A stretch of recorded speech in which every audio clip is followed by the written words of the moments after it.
Hello, my name is Marcus. I'm the compiler of a collection of therapy quotes entitled 1001 Windmills of the Mind. A collection of advanced self-help quotes taken from what's often called the psychodynamic or the psychoanalytic perspective, which long ago, as I understand it, was referred to by some as philosophical medicine or narrative medicine, helping one to find their narrative, their story, helping one to be their own story doctor, because much of our story, O cunning tale that let no witness in, we don't know it. The reference just made there was Emily Dickinson's poem regarding trauma. A great hope fell. You heard no noise. The wreckage was within. O cunning tale that let no witness in. Right? Jesus, right? So what she's talking about is the baby had a great hope, a natural, biological, just a given, right? We all know that the baby has to attach to his mother, have a mother securely attached, feel safe with her, have a rhythm of safety of her, have a positive interaction with her, a positive maternal experience, maternal holding environment.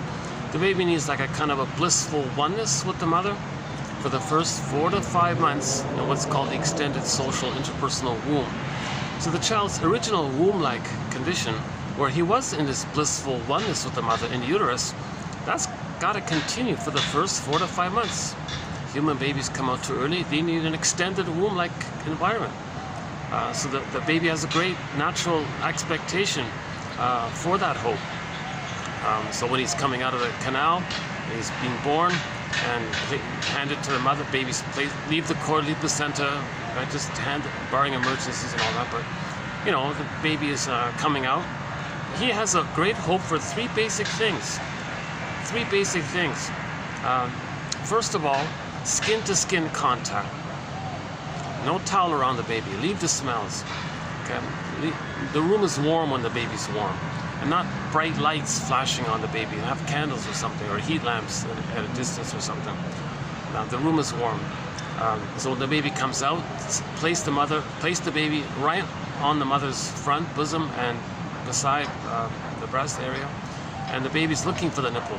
He has an expectation, an innate biological, psychological, emotional kind of drive, just this innate drive. Life force is object seeking. One of Fairbairn's main lines, one of our mentors, William Fairbairn, that all of the child's life force, his energy, his prana, his chi, his movement, like energy, like all of his energy, his efforts, his motivation, his prime kind of driving, craving, Wilfred Lake calls it a kind of a primal craving or something.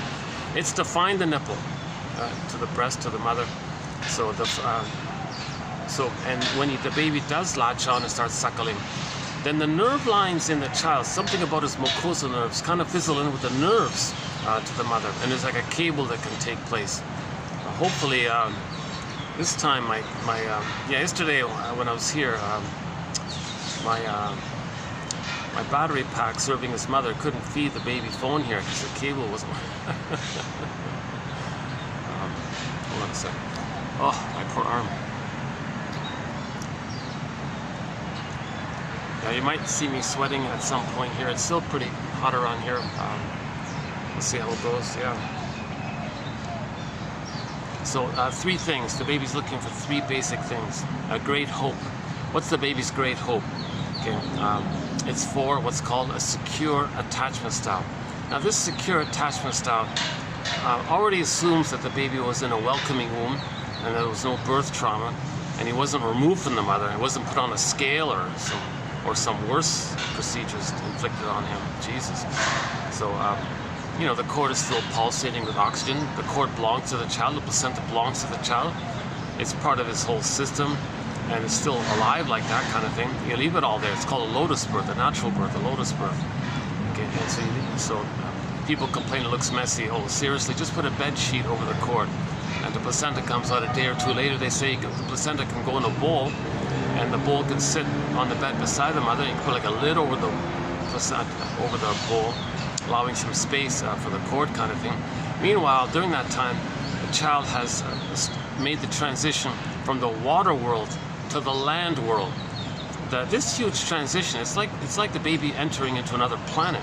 Someone said another world, like the water world to the land world, like a whole new world kind of thing. He needs like but while he's making that transition to the two different worlds, he needs a continuity, a blissful oneness. He needs a level of safety and oneness with the mother to continue while he's making that transition from the water world to the land world, right? So that's why the cord stays, the placenta stays, okay, and the baby has for the extended paradise and blissful oneness into the land world, okay, and then that part has three parts, they say. So Dorothea Pines explains about the skin-to-skin part. So you don't wash the baby, like you leave the smells. You know, at the moment of birth, the mother's producing all kinds of hormones to help the baby latch and bond, all the oxytocin and all that, right? And that's meant to help the baby bond and latch on, right? So you don't wash the baby and have them disconnected from the mother's smells and all this. And you don't remove the baby, because if you remove the baby, well, that's trauma right there. Because where's his mother? The baby doesn't understand time. Poof, no mother. He freezes up inside to deal with the pain of that. So he develops birth trauma, i.e. Emotional hypothermia, emotional catatonia, emotional coma. Okay, the images, he'll feel unreal, he'll feel unalive, he'll feel flat. In myths and fairy tales, he turned to stone, he became frozen, or a petrification thing.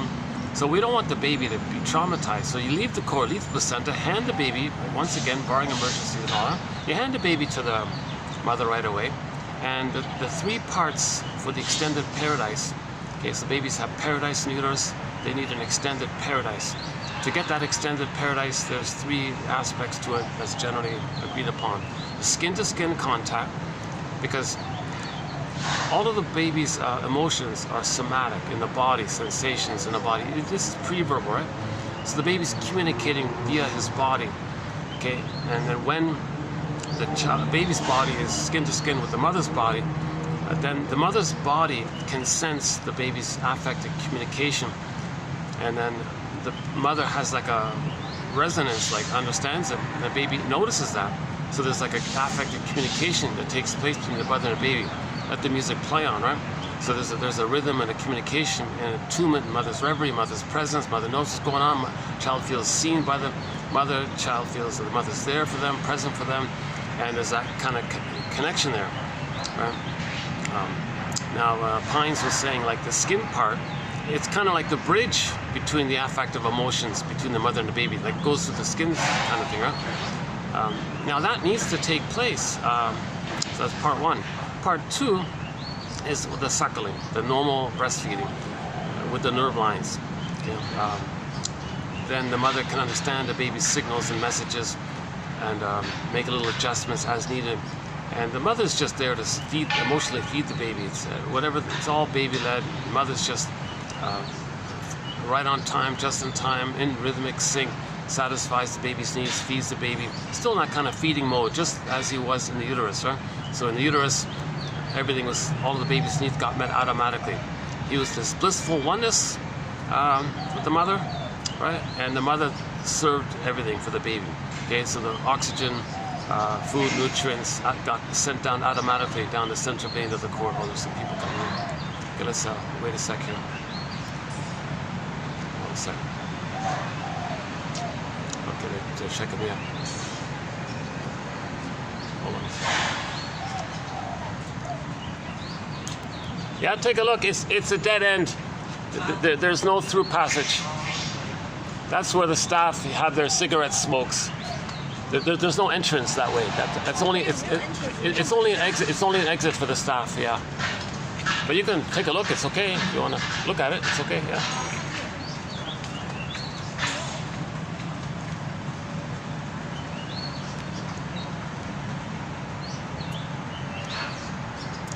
Yeah, this is generally this is an excellent spot because behind me I'm sort of like in a little cul-de-sac here.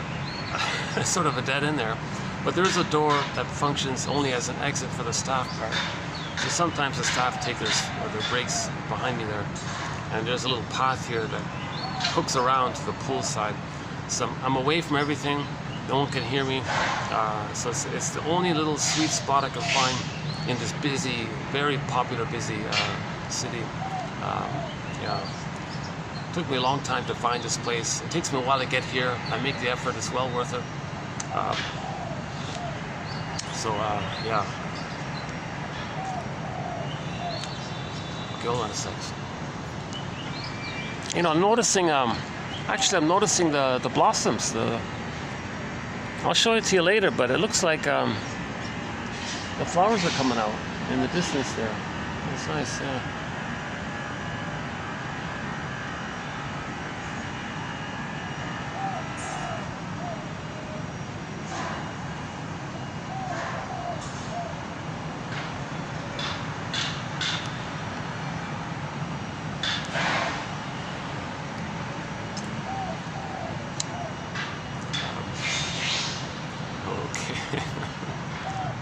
Yeah, those two are kind of like curious, looking around everything, wanting to see everything. And they saw me and they hesitated. I didn't want them to feel uncomfortable, so I was trying to explain. But there's nothing back there, just a pile of chairs and things.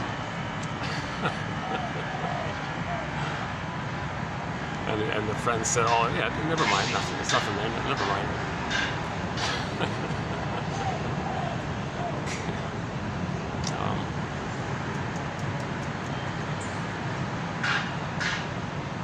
If you get familiar with the new environment, you know what's going on. It gives you a sense of predictability and safety and all this.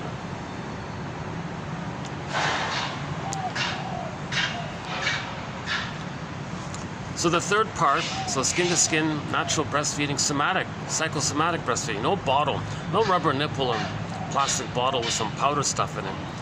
That's trauma, of course, right? We don't mean you'll physically survive. We're talking about emotional trauma. Feelingful trauma, your sense of self-trauma, your sense of having your real self trauma, your authentic course, I feel therefore I amness, this whole inner life area trauma. So that's what it means by petrification, turn to stone, numb, feeling unreal. Like the Velveteen Rabbit story. The rabbit was saying, oh geez, one day I'd really love to be real. What does it mean to be real and feel real? I want to feel real. Well, that's a metaphor that we may feel like that Velveteen Rabbit. Or that story about the carpenter guy who took a block of wood and carved out this little boy made out of wood. And then was praying, oh, please let this toy boy made out of wood, please let him come to life. Let him be alive. Let him be alive. He was praying and praying. So that's the kind of thing. We may feel kind of unalive and unreal. Okay. Now, a lot of this is lost. So the aspect of our inner life being lost, our authentic self being lost, okay, one motif in Myths and Fairy Tales which describe this is that the baby is put on a little boat down a river to another land. So it's lost, the baby's lost, exiled, orphaned in another place. Okay, now our authentic self, okay, that we're all born with a natural authentic self, okay, like our authentic core kind of thing. So with trauma, okay, the image is the earth opens up and our authentic core, core in the Greek myth, core, K-O-R-E, core, meaning the core, our authentic core, the word of the year for 2023 by the Merriam-Webster Company was authentic. So we're all born with an authentic core. We have that sense of wholeness and our feelings are there and our sense of self are there. We feel our beingness and the animating of it is like the sun, it radiates, so we feel alive and pleasure. Joy runs the console, the natural pleasure. We have this authentic real self core. Okay, but in trauma, earth opens up, this core gets pulled down into the underworld. That's called repression. So it's pressed down into the brain stem. So we got three brains, right?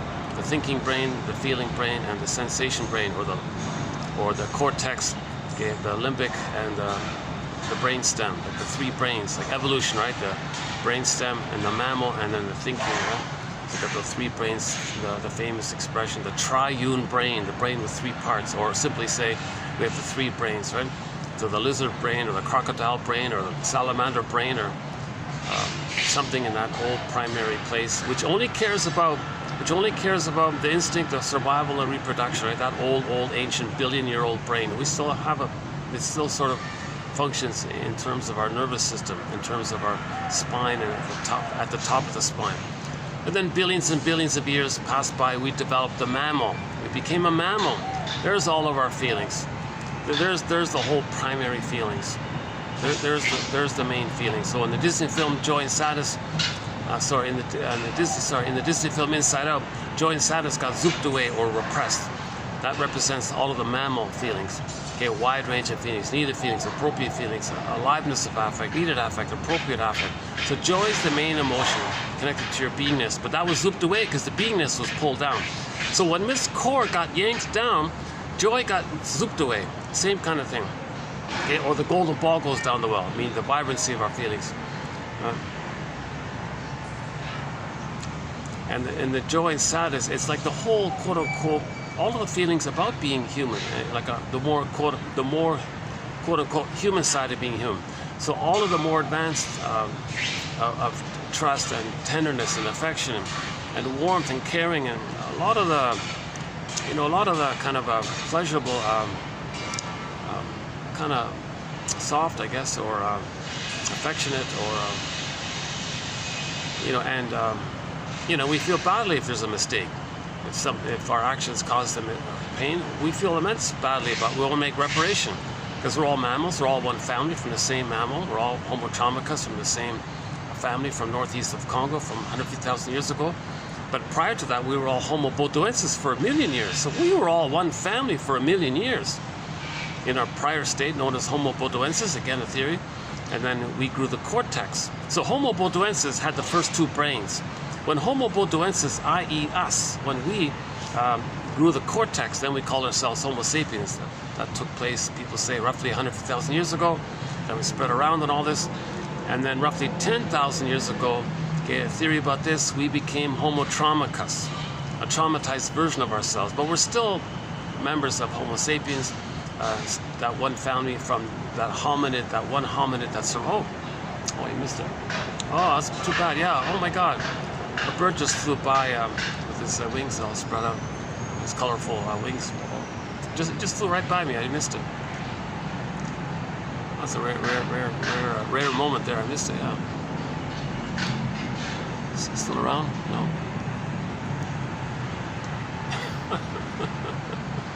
I've got no food on me. Unless he smells the coffee. I don't know. I don't think birds like coffee, do they? No, I wouldn't think so. It's too acidic or something.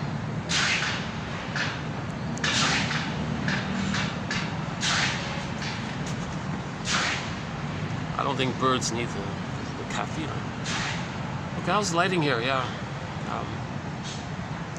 By the way, this video is part 14 of 15 on the work of Arthur Janov. So we began the new year with quotes from the author, a famous author named Arthur Janov, a rock star in the early 70s, due to all of the celebrity endorsements he got. Famous pop stars and celebrities and actors and all this was praising his first book called Primal Scream and all this. And then flocks of people were flying to California. Oh, please, Mr. Janov, you sound like, you offer a real promise here that we can like relive or properly live the time at the birth canal where we couldn't breathe, but now we have oxygen, and now we can go back to that place and give ourselves the oxygen that we needed back then, so we can properly live what we couldn't live back then. And you know how to do that? You know how to guide us like that? Oh, please, that's what a relief. There's an immense promise. He's offering an immense, a hugely immense promise. So thousands upon thousands are flocking to his thing there in California and all this. And I've been saying all along up till this point, I'm not really interested in his technique, his promise that he can do such a thing. But to give him some credit, he says nobody's pushed to that. Nobody's expected to regress or to feel that place, and let your consciousness experience it. So you want to integrate the experience to the three brains. You want the three brains to have the whole thing lined up and processed or something. So this whole, Freud had the guy on the couch. He would stand back and make notes. He took it back. Okay, darkened room, padded room, like alone in some kind of padded room, and you got a helper there, and you're on the floor kind of thing. Because when you relive the feelings in the pre-verbal time, the stem might like shake. There might be like something that resembling an epileptic kind of phenomena, where the person's shaking, like, because things are moving finally. Because when the baby's traumatized, he freezes up and clenches. If you can get yourself there, but now you have your whole adult resources, and the fact that you're older and have 3 brains, and the fact that there is air in the room, then you can lend that to the past. Then if you get to the past, now you have what was needed. You have what you couldn't have, and now you can properly feel and work through the experience of the pain. So it's a relief to truly fully feel the cycle through of your pain. A lot of pain is because you couldn't feel. If you feel, it's not painful. Like, I mean, if you have an authentic expression of your feelings, it's who you are. It's never really painful. Pain means you couldn't express your feelings, and it's blocked there, and there's tension by it, and then you're dealing with that. That's your pain, the tension of the fear of feelings. A lot of pain comes from this. So you can't just hop over that. Like, you can't just, it's what they call it spiritual leapfrogging. So to Mr. Janov's credit, he says he doesn't do spiritual leapfrogging. But some people did a parody of his thing called rebirthing and holotropic breathing and all this, and I guess various forms, and a lot of weekend workshop things. They jumped on the bandwagon of confusing people. And I actually thought myself that he was doing this silly kind of thing, and just beat the pillow and scream. Okay, no. If you're just discharging some tension because you can't feel, that's not healing. The healing is when you come from a place of feeling and express your feeling. It's different, they say, right? But in the self-help scams, okay, just beat the pillow and scream all you want. You feel better? Well, I guess so. Okay, see you next time. And then people are confused. No one got better. So now that I'm reading his material, he said, oh no, we don't do any of that stuff. Those are the mock ones. Those are the fake ones. Those are the fake spin-offs of his. And then I read further. Oh yeah, okay. So give Janov credit in that area. So maybe he did talk authentically like this, and there was this immense enthusiasm. And then because of the high demand for this, there were a lot of these spin-off things, spin-off self-help things, right? And people got burned by these spin-off things, and that generalized, and then everyone hated his whole thing. So we forgot about him, right? But meanwhile, he's been quietly writing books for the past 5 decades roughly. Yeah, for the past 4 or 5 decades, I think he wrote 16 books or something. Post that original famous book called Primal Scream, and he got the Primal Man, Primal Revolution, and Primal Healing, and the Feeling Child, and the Prisoners of Pain, like a tribute to Alice Miller's book called Prisoners of Childhood. He's got the Biology of Love. He's got the Beyond Belief one called Life Before Birth one, and a couple of others. Some you can find, some are hard to find, some are not digitized. So that's why there's a whole lot of material, and why we're doing a 15-part special marathon run of his quotes. And this is kind of new.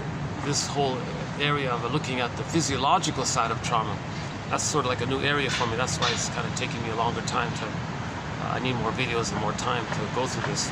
So normally I've been using Robert Bly's advice regarding psychology. When he speaks to an audience, Robert Bly, who's sort of a guest mentor here in our collection, he says, "Dear audience, I'm going to give you my psychological take on the Grimm's Tale of," fill in the blank, but 30% of what you're going to hear tonight is wrong. It's up to you, dear audience, to figure out which 30%. So he's not a shrink either. He wants to emphasize that everyone has to raise their own consciousness, think for themselves, make a note of what appeals to them, and ask themselves, gee, what does this quote remind me of? And go from there, kind of thing. It's like this in my soul today, and you free your soul, see that kind of thing. So we want to get to know ourselves more, right? Find our story. So this issue of finding our story, most of our story, right? We don't know it with the trauma. Oh, cunning tale that let no witness in. We don't know the cunning tale. What was the cunning tale? Why was mother unavailable for the baby? In emergency response to mother's maternal unavailability, the child froze up inside, turned to stone inside, petrified inside, lost.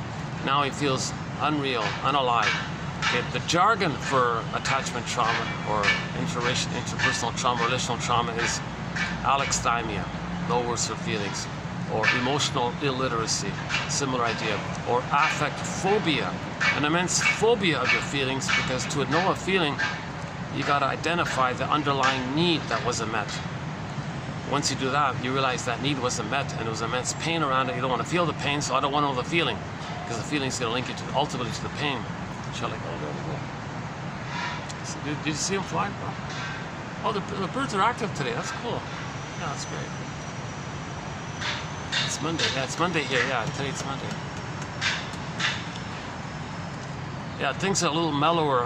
Mondays, Tuesdays, and sometimes, yeah, Wednesdays, yeah.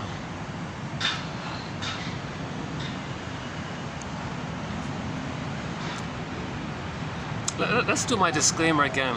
I haven't been analyzed. I didn't do any of this therapy. I haven't been analyzed. So you'll see my anxiety. I'd like to do this. I looked around for a while and when I could, but it's usually just there isn't really that much interest because everyone's just drunk on their wealth. Like in Canada, there was a real kind of like a financial bonanza or something. Like most people in Canada, in Australia, New Zealand, States, there's the average million. They got millions, right? So why bother? They're enjoying a luxurious kind of lifestyle. So they're not in pain because they can always easily travel or buy this or have this holiday or see this new thing. Always feel important, and with the safety of millions in assets, the families can stay together, so they have the connection. I don't know what it is, but there's no real interest in self-reflection. There's just a constant. I mean, think about it. If you won $1 million, or $10 million or whatever, why would you go to therapy, right? You'd pursue your dreams or something. You'd buy your islands or whatever. Or you go travel around the world or buy a perfect cottage or on the lake or something.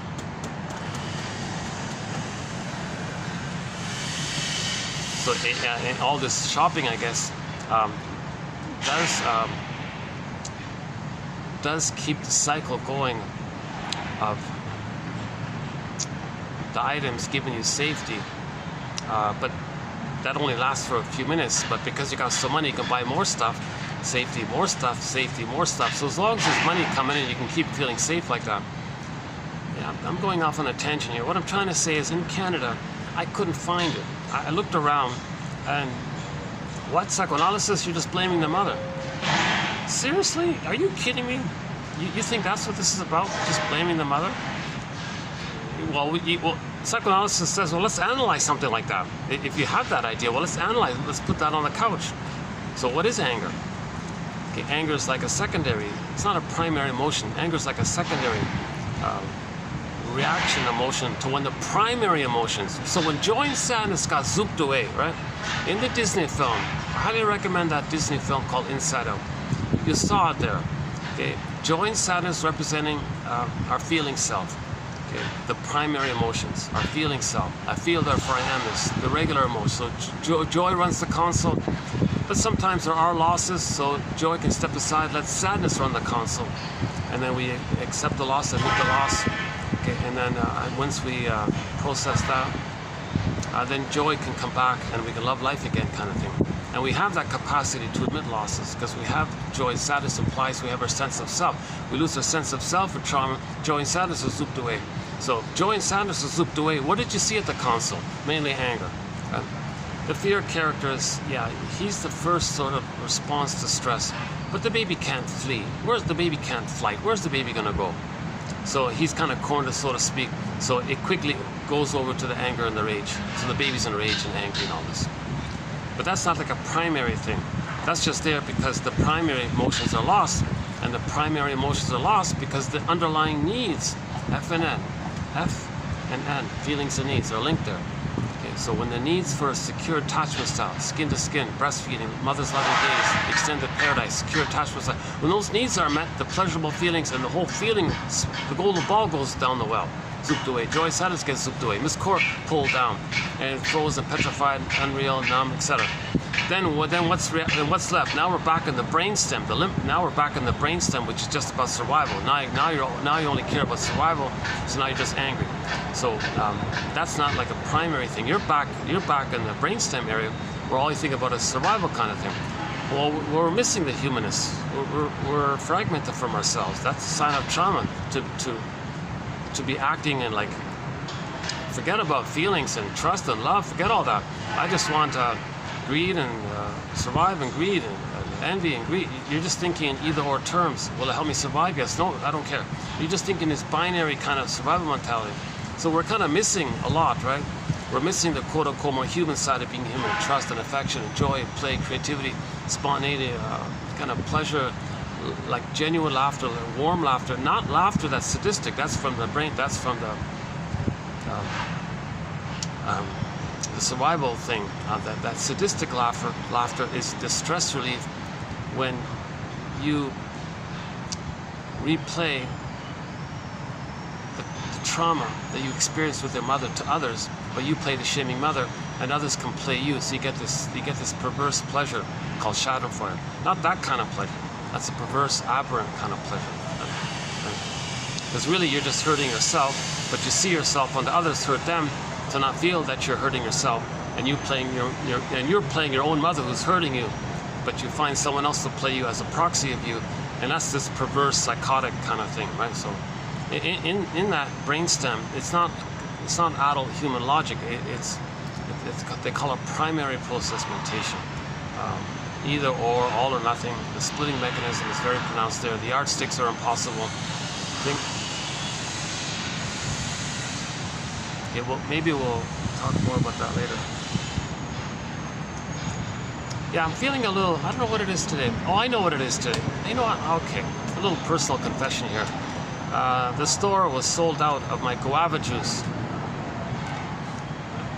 In most videos, I have like a little thing of guava juice. I feel a little like the way Popeye feels when he eats a little spinach. He feels a little charged up. I get a little bit of charge when I have a little thing of guava juice. Just a half a liter will do it. I'll feel invigorated. Today they're sold out. So I bought another juice that kind of had the opposite effect on me. Maybe it was too sweet. It had kind of like a sluggish effect. So I noticed that, yeah. So this video is being done without guava juice. This is most of these videos for the past year and a half are fueled by guava juice. Like Popeye and his spinach. I've been just for a little fun. I've been saying that this is one of the companion beverages to 1001 Windmills of the Mind guava juice. Ideal if you can find it fresh pressed, of course, yeah. But some of the packaged stuff is tolerable. It's okay. Right? Some brands of the packaged ones, it's okay. Prior to the guava juice videos, the main companion beverage was Egyptian licorice mint tea by the Yogi Tea Company. What a great tea! That has really given me a real. I would drink one of those teas, and I was charged up to go for a whole video. Yeah. So those are the two main companion beverages to our collection here. We have 3 other beverages actually. So I'll mention them another time. But those are the 2 key ones. Egyptian licorice mint tea. but specifically that particular flavor with the 3 words in it, Egyptian licorice mint, because I know they have another one that looks similar.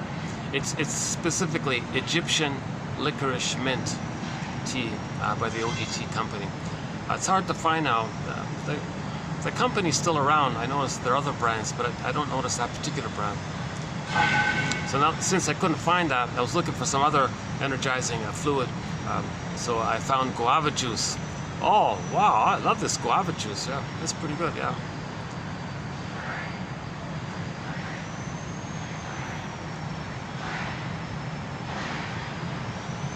Actually, to tell you the truth, when I can find tangerine juice, I'll have some tangerine juice. On occasion, there's a vendor. Oh, yes, no, he's too far away. There's one vendor I found that sells fresh pressed tangerine juice. That's too far away. It's better than the. Well, I don't really find orange. Yeah, I'm still learning about all the different. Anyways, enough about guava juice, but I love it. So that's why you're seeing me a little sluggish here today. I'm missing my guava juice. Otherwise, it'd be a little more. Hello, everybody. It'd be a little more. So where were we? So this, again, as mentioned before, I have been analyzed. So you'll see my anxiety. You'll see my stops and starts and ums and ahs and self-correction. So don't, please, kindly judge this for yourself. Judge this between you and the quotes. Judge it directly. Have a relationship directly from the quotes to you and you and the quotes. Do it that way. Now, don't judge this by my delivery. I haven't been analyzed. So yeah, related to that is I'm not obviously I'm not a therapist or a professor, shrink, analyst, or social worker, counselor of any kind. I don't have a PhD or anything. I only have a BA. Keep that in mind. I only have a BA. I only have a humble BA. I'm tempted to comment further on that. Oh, Jesus Christ. Yeah, I'm reminded of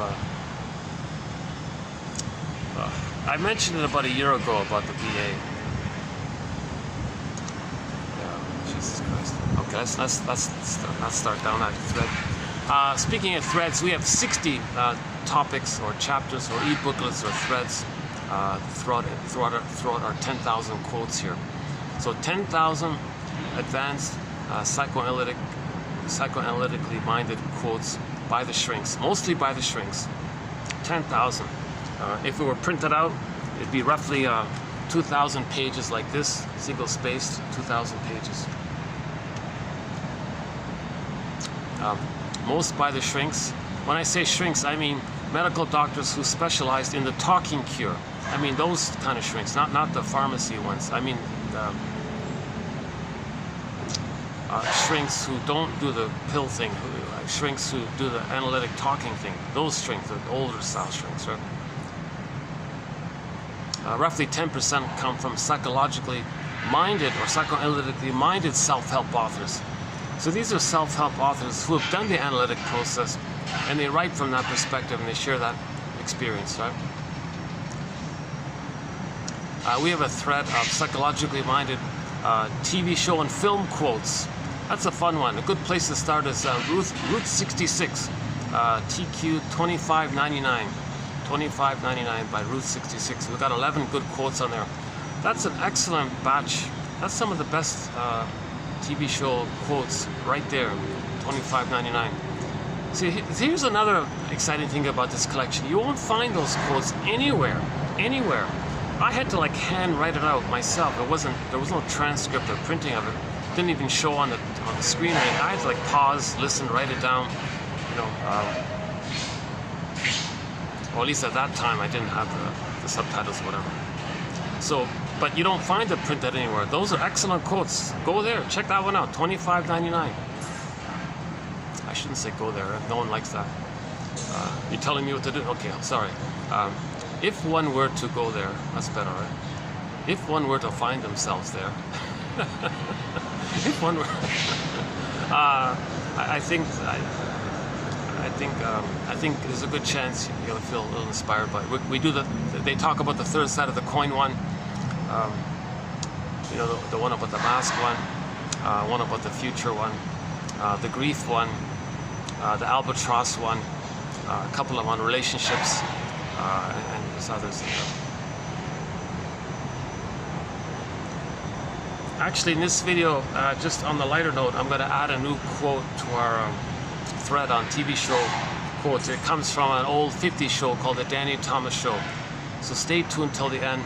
We'll have just like a light, fun kind of self-help quote from the Danny Thomas Show about patterns, about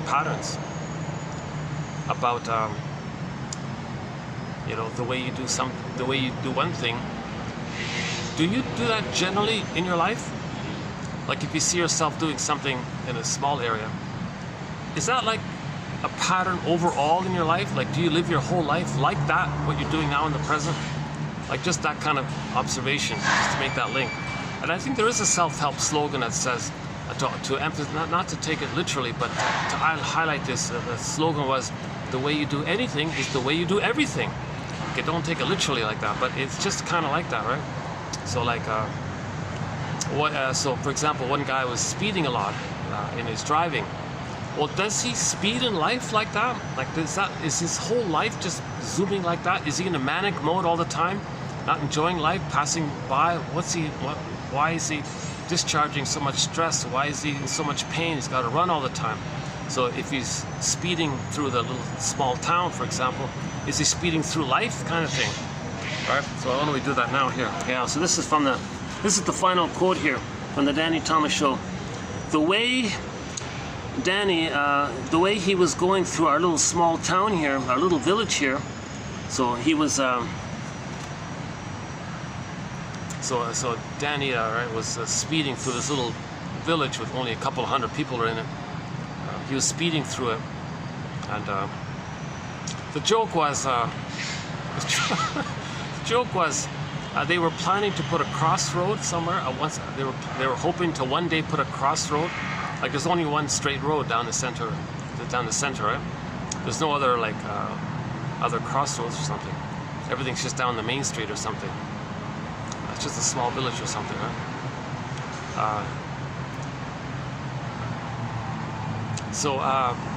But they were planning to put a crossroad or something, but it never got done. They only had enough money to put the stop sign or something. So the joke was, yeah, he kind of ran the stop sign, seeing, well, there's no road there. I don't know what the sign is here, so they stopped him on that issue, right? Anyways, it's a silly episode. I'm not really a fan of the. It's one of these blended episodes. It's a crossover between the Danny Thomas Show and the Andy, what's it called again? The Andy Griffith Show, the Mayberry character. So they did a blend of the two, right? Actually, that was a fun episode. It was kind of a fun episode, yeah. So anyways, so the sheriff there, Andy, right? He's the mayor, the sheriff. He runs the whole thing, kind of. So he caught Danny Thomas, this city slicker, right? This, entertainer of a musical entertainer in a ritzy saloon or something, a ritzy venue or something, right? So he was speeding through. He stopped him and wanted him to pay a fine. Danny was kind of arrogant about it. Oh yeah, okay, here's your money. Okay, let's teach this guy a lesson. So Andy would say, let's teach this guy a lesson. We've got to slow him down here. This guy's a little too arrogant here. He wanted to teach him a lesson, right? So there was a whole fight about. So finally, in the final scene, he had to explain himself. So what are you doing, Andy, Sheriff? What are you doing to this poor guy here? Well, the way he was going through our little town here, he might be going through life this way. You only pass this way once. You'd be ashamed to miss anything. So maybe he wanted to get to know him as well. Like maybe he wanted to befriend him and get to know him because he's lonely. So there might have been like a crossover like that. Everyone was like stuttering and all this. What do we do here, right? But the first part was valid, right? Well, the way he was going through our little small town here was, maybe he's going through life like that. So that might be the rationalization, although it was true, it might be the rationalization. So in general terms, you only pass life once, you only pass through our little town here once, you only pass through life once. You'd be ashamed to miss anything. So maybe the sheriff didn't want to miss getting to know him or something, or it'd be a shame for any person to miss their life. There's a little double play on there. That's why there was this stuttering thing at the end about it, right? What should we do? But I'm just plucking the quote, not for the play on that. I'm just plucking it for the first part. The way he was going through our small town, he's speeding through the stop sign like this, even though there was no road for that stop sign. Anyways, he didn't stop. He didn't stop to smell the roses. I figured he's probably going through life like that. So the source point of that quote is that self-help slogan, the way you do anything is the way you do everything. So you can notice your pattern in life if you look at something like a sample of your life in the here and now. For example, in the here and now, right, if you expect too much from the person you're talking to in the present, like you demand too much, like you think you want too much or something. Well, do you do that generally with everybody, or just a specific thing like that?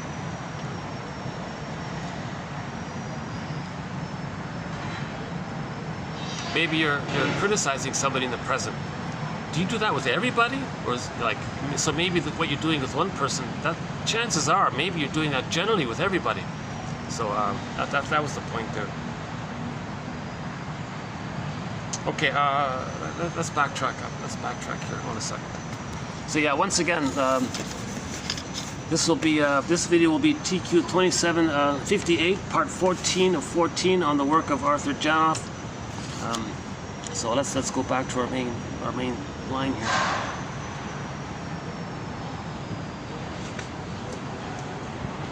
Let's take a peek at those nice flowers there. Hold on a second.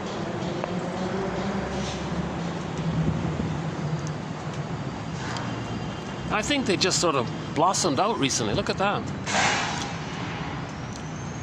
Are you seeing it straight ahead? The nice sort of kind of reddish. I'm not sure exactly what.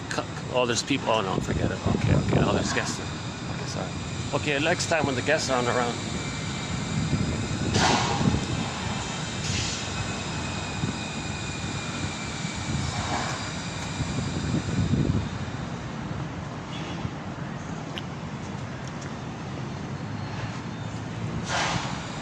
Oh, there's just a group just sitting beside that. I don't want to interrupt them or something.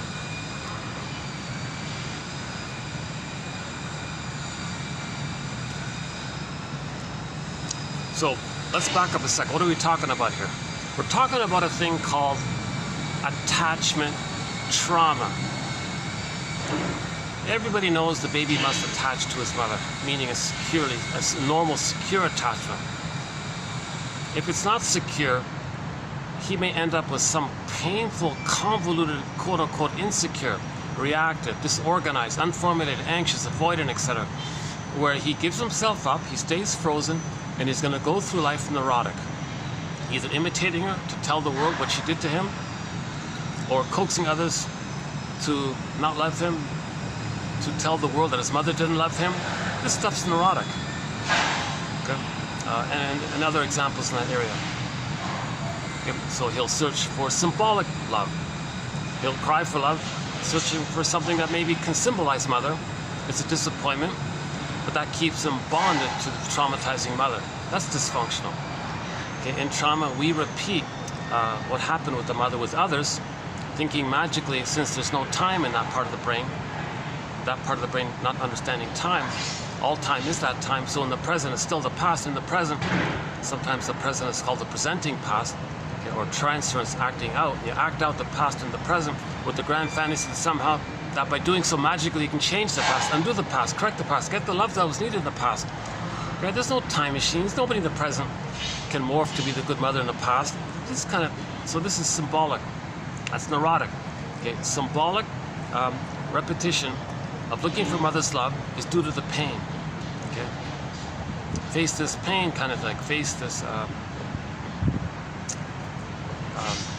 The pain comes about when the needs weren't met, right?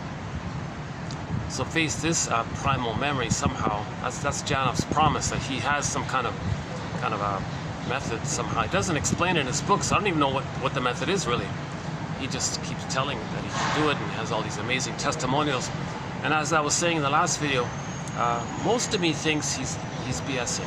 Most of it is just actors, you know, wanting to maybe be important or included or sell their story, make money or something, or just feel important by being grandiose in telling their stories, trying to please the self-help guru maybe. So a lot of it's in that category. And there's even like a mini documentary on YouTube. I didn't even feel that the person screaming and all was really doing a primal or something, so-called primal. He was a good actor. I'll put him in a film. He looks like a really good actor. It looked like he was trying out for like a role in the film or something. So I think part of me thinks most of these testimonials are exaggerated, fabricated, maybe based on bits of truth, wanting it to be true, hoping it to be true, saying if it's like that maybe helps you to have.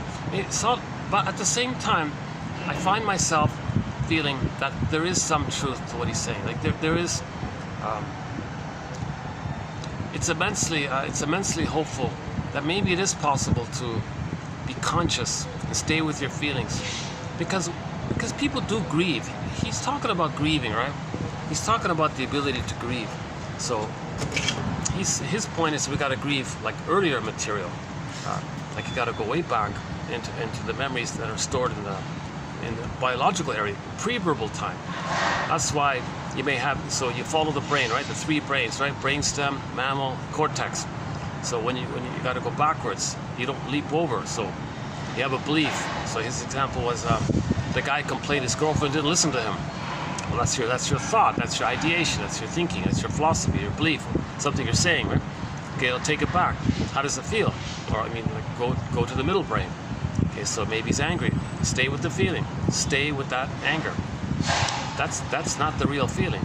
That's just a reactive. That's a secondary response to the underlying needs not being met. So what was the underlying need? Okay. Now, memories are relational. It's for the mother, right? So the underlying need was for a secure attachment style. Okay, love from the mother back then. So first of all, okay, my girlfriend doesn't listen to me. Okay, stay with the feeling. Who didn't listen to you? Aha, now you're going back. That's the middle part. And I don't know, and then theoretically, the rest is pre-verbal. Now the person is, having physiological responses. And he said he hooked people's up. He said he measured people's vital signs during this process, and like the breathing and the body temperature and so on. And if a person does relive or properly live for the first time that old pain, that old experience, and work it through to its end, the person's body cools. He says the body temperature is a little cooler. So he claims that, and the person's breathing's a little better, and the heart math is more rhythmic, and the voice tone. The tone is not based on trying to coerce people to force you to listen to them. It's not trying to control you with a booming quality. Like the voice has a more, or like a please like me voice or something, or a crying kind of voice. The voice has a more resonant from the body kind. He says the voice quality changes, the physiology of the person changes. Of course, their health improves, their symptoms can disappear, kind of thing. So he has these amazing testimonials.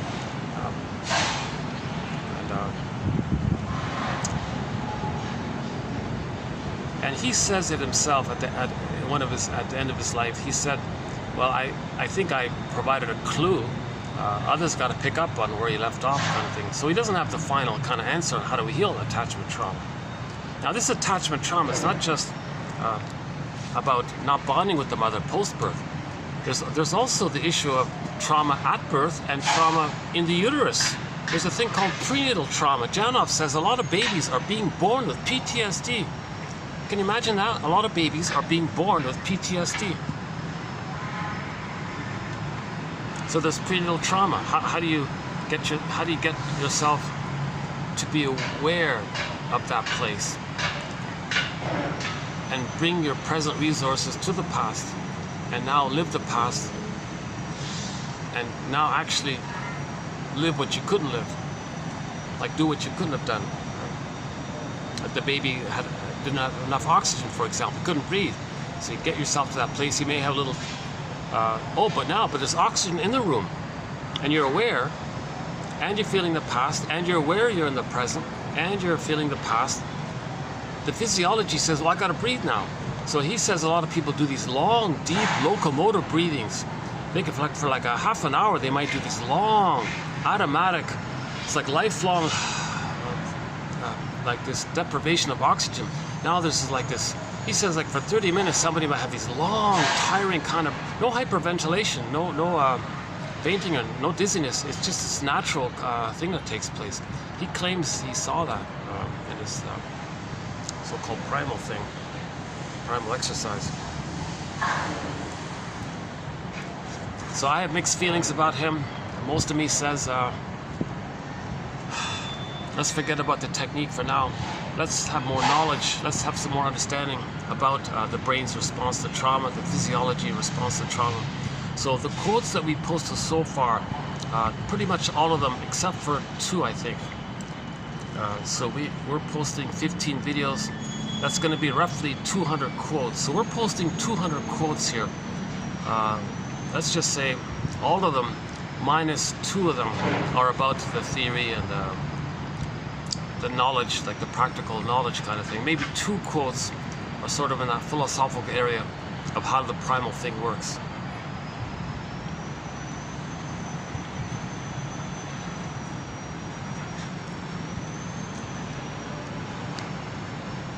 Janop doesn't talk about psychic structure and developmental theory. He doesn't talk about personality patterns based on when the trauma takes place. He doesn't talk too much about identification with the aggressor or different personality patterns. His thing is to focus more on if there is trauma in the uterus, there can be a deep neural-brain imprint, a primary circuit in the cerebral mind, right, in the limbic system. The problem is, I always have a slight issue with getting lighting around here. Wherever I, it's a little better, right? This way. Yeah, let's do it that way. Yeah. Hold on a second.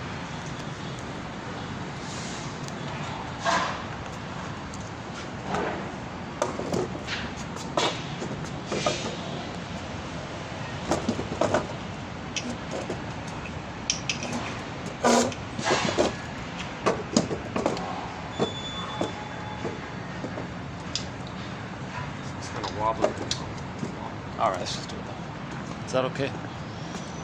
Is the lighting better a little here? It's a little better here, right?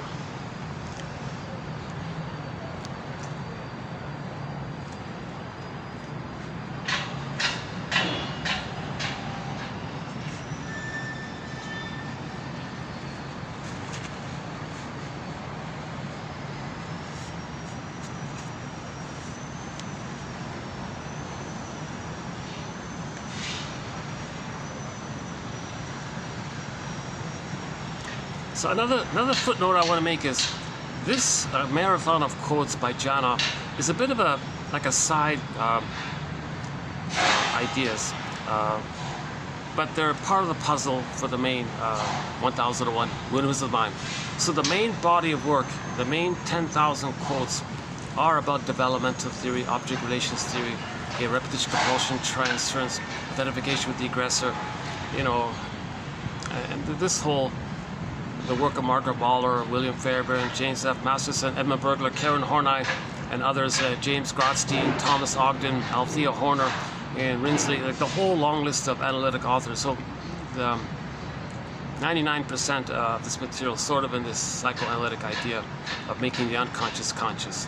Okay, so our unconscious is sometimes called the inferring mind, or the non-reporting brain, the inferring mind.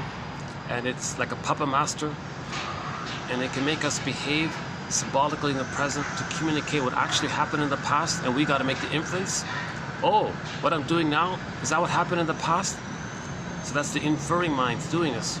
Okay, if we can make that inference, and that's the unconscious making the unconscious. That's the process of making the unconscious conscious.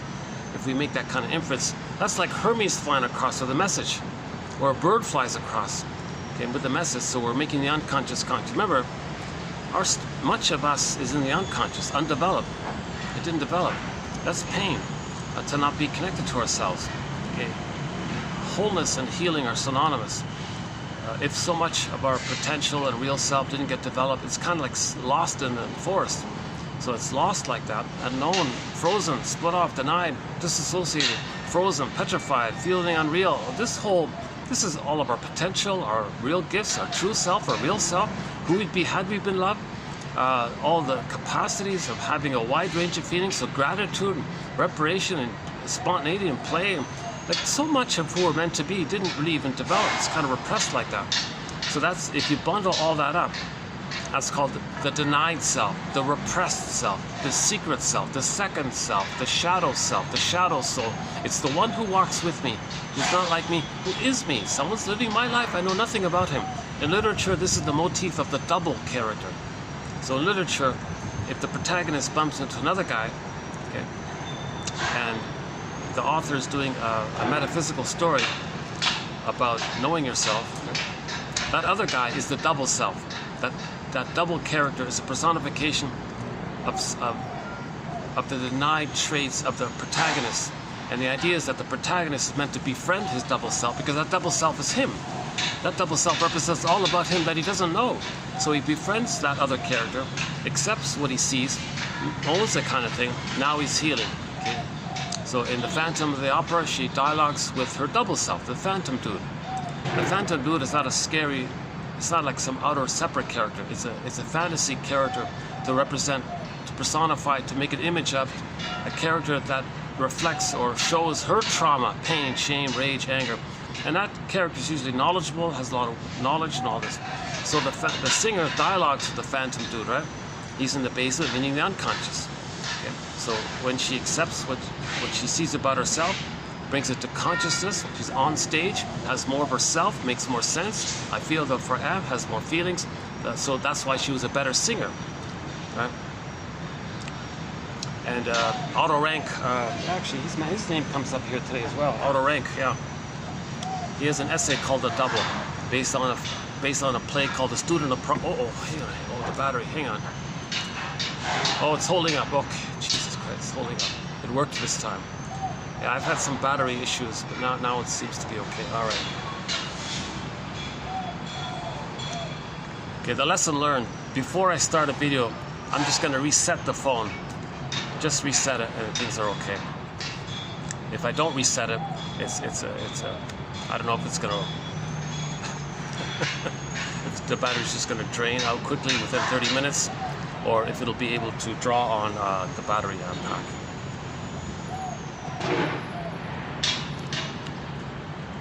So there's this play called The Student of Prague, like a 100-year-old play kind of thing. It was put into a silent film in the 1920s. Anyways, it's a story about, it's a metaphysical science fiction fantasy story. So the main guy there bumps into some other mysterious guy, like a stranger kind of guy, right? But he doesn't know that the stranger guy is actually him. Everything about him that he doesn't know, that stranger guy represents him. It's him. It's his double self. It's just a fantasy literature technique, theater, like therapy kind of idea to get to know yourself. So the first guy is meant to befriend this other guy. He didn't. He was resistant. He argued with that guy, quarreled with that guy, hurt that guy, and he was hurt. And on the tombstone it said, here's a guy who never got to know himself. So the moral of the story was for the viewer of the film, or the reader of the play, or the viewer of the play, if it's on a theater, they got a little stage there. If it's on a stage there, the moral is we got to get to know ourselves. A lot of us, we don't know. That's the double self character. Okay. A fun, simple version of this is the film called That Uncertain Feeling. Not a famous film. I discovered it by chance. I discovered it because we have a quote from a film called The Amazing Mr. Williams. And I discovered that that actor who played in that character, Mr. Williams, that same actor played in this other film called That Uncertain Feeling. So out of curiosity, I just played that film. Anyways, it's about a young lady. Okay, let's play the heart song Dreamboat Annie. Sad faces painted over with those magazines. Smile, sorry, I can't sing. Yeah, Ann Wilson's getting a lot of credit these days. A lot of people are appreciating her vocals now, right? And she doesn't quite have the full power that she did in the past, right? But we have a few songs by Ann Wilson of Heart. Dreamboat Annie. Her live cover of Love Hurts is on there. And there's a third one. Not Barracuda. I know everyone likes that song, not that one. The riff is always in your mind, right?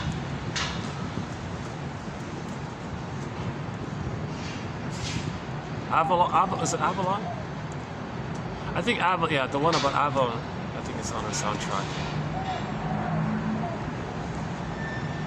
It makes reference to Avalon, this paradisical place, this fantasy paradise. So in fantasy stories, when there's a paradisical place, that's a metaphor that the baby was in paradise. So in the uterus, he was in Avalon. Okay, so there's a famous joke that says we spent the first 9 months of life trying to get out of the uterus, paradise, and the rest of our lives trying to get back in, meaning that if the person's traumatized afterwards, he wants to get back in and come out properly, redo it kind of thing. Yeah, so That Uncertain Feeling. Sad faces painted over with those magazines. Smile. So the young lady was like that. Put on this fake happy face all the time, but she was sad underneath, but didn't know it. So she repressed, denied her real feelings. So finally it leaped out into the form of a psychosomatic symptom. But she was curious. She paid the piper. She went to the shrink and said, what's this about? Now I got this physical thing. Oh yeah, that's from the stranger within. I'm going to introduce you to this stranger within. Would you like to meet him? She joked and said, oh, I'm afraid of strangers. So that's just a metaphor for the unknown self. Unknown to you, it's a stranger to you, or a stranger within kind of thing. And the next scene was she met this tortured artist kind of guy. This brooding, sad, obviously depressed, but knowledgeable at the same time. So it was pretty clear that that was like a metaphysical idea. So she befriended this tortured artist guy and hung out with him and got to know him, and was immensely curious about him, wanted to learn from him, was very attentive to him, because it's herself. It's herself. That guy was just expressing what she doesn't know she feels and expresses. He was just voicing what she wishes she could voice. He's feeling and showing what she wishes she could feel. He's doing it all. That's the double self. So by the end of the film, she accepted what she saw, and her symptom went away. Her physical symptom went away. Now, if we refuse to get to know ourselves, one image for this is the Roy Lichtenstein painting called Stepping Out. Roy Lichtenstein, it's like a cartoony kind of painting. On the one side, you see the guy with trauma. Bland, flat, numb, looks really bored, right? And on the other side of the painting was all of his lost vitality, all of his lost feelings, all of the potential, this vibrant, it's even got a big eye in there because it knows a lot kind of thing. And he's disconnected, and you see that gap there. So he had a huge gap between his numbing and sleepwalking through life and not knowing how much pain he had to repress and put into that world like that. Now this phenomenon, it is painful to repress your real feelings. It's always a relief to feel your real feelings, but if you're not feeling your real feeling, there's a lot of pain. So he was in a lot of pain.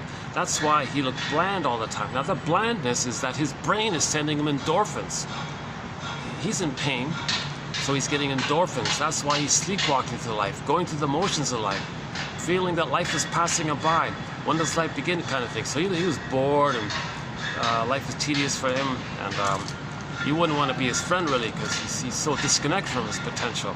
So he was negative and cynical, and so that that painting shows the trauma. That's a very good picture of trauma. If you want to see a picture of trauma, yeah, I think that's a pretty good one. Stepping out.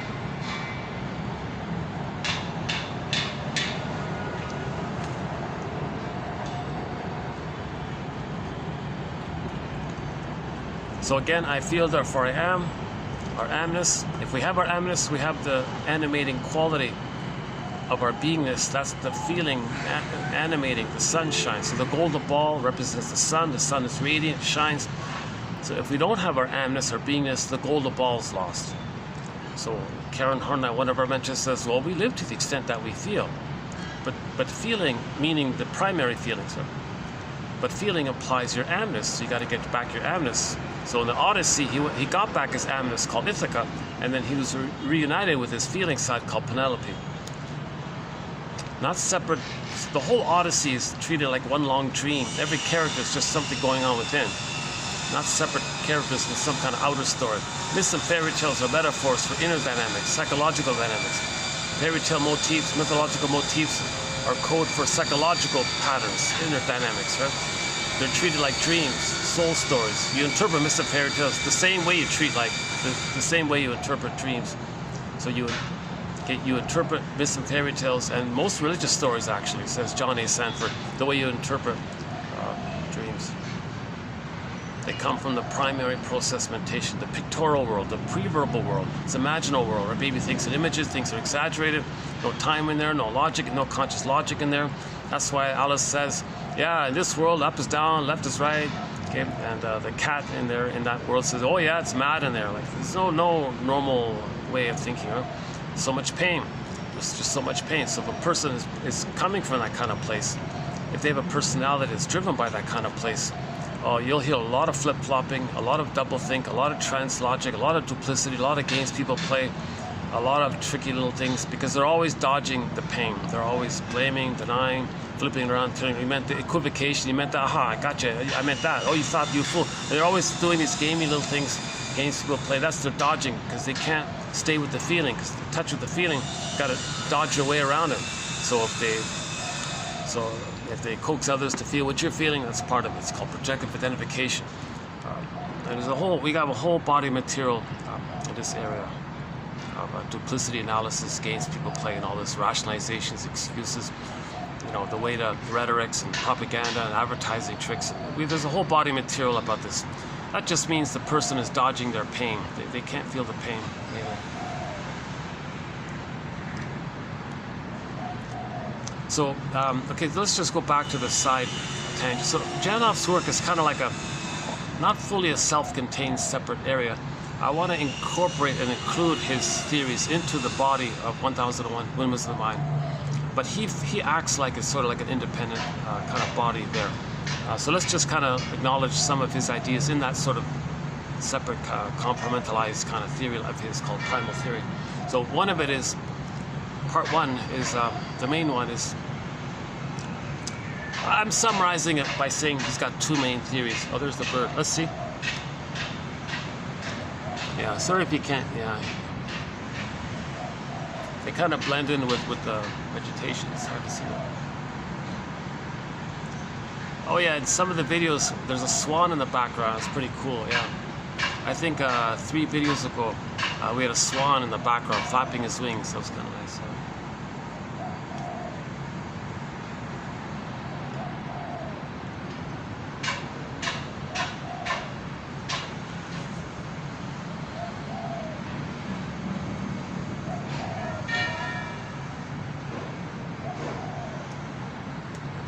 Got the sun on me here. Oh, jeez.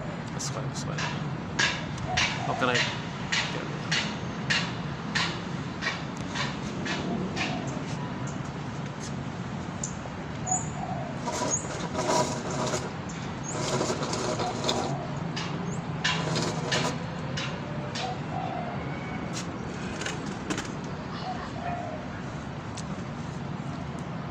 a little bit better?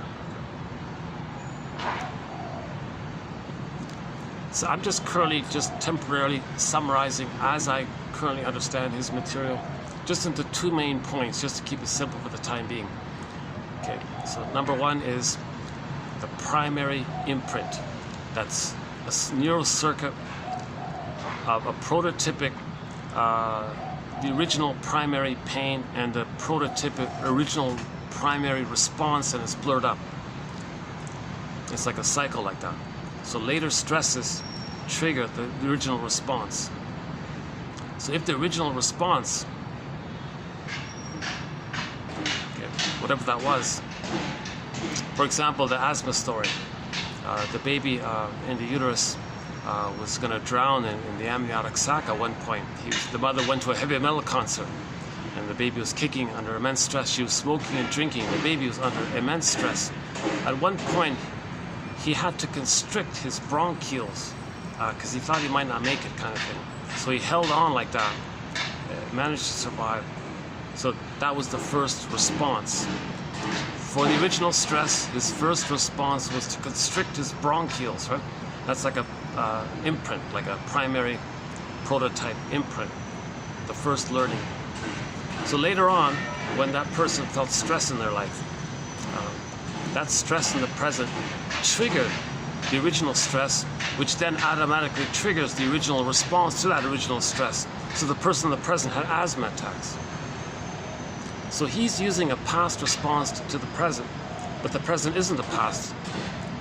So that's quote unquote neurotic, to use a past response continuously all of your life. And that's his theory. We may be doing that. We may be using an original response to prenatal trauma our whole lives every time we feel stress. Should we dig that one up about the? Okay, why don't we dig that one up about the bronchial?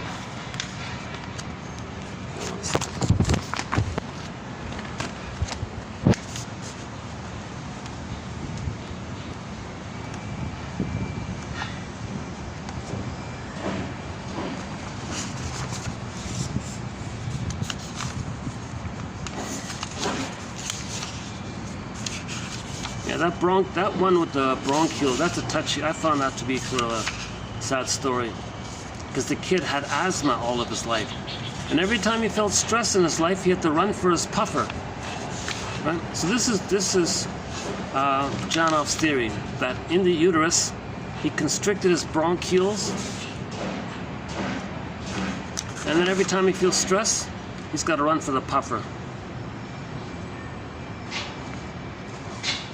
Yeah, here it is here.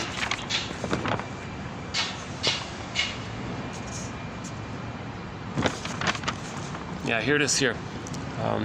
It's in 45, TQ 2745. Actually, it's in the first video. Actually, it's our third quote of the year, yeah. Okay, so first of all, the initial birth experience may be prototypic of how the child will respond to stress later on.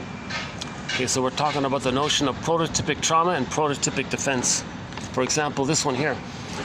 Congestion by fluids during a protracted labor and birth could cause the unborn child, they sometimes call it the neonate, to reflexively constrict his bronchioles in order to save his life.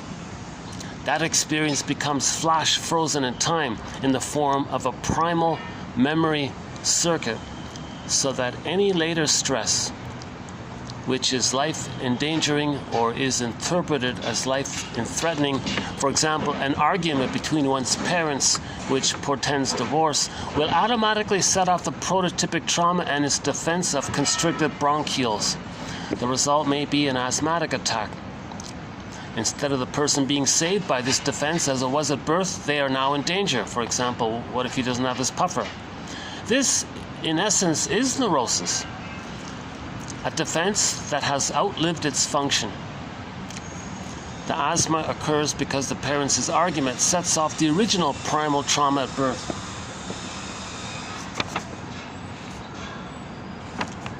Okay, and now related to this is this one here. With deprivation, the system remains continually under stress because there is an electrochemical sign inside that flashes unloved on and off. That sign gives a string of orders. Okay, brain, give me this hormone, not that one, reduce this one, increase that one, etc. These deviations are the compensating mechanisms. Now, the natural order of things is love. The lack of love is unfulfilled need that sets off the alarm. Okay, so first of all, just in general, just as a shortcut, whenever they say he was unloved, it means the needs weren't met. The baby's needs for safety, attunement, reverie, paradise wasn't met, so he was unloved. He means it simply that, like that, right?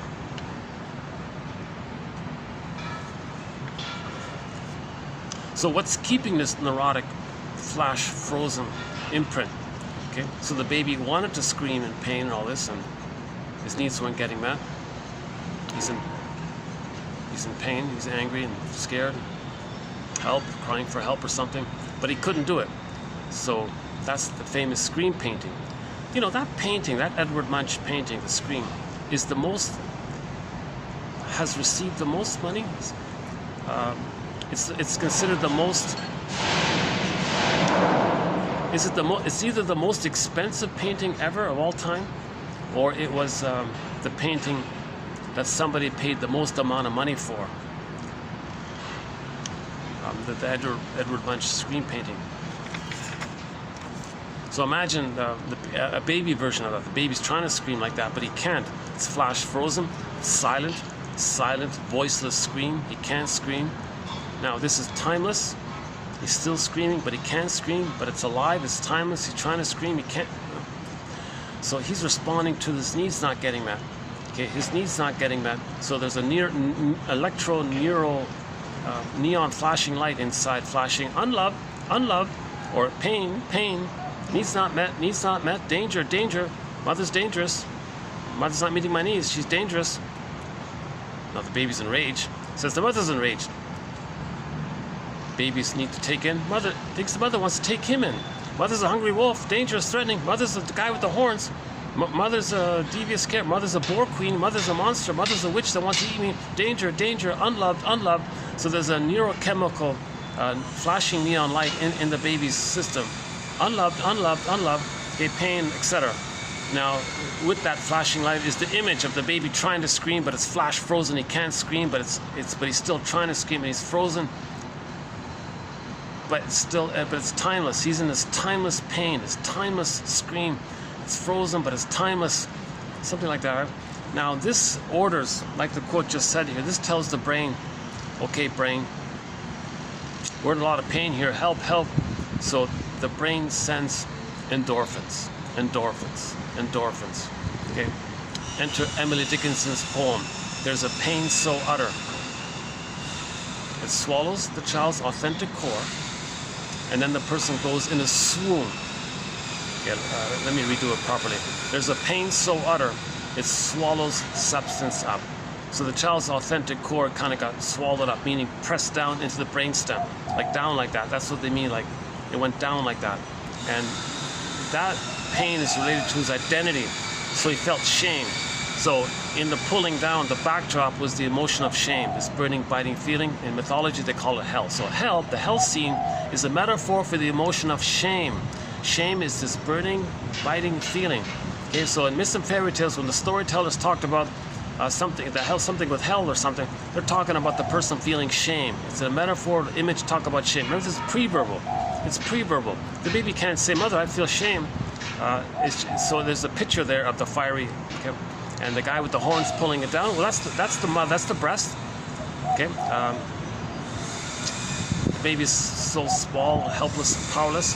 From the baby's perspective, from his point of view, the mother has all the power. So it's a large, powerful entity. His rage, now shame and rage are linked. So if he feels shame, he's in rage. He can't know that rage, so he projects his rage onto the breast image. It makes this breast image morphed it into some kind of angry, enlarged monster, like the Cyclops, some angry character. Now maybe because he's in rage, he sees mother's eyes. And sometimes the storytellers would use like flames for the rage, so they'd see flames out of mother's eyes, takes those flames, blends it onto the breast image, and maybe there's the guy with the horns. I'm just exploring here where this character comes from. It's a condensation image that things are blurred up. In the primary process world, things can condense and blur up into one image. Oh, there he... Gee, I keep missing it, yeah. He's just sort of sitting on the top there. No, you can't see.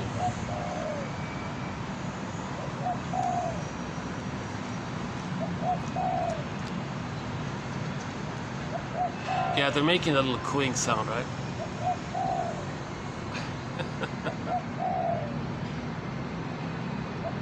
Honey, where are you? Darling, where are you? I'm over here. Where are you? I'm not sure if that's a love call or... Oh, there he goes.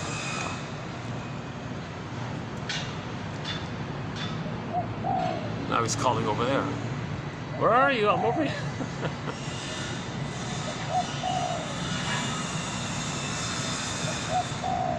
Jeez, I gotta cool off here. Sorry, I'm a little sweaty here. Hold on a second. I gotta get some AC. Hey, wait a minute. Why don't I pull it up here?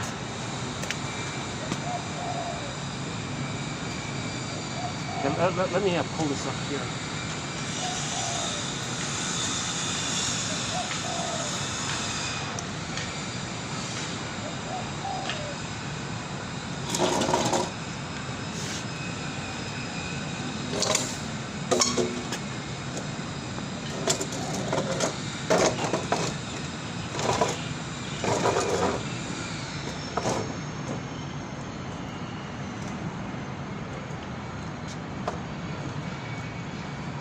Problem is I got all the stuff in front of me there. That's really the only little spot there. Maybe I can go inside. Let me see if I can go downstairs to cool off for a few minutes and come back. Battery's okay. Yeah, let me I want to cool off a bit. Let's go downstairs for a few minutes. Give me like 10 minutes to cool off, and I'll come back here and continue with the quotes. So I'll leave the... No, I better take it just in case. Yeah, I better... Okay, hold on a sec.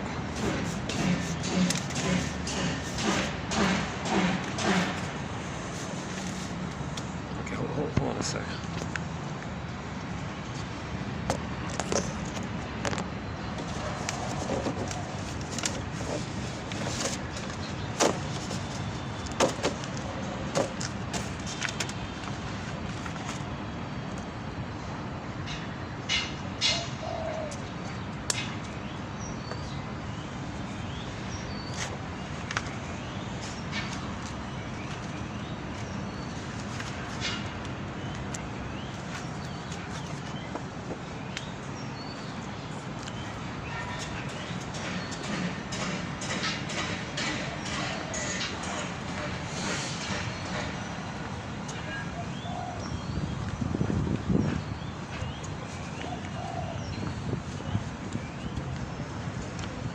Yeah, they're the flowers I was telling you about.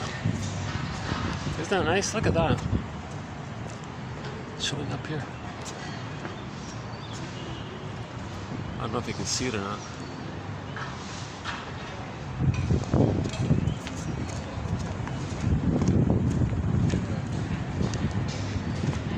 Can I go through here?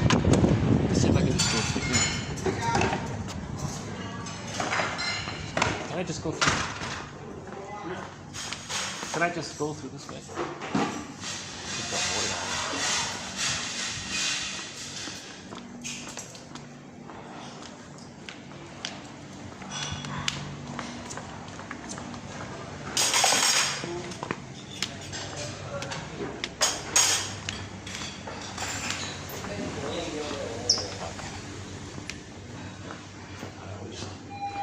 I don't want the guests to be worried about. Sorry, set up table, be there for 5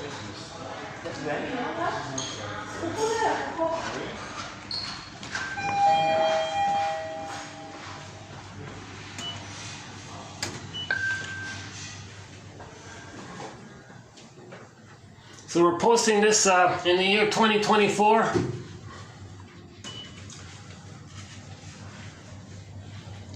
This is part 14 of 15 on the work of Arthur Janoff. So we'll ชั้นหนึ่งค่ะ we'll continue his theory on prenatal trauma. Okay. Oh, it's all packed here.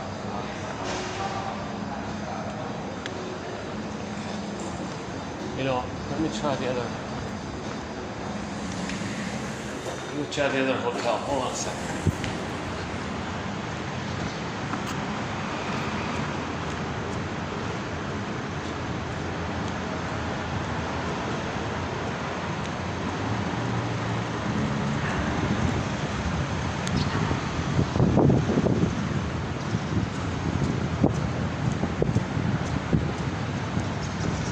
It's busy here too. Jesus.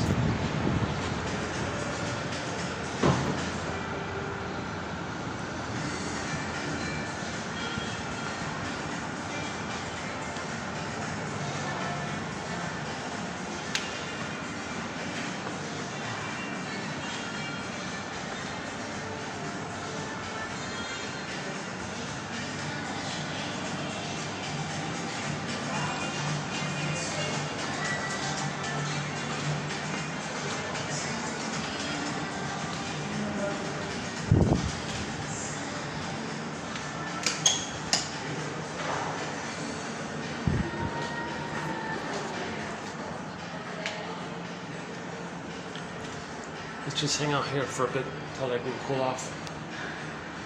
All the other spots are taken. Oh, it's surprisingly busy here on a Monday, yeah. It's actually busier today than it was on Saturday. So John Off has this, so the first point, I think, is that this business about the prototype. There's this flash frozen neural circuit of pain and response. So the example of the asthma one, he constricted his bronchioles. That's the severe example. And then later stresses, if you feel stressed, I don't know how much stress it would take to trigger it. It could be minor or maybe major. If there's a certain level of stress, whatever that amount is, there can be a stress in the present, or there will be stresses in the present if they're perceived as dangerous for the child, like the parents splitting up, possibly.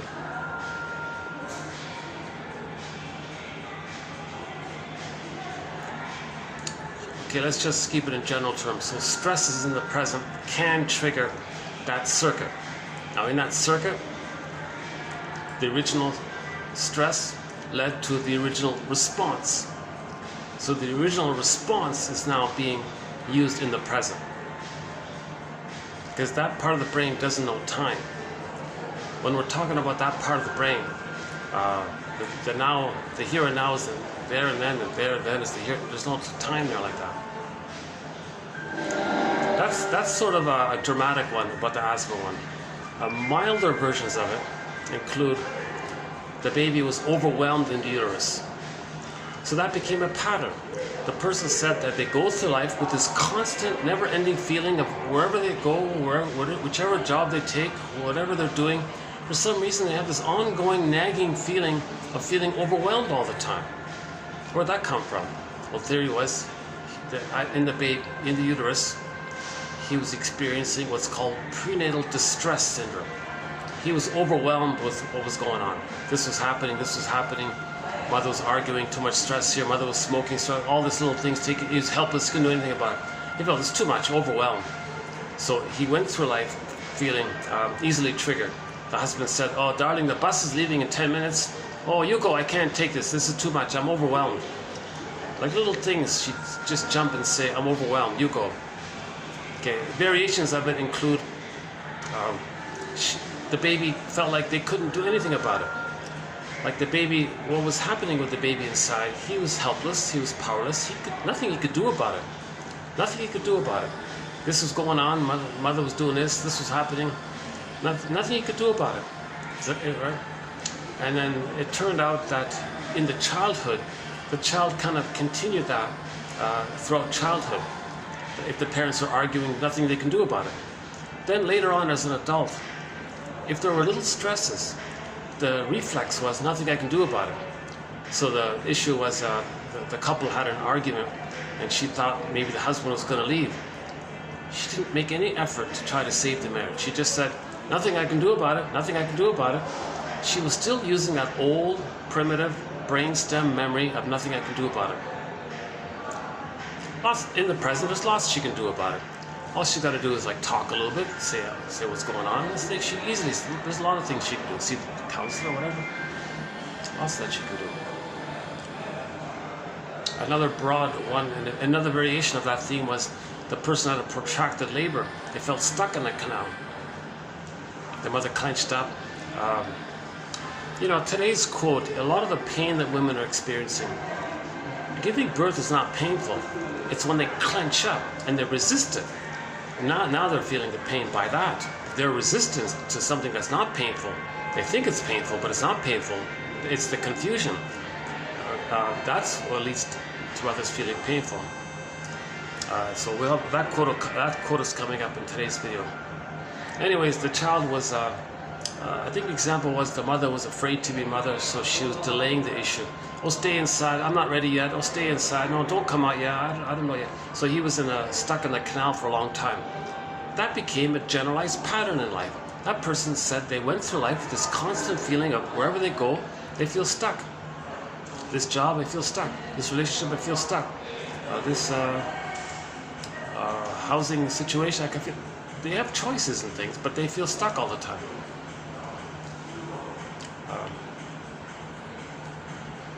Another one sad example was the baby was very distressed in the uterus, and he was kicking the cord around. He was kicking out of the stresses by the mother. Mother's drinking, mother's smoking, arguing, caffeine, bad mood, or lack of connection.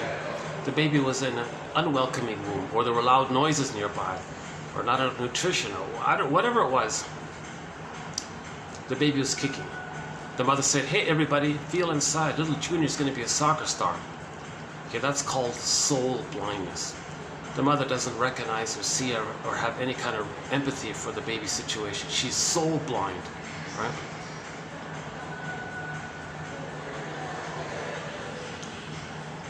So the baby was kicking again and again and again. The cord was getting twisted around him. He wasn't getting enough oxygen. He was panicking by this, so he was kicking even further. The cord twisted even further. It finally got to a point where the baby went, whoa, whoa, don't move.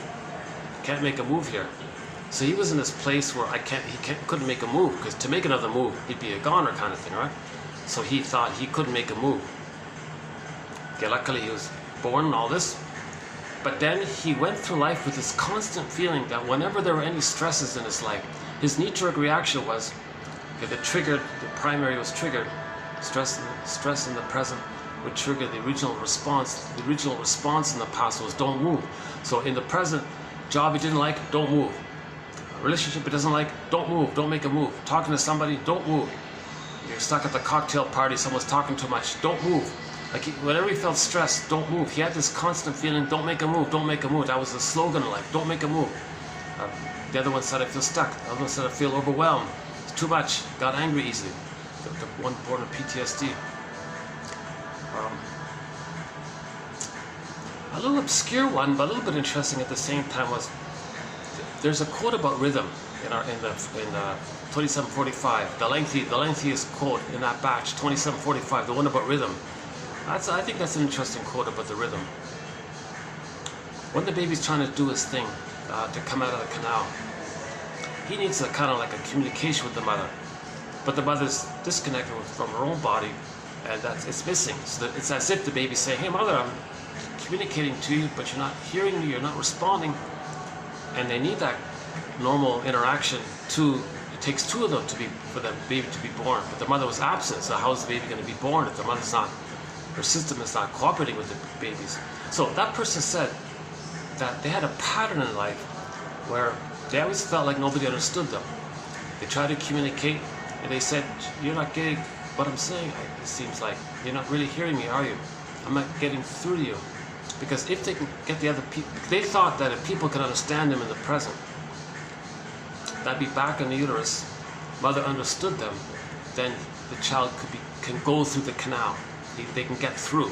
So in the present, when they said, gee, that person's not understanding me, I'm not getting through to them. Because if they can get through to them, that would be mastering the pain, that would be mastering the trauma or meeting the needed to go through the canal. Just an accidental play on words like that. So that's why she said, I'm not getting through to you, I'm not getting through to you. Okay, back in the uterus, couldn't go through because the mother wasn't communicating. That kind of thing. A very common pattern that Janov talks a lot, maybe the number one pattern, the most ubiquitous pattern he keeps bringing up throughout his books, I notice, is as follows. When the baby's coming out of the canal, doing his thing, so he's doing his active role to come out of the canal, right?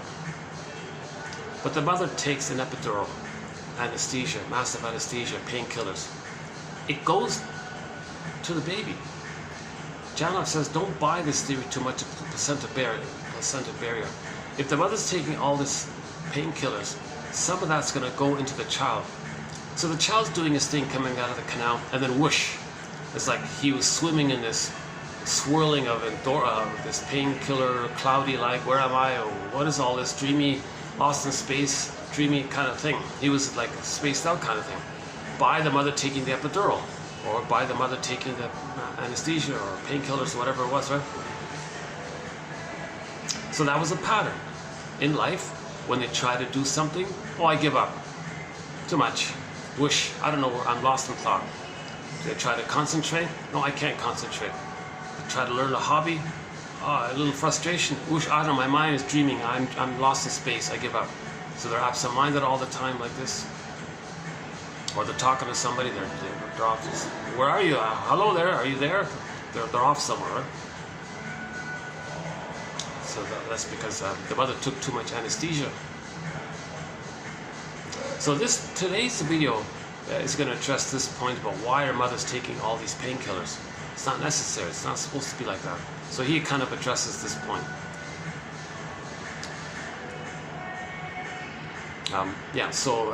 If people give up easily, or they try hobbies, a little stress, and they give up easily, or they initiate something but quit quickly, that's because the prototype was he was come out of the canal and whoosh, mother gave him all the painkiller numbing. So numbed, right? The mother wanted to feel numb, so the child was numb. The child was numbed. He's trying to do something, oh, I'm numbed. Starts a hobby. The example was he bought one of those bread baking machines, tried to make his own bread. He tried to follow the instructions and all this. Little frustration, oh, I'm numbed, I give up. He tried to start another hobby, same kind of thing.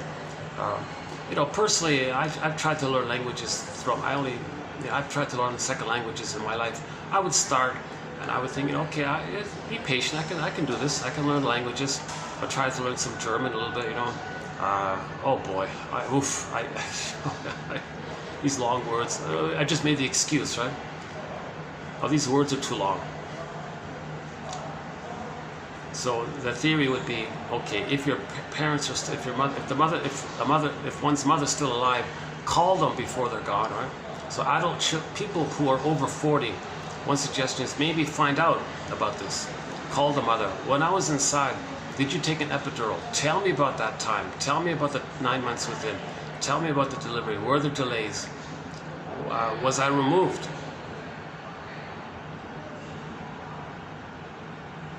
Did we have a secure attachment style? Tell me about the first 3 years, as much as you can, kind of thing. So one suggestion is on Mother's Day and on Father's Day, that those are their days to write letters to their adult children over 40 about the first 3 years. That'd be an act of reparation to help their adult children to heal. That'd be an act of love to do it. Yes, the adult children might get enraged, but the truth will set you free. And yes, there's a risk. The adult children won't want to talk to them. How could you do such a thing? Oh, I can never forgive you for that. How could you be so? But that may be temporary. The anger is part of the grief response, but the truth will set you free. The greatest hurt of all, mother failed me. quote unquote. So the mother failed to provide a secure attachment style. If she let the baby be removed or put on a scale, okay, that's a failure right there. That's the role of the father. Maybe the father can help. No, doctor, you leave the cord and placenta. Is there some real serious medical emergency here? No. Okay, hand the baby. So that's when the father can kind of muscle in and say, no, you gently hand the baby to the mother's bosom. Don't leave the cord, leave the placenta. No, the hospital procedure says we got to cut the cord. Okay, no, I don't care about that. You leave it there. You hand the baby to them, first priority. So he's got to kind of take charge in that case, because these some people think that the hospital system is part of the pillage and the plunder system to make sure people are traumatized and numb and easy to control kind of thing.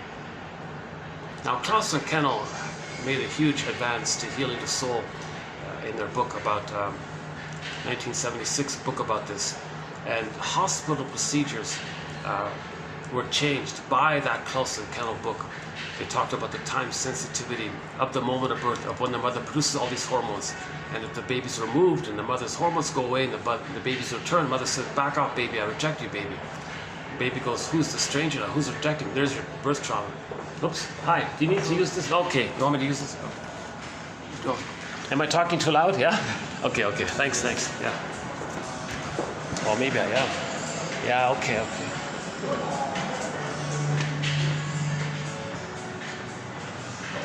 See, they got the front desk right there. Yeah, I forgot about that.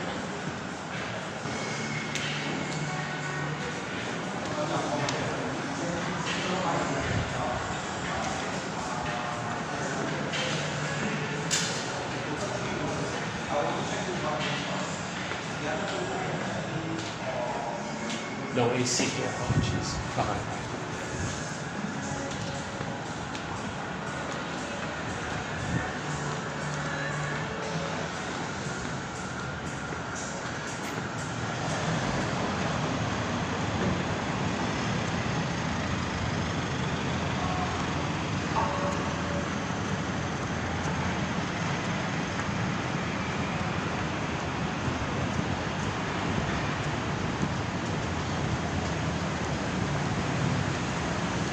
My search for a nice regular venue. So I'm looking for like a meeting room where I can do these videos freely without interruptions and things.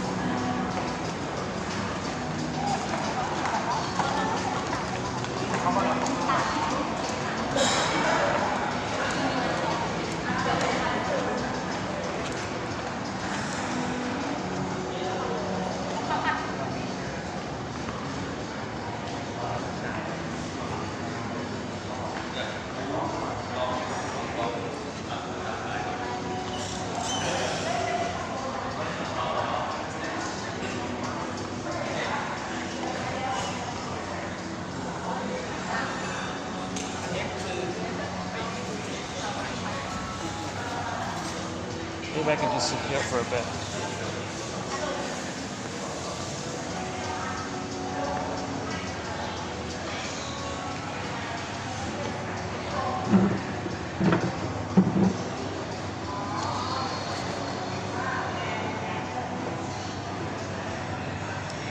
What about here for a bit? I still want to cool off. I'm still kind of sweaty here. Oh yeah, they got these jumping screens here. Hold on.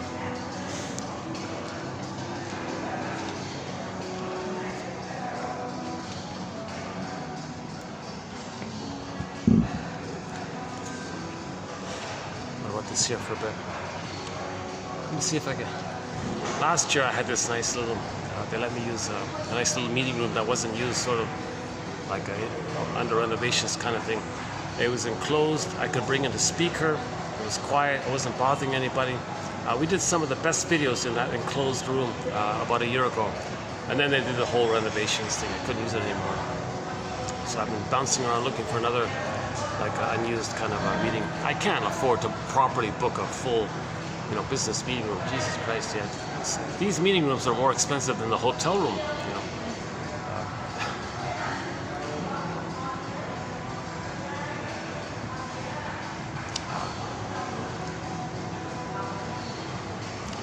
that's not, yeah, that place where I was is not really suitable for doing this video. Where are we here? So where were we? Where were we? Maybe I have only 5. See, I'm right in front of the escalators there, so it's not going to be too. It's not going to be too convenient.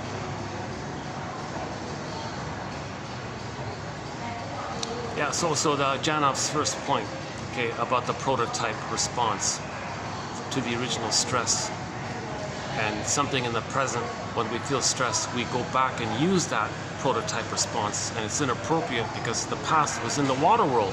Now we're in the land world. Why are we reacting physiologically as if we're back in the uterus? So that's kind of neurotic like that.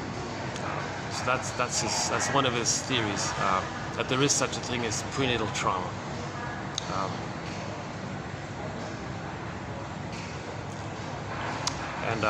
You know, and he gave examples of like when if the mother drinks, if the mother takes one cigarette,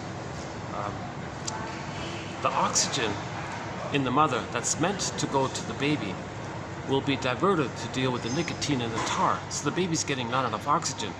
Plus, to boot, the vein in the cord that sends the oxygen constricts, not even allowing enough oxygen to go in.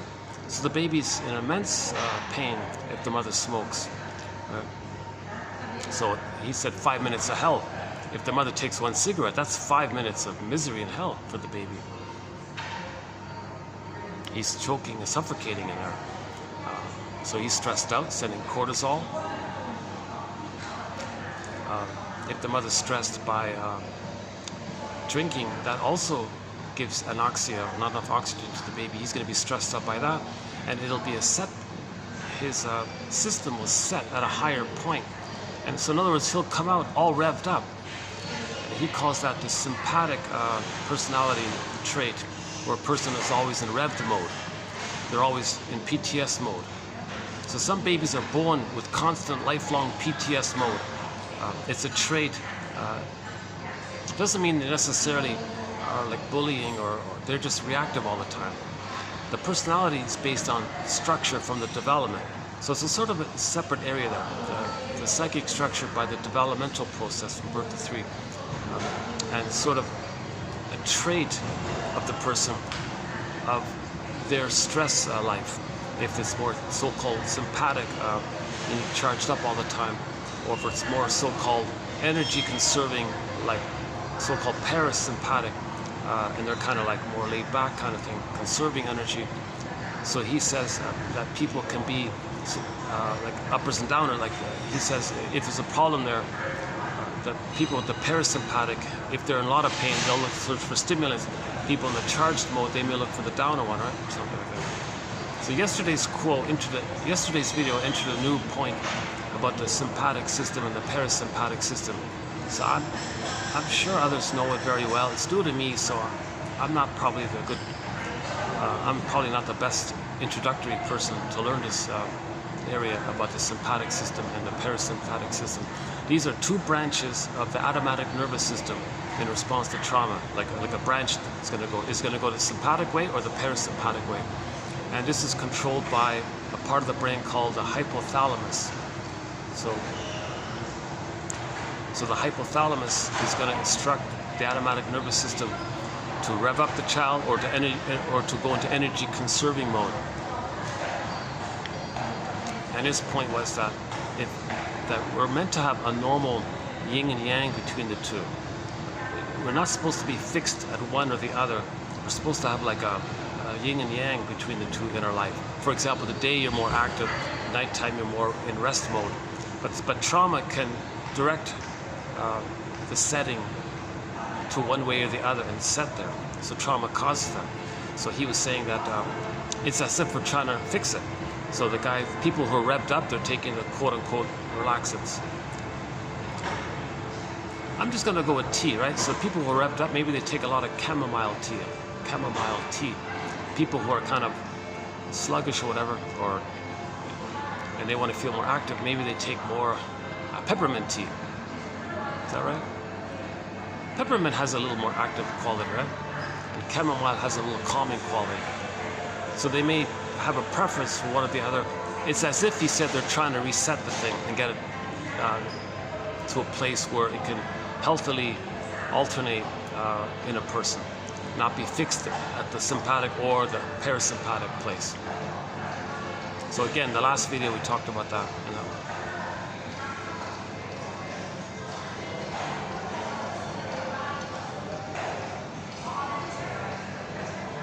He said sometimes when people feel stressed, they want to make themselves numb. So they feel stressed, they eat cookies or drink a beer. So they're giving it to themselves, the swooshing, the endorphins. So emotional eaters, including people who drink beer and all this, they feel a little stress. The brain would normally send it, but the supply ran out. Okay, because the supply cabinet within ran out because the orders are too great over time. Every day there's an order there. Come on, give me endorphins, pain endorphins, pain endorphins, pain endorphins. Maybe it runs out. The brain goes, oops, out of supply here. Okay, run for the cookies, run for the cookies. That tricks, he says it dupes the brain, it tricks the brain, forces the brain, compels the brain to release it by the external substance. So that's related to that pattern. You feel stressed, eat cookies. Emotional eaters can come from there. So where did that come from? All the babies coming out of the canal, there was some stress there, whoosh, mother took an epidural. So in life, feel stress, we give ourselves the whoosh, eat the cookies.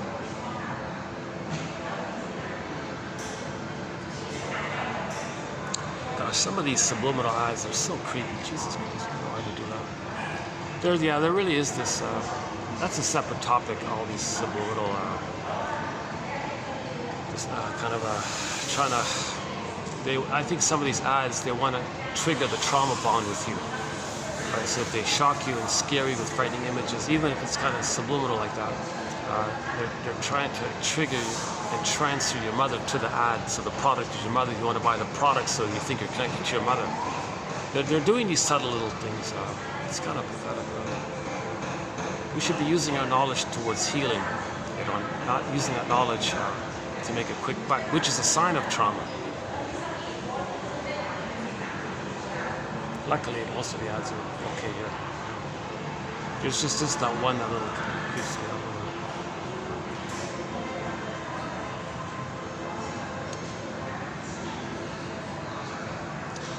I wonder if I can hang out here for a little longer here. Okay, let's. So did I get that point across about the prototypical? Let's see.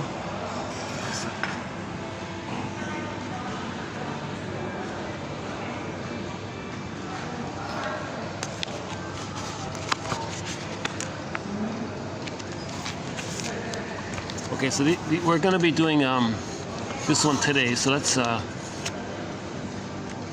So this is coming up. So hang on. Okay, so let's just clarify this first point here.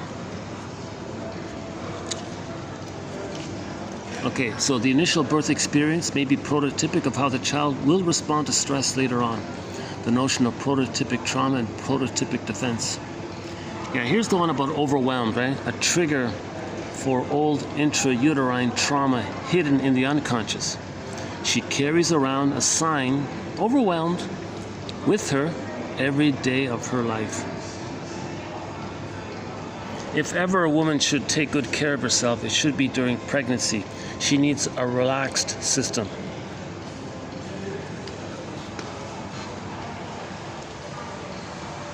So Janoff makes a big point about this.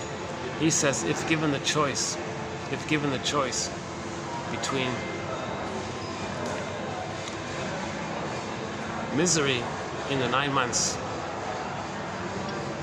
and maybe things being okay after birth for the first 9 months, or the other way around, happiness in the uterus and a hard time afterwards, he would choose the latter, right?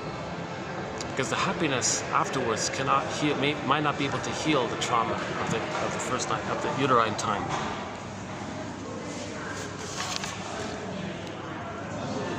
Whenever a pain is engraved into the nervous system, the response to that pain is also stamped in. flash frozen. The pain and the response are a unity, which becomes prototypic so that under any later stress, the original response pattern is automatically triggered. By the way, endorphins, if we were to personify the force or the power or the effect of endorphins, in ancient Greece, they called it Morpheus. Morpheus, the Greek god of dreams and sleep, has dulled our sensibilities and made life gray.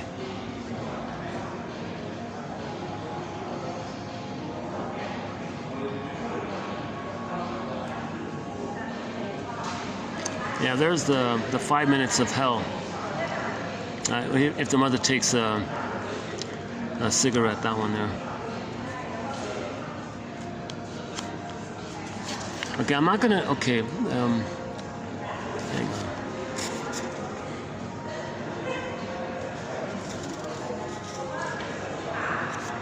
What if we have pain that no one is aware of, not even ourselves? A pain that occurred before we had verbal memory. A pain laid down solely in terms of neurochemistry without words. A pain that came from being abandoned just after birth due to the illness of the mother. Ingrained here is a massive aloneness and terror, a helpless, hopeless feeling that cannot be articulated.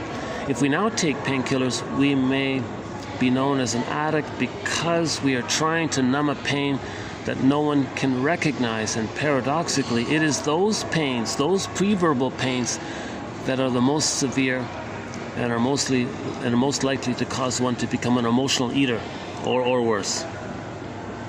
Yeah, birth trauma. Those who experienced birth trauma, many who experience birth trauma, can end up experiencing PTSD.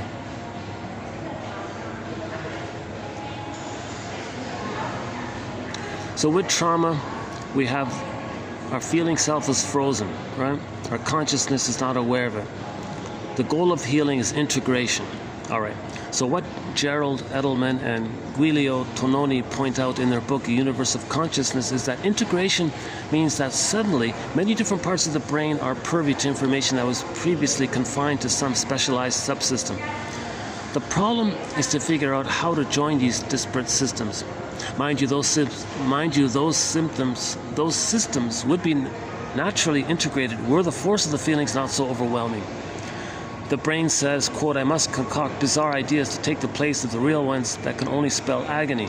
Unquote. Consciousness is no more than maximized integration among neuronal groups and different levels of the brain. Janoff was saying a lot of pep talks, and they're there now, get over it. That causes more repression. You're not integrating, you're repressing. He says a lot of CBT, cognitive therapy things. It's actually, the purpose is to repress the pain. So you're creating a wider gap between yourself. You're not integrating. The goal of healing is to integrate and accept. You want to make the unconscious conscious, not further bury the unconscious. When someone has an integrated feeling, it means that feeling has become part of her. Where was it before? Well, it was a part, deep in the unconscious. Connection of feelings. If there's a connection of feelings, then there will be less of a left brain bias. The left no longer on its own, ignorant of the right side of feelings. We need both the feeling aspect of an experience and also its comprehension. You see, that's comprehension is intellectual knowing, cognitive knowing, right? And the feeling aspect, that's emotional knowing. We need both. Intellectual knowing and emotional knowing. That's integration. Emotional knowing with the cognitive knowing. It's kind of together. That's the yin and the yang of healing. The yang is the comprehension. The yin is the feeling or the emotional knowing. Okay, that's the mark of an integrated feeling. That's the sign of an integrated feeling.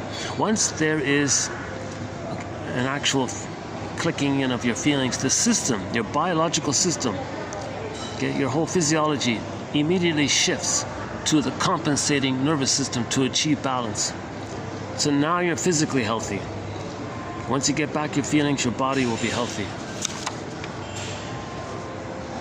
Yeah, similar. Okay, here's another one about giving up easily.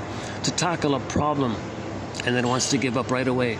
The feeling of defeat has happened when her mother received massive anesthesia at birth, which entered the birthing child. Yeah, so these are people who give up easily, right? They try something, oh, I give up. They try something, oh, I give up. What's the use? What's the point? I give up. Now, that's another variation of it. This constant feeling of what's the use? What's the point? Just give up. Because originally the prototype was he tried to come out, whoosh. You know, some mothers even take the epidural even before the pain comes in. Some mothers say, you know what, doctor, I don't want to feel any pain, even from the beginning. Give it to me now. Okay, that baby already has a defeatist attitude in life because of that.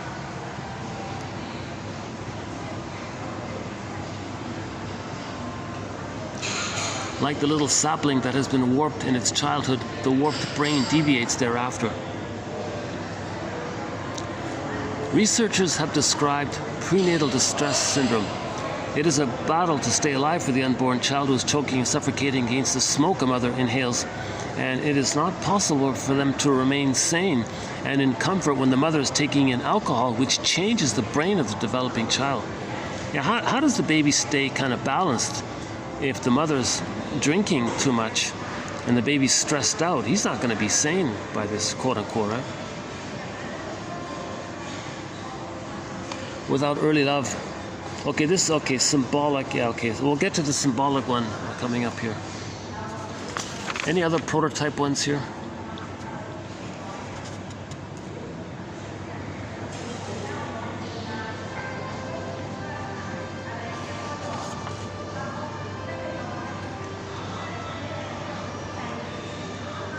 Yeah, drugged at birth. The physiologic equation originally and currently is stress leads to unconsciousness, right? Or a variation. Stress leads to drinking alcohol, which leads to unconsciousness. Right? So you feel stress and the guy wants to order a beer. The original stress is a current imprinted memory. New events resonate with this memory and produce the same prototypic reaction. The prototype controls behavior because it is the first memory of trauma and survival occurring in an early life and death situation.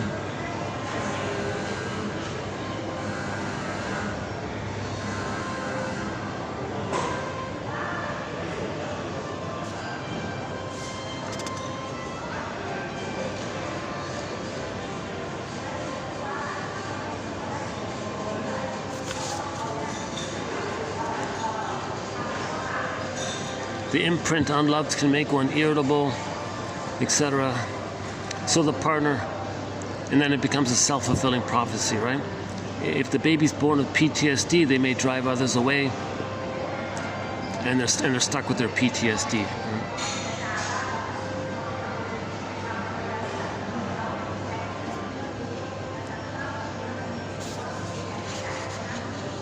By the way, yeah, from the TV show Drop Dead Diva, the law is the wisdom of the ages wrapped in the opinion of the moment, a reflection of society. Again, the law is the wisdom of the ages wrapped in the opinion of the moment, a reflection of society. So apply that to yourself.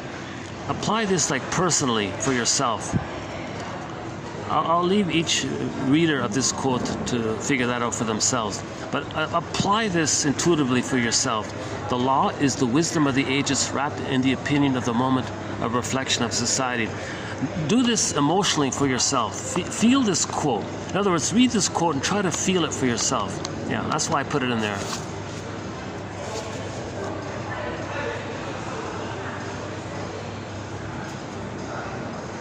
The more we connect with unconscious, the more conscious we become. That's the key one here. The more we connect with unconscious, the more conscious we become. Any feeling that rises into awareness forms consciousness, which is about all parts of the brain working in fluid harmony.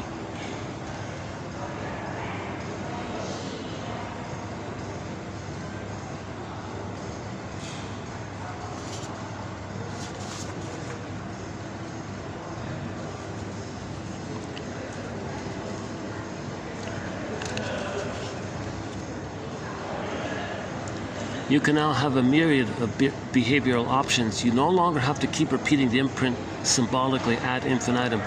You no longer have to drink alcohol to feel the warmth that mother should have given you.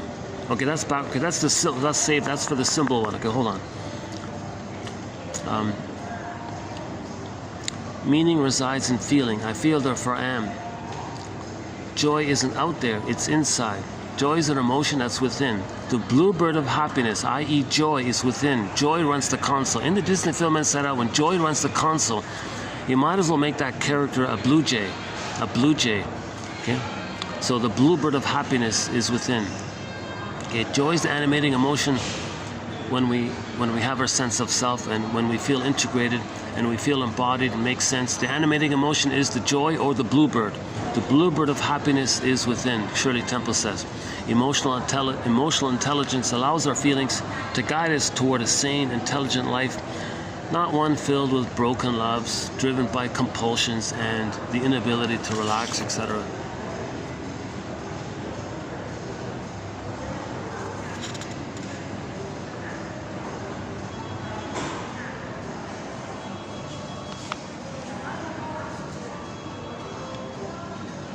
The more painkillers the woman takes during labor, the more likely her child will be to abuse alcohol later on.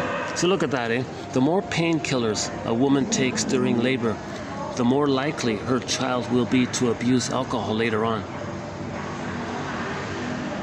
Yeah, and here's the example about the monkeys. We know from animal experiments that those deprived of touch and love right after birth tend to consume alcohol later on when offered. Those animals who were loved refused it. Because these monkeys were deprived of love early on, they later felt the need to comfort their pain and did so with alcohol. If I remember correctly, they had 10 monkeys, right? 10 baby, newborn baby monkeys. Okay, so 5 of them were left with the mother. 5 of them were removed. So those 5 were traumatized without their mother. Okay, later on, he put the 10 monkeys in the same room and offered all of them some booze. The loved monkeys had no interest. They just kicked it away. They had no interest. But the love-starved, the absent mothered ones, they were voraciously greedy for the alcohol. So it's pretty clear and vivid, that one, isn't it? So we got to heal. Women need to do some healing as well.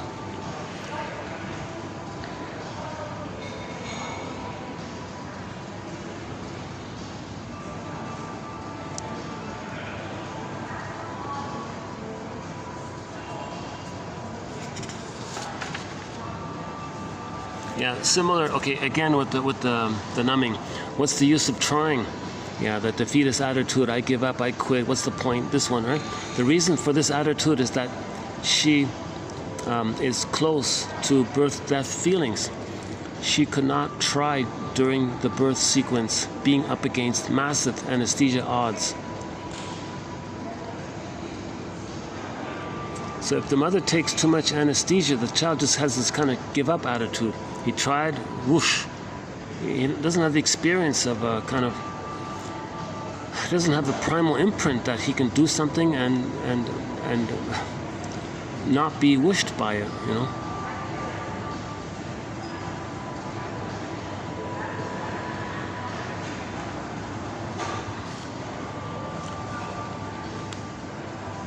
Yeah, and here's the point about the hypothalamus. The hypothalamus controls the two divisions of the automatic nervous system, the parasympathetic and the sympathetic. The sympathetic system directs energy using processes such as the flight or fight response. It mobilizes us, raises body temperature, reduces peripheral blood circulation. Okay, so that's why a person may have cold hands, cold feet, pale, maybe too pale in the face or something, not enough blood circulation. Or there may be frequent urination or increased sweating. Okay, by contrast, the parasympathetic branch controls energy-conserving processes. Now, a healthy person has a good balance between the two systems. ideally the two work together in harmony. Okay, that's the yin and the yang, right? So that we are more sympathetic during the day and more parasympathetic during sleep. But birth trauma or a harsh childhood can push us in one direction or the other. Yeah, and okay, as an extension of this point, research in Sweden found that when a delivering mother was given opiates or barbiturates at birth, there was a much greater chance of later amphetamine addiction in the offspring. Now, I'm assuming this quote means the painkillers, right? So if the pregnant mother takes a lot of painkillers, that baby inside may grow up with a greater chance of developing an addiction to amphetamines. What many of the new studies of addiction neglect, however, is the nature of the birth, whether it imprints a phlegmatic, passive personality, that's the parasympathetic one, right?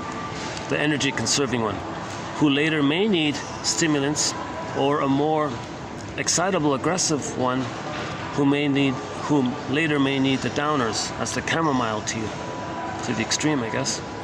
The body goes on compensating for the intrusion of drugs in the womb for the rest of their lives. So these mothers need to resist this temptation to take painkillers. Let the mothers find some way to be in rhythm with themselves and get support from the father, and so that she doesn't do this. Yeah, okay, so later on, if the person is dependent on some substance, it is as if we are constantly trying to reset the deviated set points. And the OCD one seems to be about the sympathetic one, always wanting to discharge. A pain that endures, which is why adults need painkillers to stifle the cries of being unloved early in life.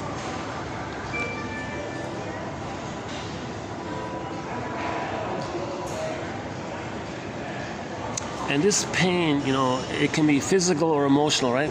When the pain originates from like a physical thing, like you fell down the stairs or something, or from a memory that mommy doesn't love me, the agony is the same, i.e. stress hormones are secreted. So stress hormones will be secreted either by the physical thing or mother not loving the baby. Baby saying, "Come on, love me, mother." Okay, now that's related to his technique of. So let's skip that one for now. There's a biologic need to be whole and to reconnect. A memory of wellness, of what we once were, lies in each of us. If the body normalizes with the re-experience of early feelings, then we can assume that it deviated with the original experience of that pain. So here's Janoff's selling point, right? Here's one of his selling points. If the body normalizes with the re-experience of feelings, and he claims he can help people with this, right? He passed away in the year 2017 at the age of 93, so there's not much around about that, but he claimed that some people were able to re-experience their early feelings and the body normalized. Then we can assume that the system deviated when there was pain. If you're healing, then the system natural. Okay, that's obvious. All right. This thing about the imprint, James McGaw points out how early emotion catecholamines, alerting chemicals, the neuro juices of vigilance are secreted, which tend to seal in the memory. Yeah. So now they're saying we can see it in the brain scans, that the trauma memory is sealed in effect, inscribed in. It's inscribed, or we can call it the imprint. It's the same idea. Blueprint, template, schema. It's like burned in kind of thing. It means that extreme emotional trauma is locked into our systems as a psychophysiological event. It's not just psychological or physical, but rather both at once, and it can last a lifetime. Somebody thinking, quote, nobody loves me, for example, endures because it was too much to feel and integrate at the time. Yeah. So if the baby burns in the imprint, mother doesn't love me, the baby couldn't integrate it or process it, he froze up there, then it's set there for his life, kind of thing.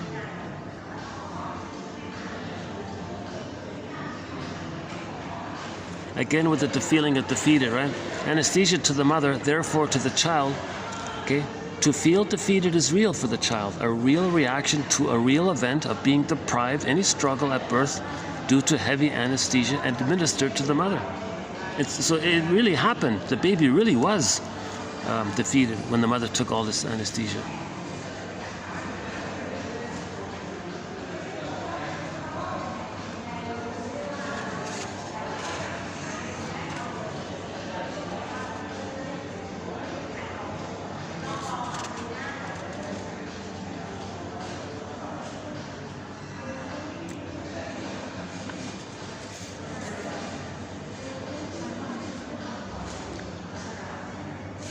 A traumatic birth leaves us vulnerable to even the slightest stress later on.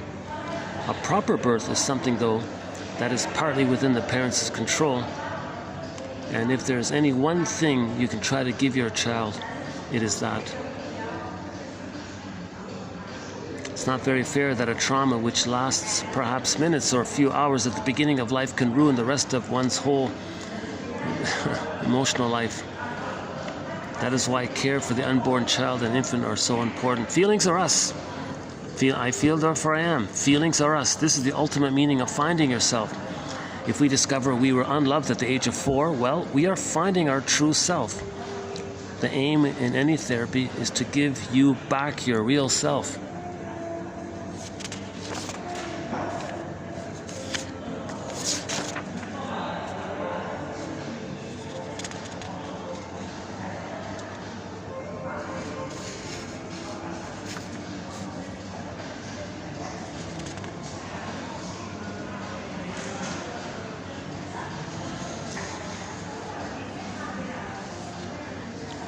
Okay, let's just leave it for that first part then. What a strange thing the imprint is. It is impervious to experience. Trauma is likened to an event that is flash frozen in a nonverbal neural stream. Once frozen in time, it secretes the hormones of stress and response. Our goal is to bring memories from the nonverbal to the verbal areas of the brain.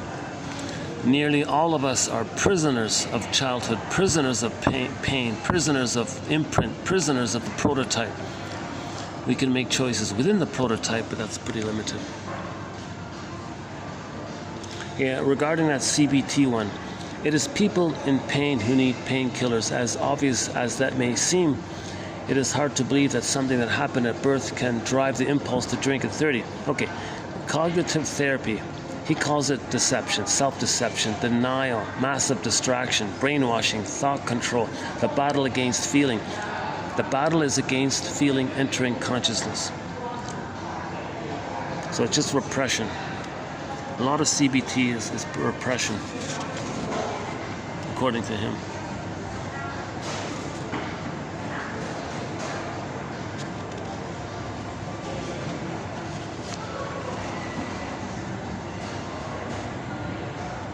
Neurosis is what we do to keep ourselves feeling numb.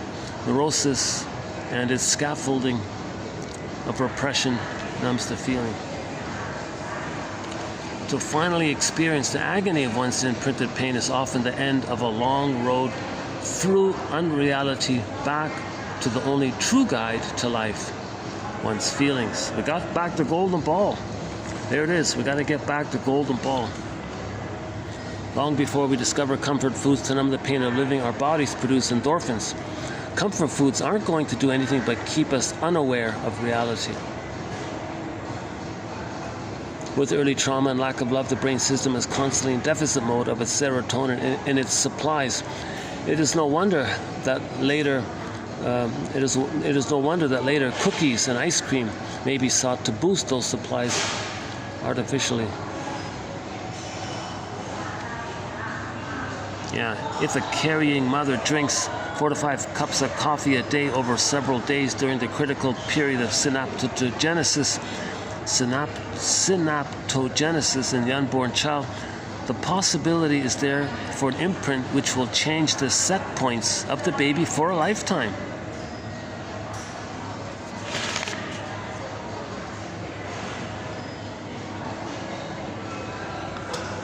So long as the feelings are inaccessible, we remain prisoners. Okay, that's the belief one. Okay, that's this.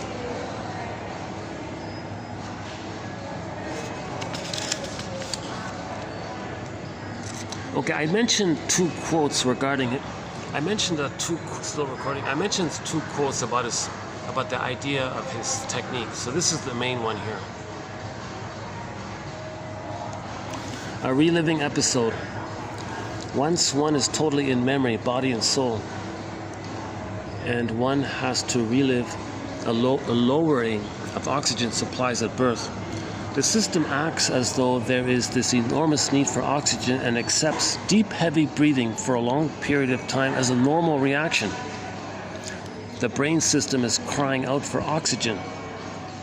The brain system that suffered anoxia at birth. If that brain system is not engaged, there can be hyperventilation, dizziness, fainting, puckered lips, etc. If the person does descend to that early brain system, everything's still intact. Right? That frozen baby screaming, that's still there. It's still intact. 50 years frozen, that frozen screaming baby is still there. That woolly mammoth, that frozen woolly mammoth in the block of ice for the past 30,000 years, it's still there, intact.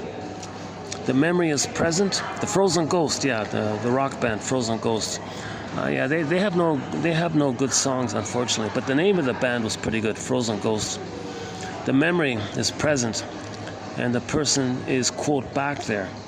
She is reliving the event with the brain system involved at that time, and therein lies resolution. Blood pressure can go from over 200 over 110 to 120 over 180 at the end of the session. The memory has left its storehouse. The memory has left the building. The memory has left its storehouse and has finally connected to the frontal area. We react now as we should have back then. You see? The baby couldn't breathe deeply. He couldn't do the locomotive deep breathing back then. But now we can. We react now. The deep, long breathing, he calls it locomotive breathing. Come on, baby, do the locomotive breathing. We react now in the locomotive breathing, long, deep breathing, 30 minutes long, no hyperventilation, just long, deep breathing. All that oxygen, he's just catching up. Oh my God, all that time, not enough oxygen. He's trying to get all that oxygen. We react now as though we should have back then. There is obviously plenty of oxygen in the therapy room. But back then there was no oxygen, but now there is. So now we react as we should have, because in the present there is oxygen, but back then there wasn't, right? I think that's sort of the key quote here about his technique. Whether or not people can get to that key point, i.e. descend to that early brain system, that's another question.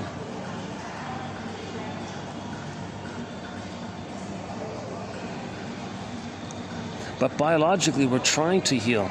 See, biologically, people are always trying to expel what hurts. So we're trying to do that. In other words, it's sort of natural to there's this innate drive for healing. Victims of history.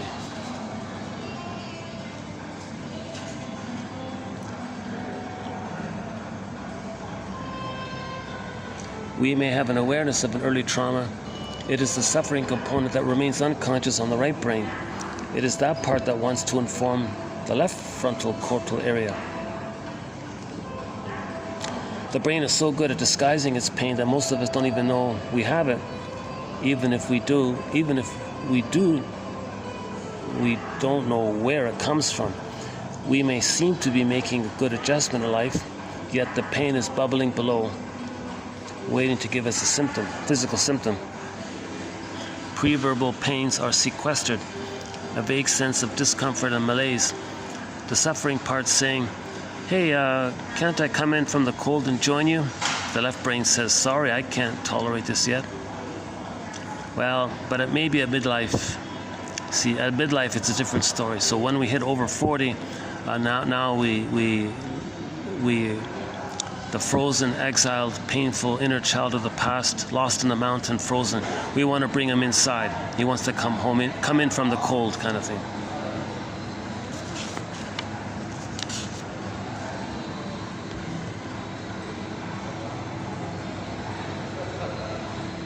To be feelingless, to live in one's mind, in flight from the truth about our childhood stored in our body. Once a person finds himself, he has found all the meaning there is.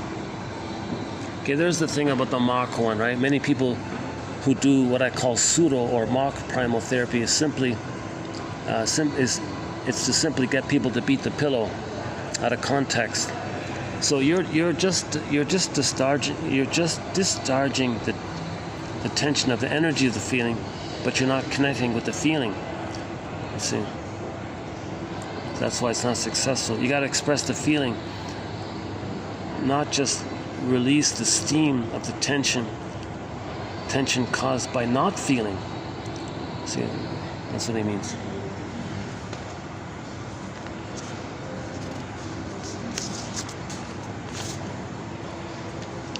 Okay, that's the first part of it. So I mentioned the two main theories of Janov. So the prototype, something in the present, some stress in the present triggers your original response, right? Constricting your bronchioles, feeling overwhelmed, feeling stuck, feeling defeatist, giving up easily, can't make a move. And you can be in the sympathetic one or in the parasympathetic one, and so on. Okay, next one, the next point. It's sort of a two-parter, A and a B. So the next main point, Janov sort of picks up on repetition compulsion. So when there's trauma, we're still looking for mother's love. That's in the brainstem, but it's frozen there. Later, when the cortex comes online, right, the thinking part comes in, hippocampus, age 3 roughly, that cycle of the cry for love goes to the left part. The left part continues what the right part is doing, but the left part doesn't know what the right part wants or needs or is doing, but the left part's doing something in response to the right part. So the pain in the right part is going to make the left part do ideal versions of the past, called searching for symbolic love. So originally the baby wanted mother's love. Okay, that's unavailable. It's past that critical time, but the pain is still there. The left brain continues this loop. So in the present, they go through life searching for symbolic mother. So it's pretty obvious, right? The baby doesn't get mother's love. He's in pain. Doesn't want to be in that pain. Come on, mother, give me your love. So now, come on, baby. What's it? Redbone. What's that song? I just heard it this morning. The band Redbone. Come on, baby. Something. Come on. Send me your love or something. Come on, send me your love. No, that's not it. Come on, love. Come on and love. Come on. Come on. Da-na-na. Okay, there's a band, indigenous band called Redbone. They had a big hit called something. Come on, send me your love. Something to that effect. I forgot already.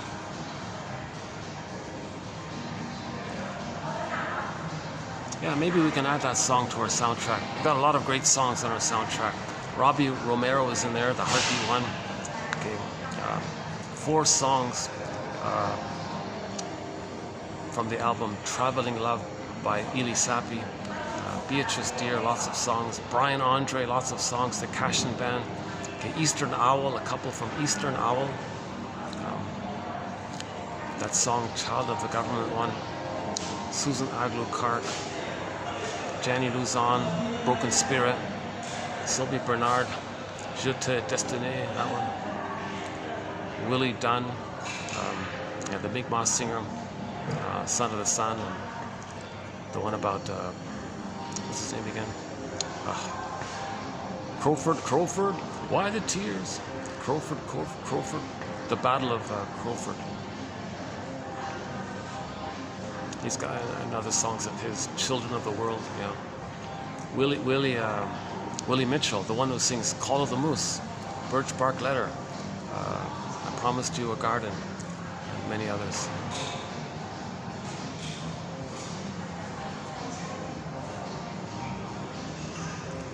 Kelly Fraser, Searching for a Seal. Yeah. A couple from, yes, the famous Buffy St. Marie, a couple of hers, Star Walker. And there's more, yeah, there's more in there. So I'm trying to include songs from all around. So we've got a lot of songs from all around the world, including a lot of songs by indigenous singers. We've got folk songs, classic rock songs, opera, you know, and so on.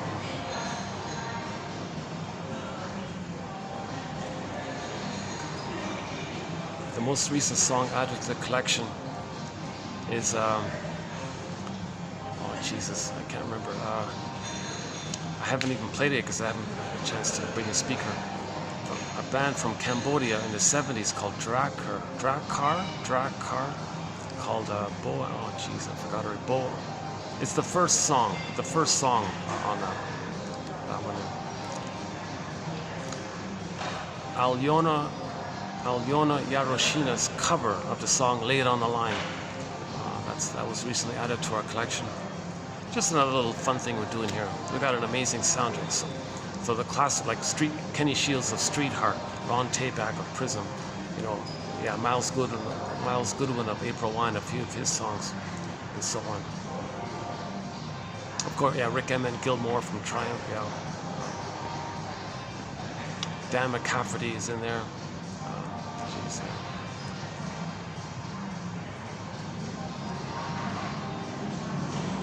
Let's see, let's check the battery here. I want to get onto the second one, the second point, 430.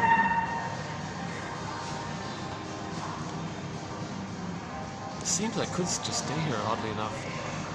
There isn't much traffic at the escalator. But let's not push my luck here. Let's go back outside. And I want to do the second part of Janoff's theory about searching for symbolic love, how that works. And it takes two forms, either cookies or beliefs, in a nutshell. So the flashing pain sends the endorphins. So the brain naturally sends the person endorphins. Naturally, there's a natural ability or capacity of the brain to send the person endorphins to numb the pain. If it wears out, we can either eat cookies or drink beer. That kind of jolts it, like pushes it or something. Another version of it is beliefs that promise that one day you'll get mother's love, but you don't say it that way. You say it in some coded way. So you believe in some coded thing, but the pain creates that belief. So one day you'll so whenever we make reference to religion, it's only in the context of when religion is being used as a tool of the pillage and the plunder system. We're not talking about victims. But if there's one day you'll be saved, somebody will come, say a goddess will come and save you and heal you and love you. Okay, that's the symbol that back in the prototype, the baby wanted the breast mother to be there and love them. So in the present, so one day you'll be saved, kind of thing. You'll be taken care of, all this kind of stuff. That belief, the dope, Janoff calls it dope of hope, this relentless, this unreal, relentless hope, that kind of hope, this unreal hope called relentless hope. So why don't we run through those ones quickly then? Yeah, okay, I'll take it outside. Yeah, let's take it outside and I'll run through those ones and then we'll do today's quote. So give me 5 minutes to go back to where I was. I think I've cooled up. I think I've cooled off here. Yeah, hold on a sec.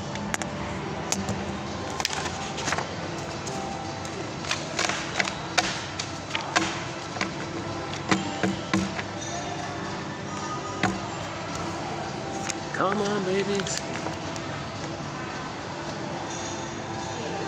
my God. I just heard it this morning. The band Redbone has a song called something about love. Give me your love or something.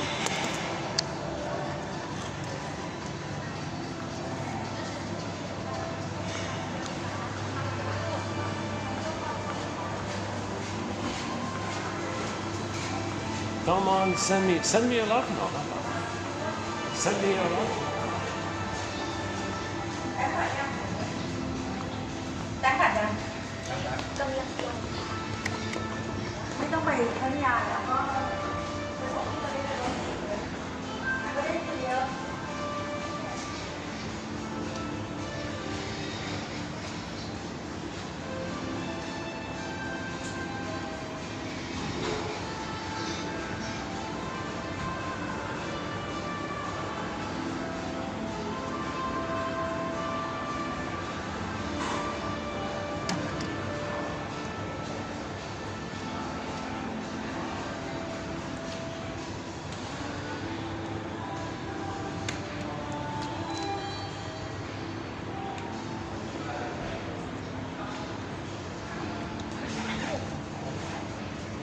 กำลังขึ้นค่ะ going up ประตูลิฟต์กำลังปิดค่ะ door closing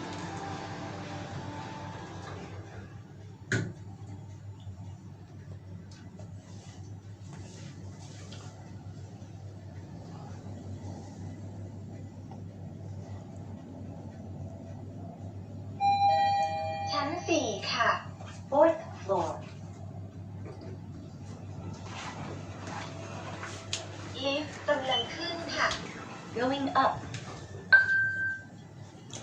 Okay, so we're posting this. We're posting this in the year 2024. ชั้น 6 ค่ะ sixth floor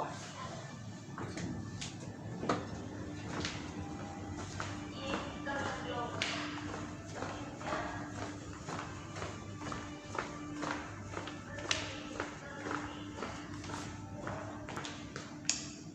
I wonder if I can go out that way.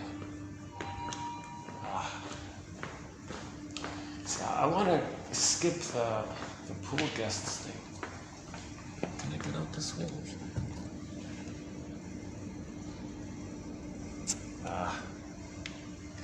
Okay. There's nobody there, then I'll do it now.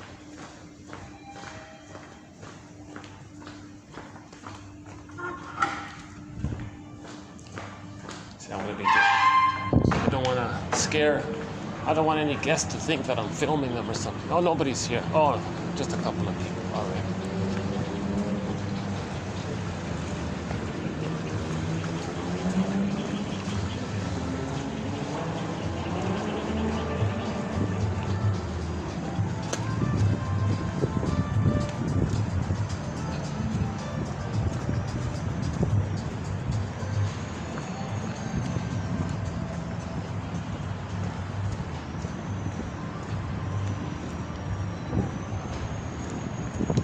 Oh, they moved my setup here.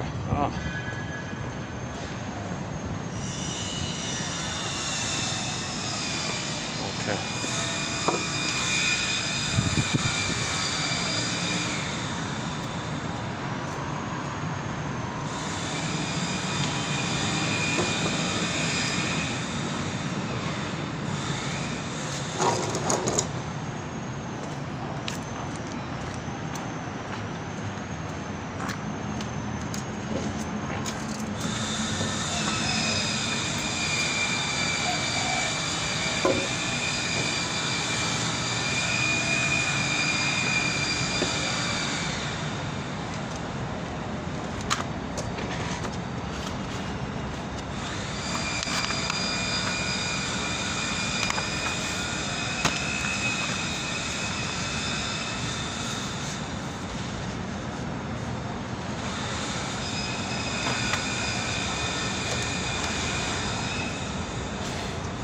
Okay, the key one is right here. The unconscious hope of fulfillment of old unfulfilled needs. See, past the critical period, right after age 3, if you still have this unconscious hope to fulfill your old unfulfilled needs for mother's love, Okay, that's neurotic. There's your neurosis. Repetition compulsion. It's relentless hope. It's a relentless hope, an unreal hope to get the love that you needed back then in the past. Okay? The unconscious hope of fulfillment of old unfulfilled needs. Pain automatically makes one honest with oneself while it does away with unreal belief systems. We never got and will never get what we needed as a child. The death of unreal hope is the birth of life. Okay, so there's your motif of the rebirth, right? The death of unreal hope. No matter how many cookies you eat, it's not going to translate to being loved by your mother back in the nursery in a time machine. Okay? No matter how much you believe some magical thing in the sky is going to save you, that doesn't mean you're going to travel back in a time machine to where your mother saved you and loved you. It's not going to. This relentless search for an unreal hope is neurotic.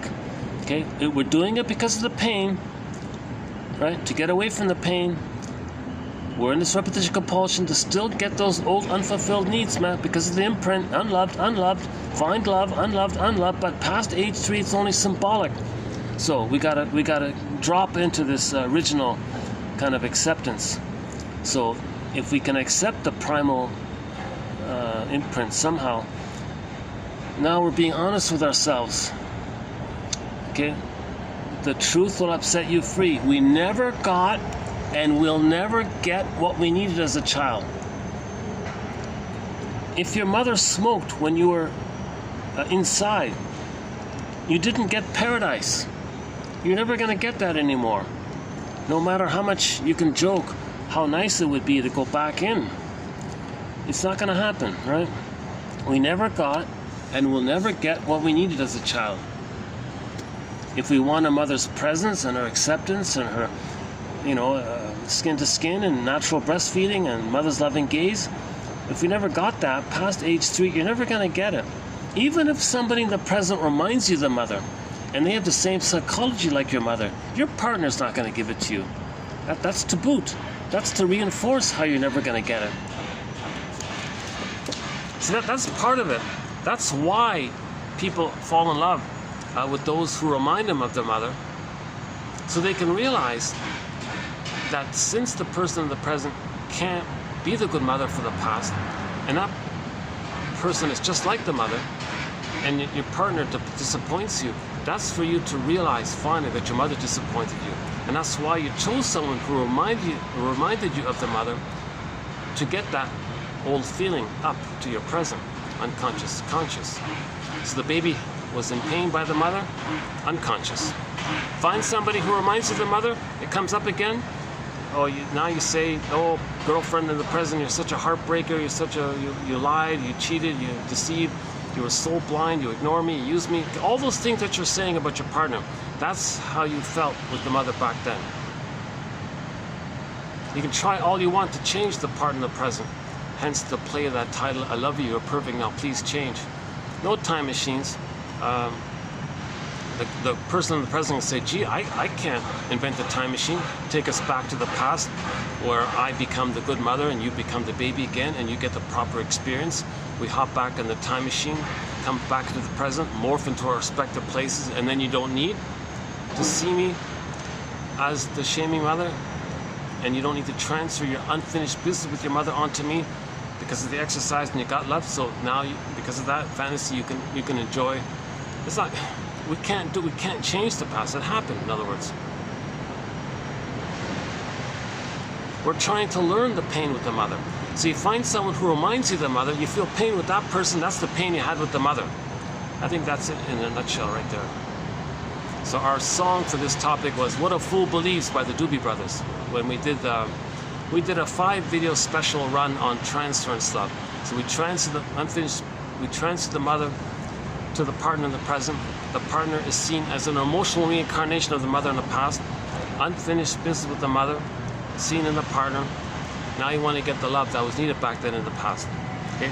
The unconscious hope of fulfillment of old unfulfilled needs.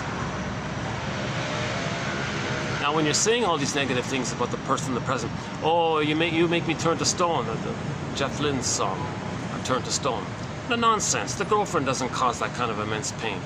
She just triggers up the pain you had with the mother. You chose her to be triggered up, to know the pain with the mother. That's the unconscious or the inferring mind or the trickster part of the healing efforts to make you aware of the past. So that's sort of the conclusion of it all. This one right here. The unconscious hope of fulfillment of all unfulfilled needs. Pain automatically makes one honest with oneself, while it does away with unreal belief systems. We never got and will never get what we needed. The death of unreal hope is the birth of life. Art therapy decodes belief systems by getting down to what really underlies them. It is like pulling back the curtain and peeping in at one's ancient history. The client's belief systems, right? So the belief system can be in the person, right? It can be like in some magical entity in the sky that's going to come and save you, or like a partner's going to save you, or the cookie's going to save you, or the bottle of beer is going to save you. So, okay. So these belief systems function as a sort of life vest. Take it away, and he fears he will be in danger of drowning in pain. So these life vests, right? Meaning these belief systems. Okay, one day God, the sky God's gonna love you or something like that. These kinds of beliefs, or the person in the present is gonna give you what your mother didn't give you back in the nursery. Nonsense. But if you take away that belief, if you take away, then you're in fear of feeling the pain from the past.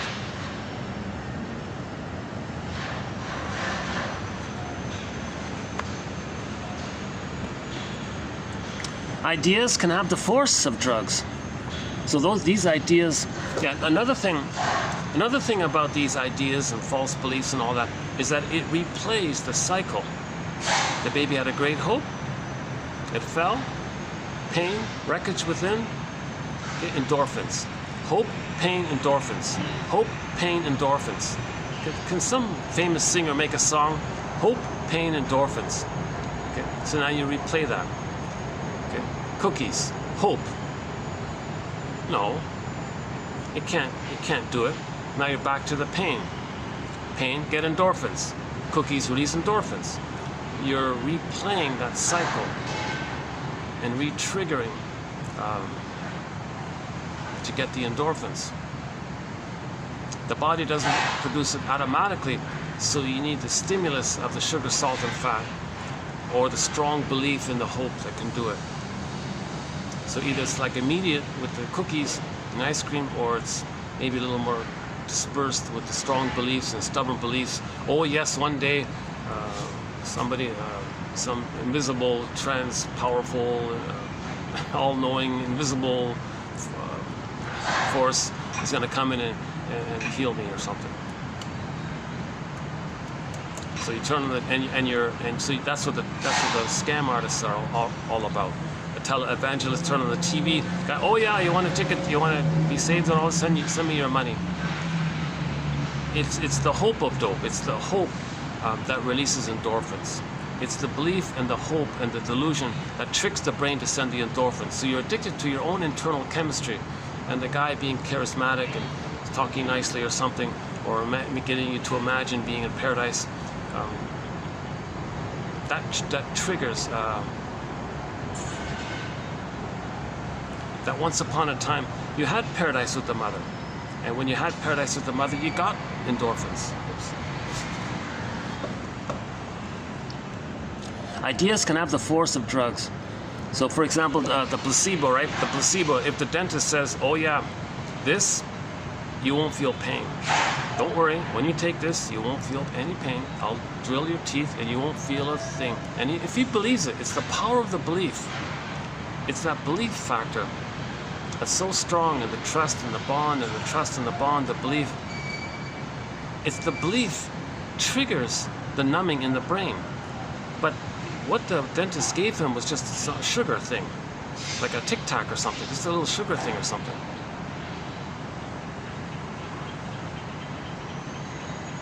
So that conveys the idea that beliefs can ignore reality and send endorphins. Ideas can have the force of drugs, and when those ideas are challenged, the person is in danger of a withdrawal symptom. Ideas are, in fact, chemical painkillers in the brain, and it is possible to become addicted to these ideas. Right? So if somebody's a bigot, if somebody's addicted to hate and prejudice, it's addictive. Hate is addictive. Greed, envy, hate, prejudice, I'm good, you're no good, it's addictive, right? No one is going to let you take your fix away voluntarily. That is why it is urgent that, agents of hate, for example, join other like-minded agents of hate. Now we understand why someone can give up booze to find, quote-unquote God. Both have the same effect on the brain. Once the idea encompasses the fact that we are saved, that we don't have to die, that we live on in one fashion or another, that we are absolved of our sins, that we are not alone, the idea will cause the secretion of painkillers.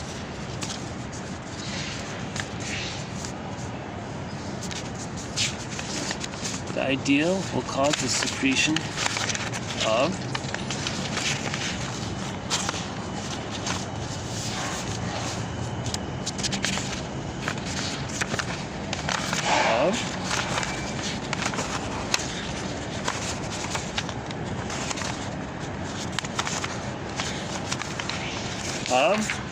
pain-killing medicines in the brain. The pain was too much to be felt. Ideas had rushed in to quell the pain. That is, the ideas rushed in because of the pain. We can become addicted to our beliefs because they trigger off the serotonin, pain-numbing neurohormones. The believer can love the universe, but not very good at loving others. They often have a history of broken relationships. That is because defensive belief systems usually spell deep unconscious pain.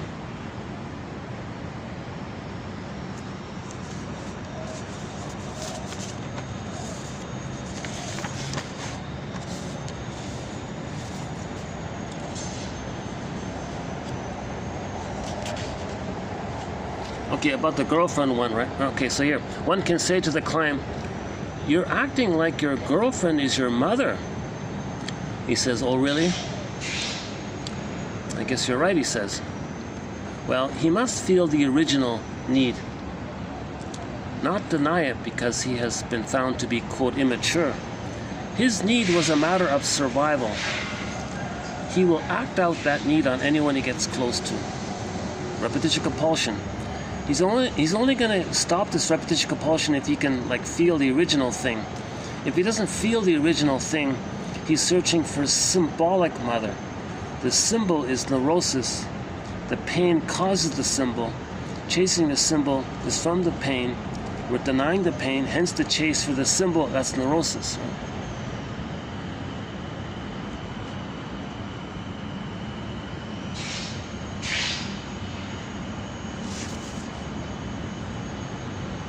For example, short sellers have always known the power of rhetoric to move people's emotions. The cynical deployment of propaganda to create mass false consciousness and manufacture consent. Yeah, so salespeople, public relations people, short sellers, they're aware of the power of beliefs to trick your feelings.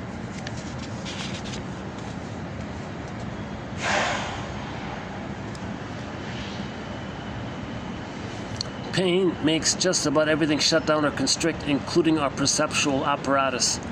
For example, if the short sellers use the population to satisfy their old unconscious needs, they will be unlikely to see the pain they're causing on others. They only see a projection of their need, right? Yeah, so think about that. So the most traumatized of the most traumatized, usually the Iagos. Iagos, that's a personality pattern based on severe abuse by the mother, where the baby concludes mother hates goodness. To have a mother, he's got to hate goodness. So he becomes a short seller. The mother short sold the baby's soul, gave him emotional poverty, plundered his inner land. Okay. All of the child's original goodness, mother hated it. Okay. He identifies with her. He goes through life hating goodness to have her. Okay. So short selling means, you know, something's good, but if you destroy it, you make a quick buck. They call it short selling. So the mother short sold the baby's soul. That baby identifies with the aggressive mother. They can become literally a short seller outwardly.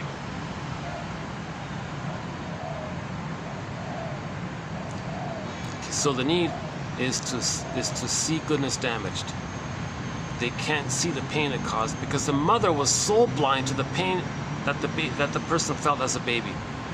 When the mother was so blind, okay, to the baby's humanness, and she exploited, used, plundered the baby, okay, took advantage of the baby, exploited the baby, used the baby in some way, parentified the baby, maybe was resentful that she's supposed to give to the baby because the mother herself never received herself, so she got angry at this kind of whatever old cunning tale, whatever the old cunning tale was.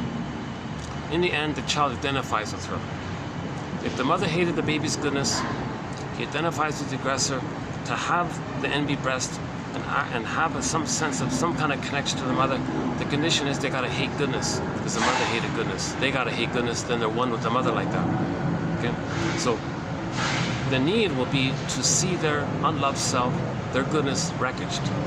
Their need is to see goodness damaged, to be safe with the mother who damaged their goodness. That need is so strong, it blinds their perceptual apparatus is so blinded they can't see the pain inflicted onto others.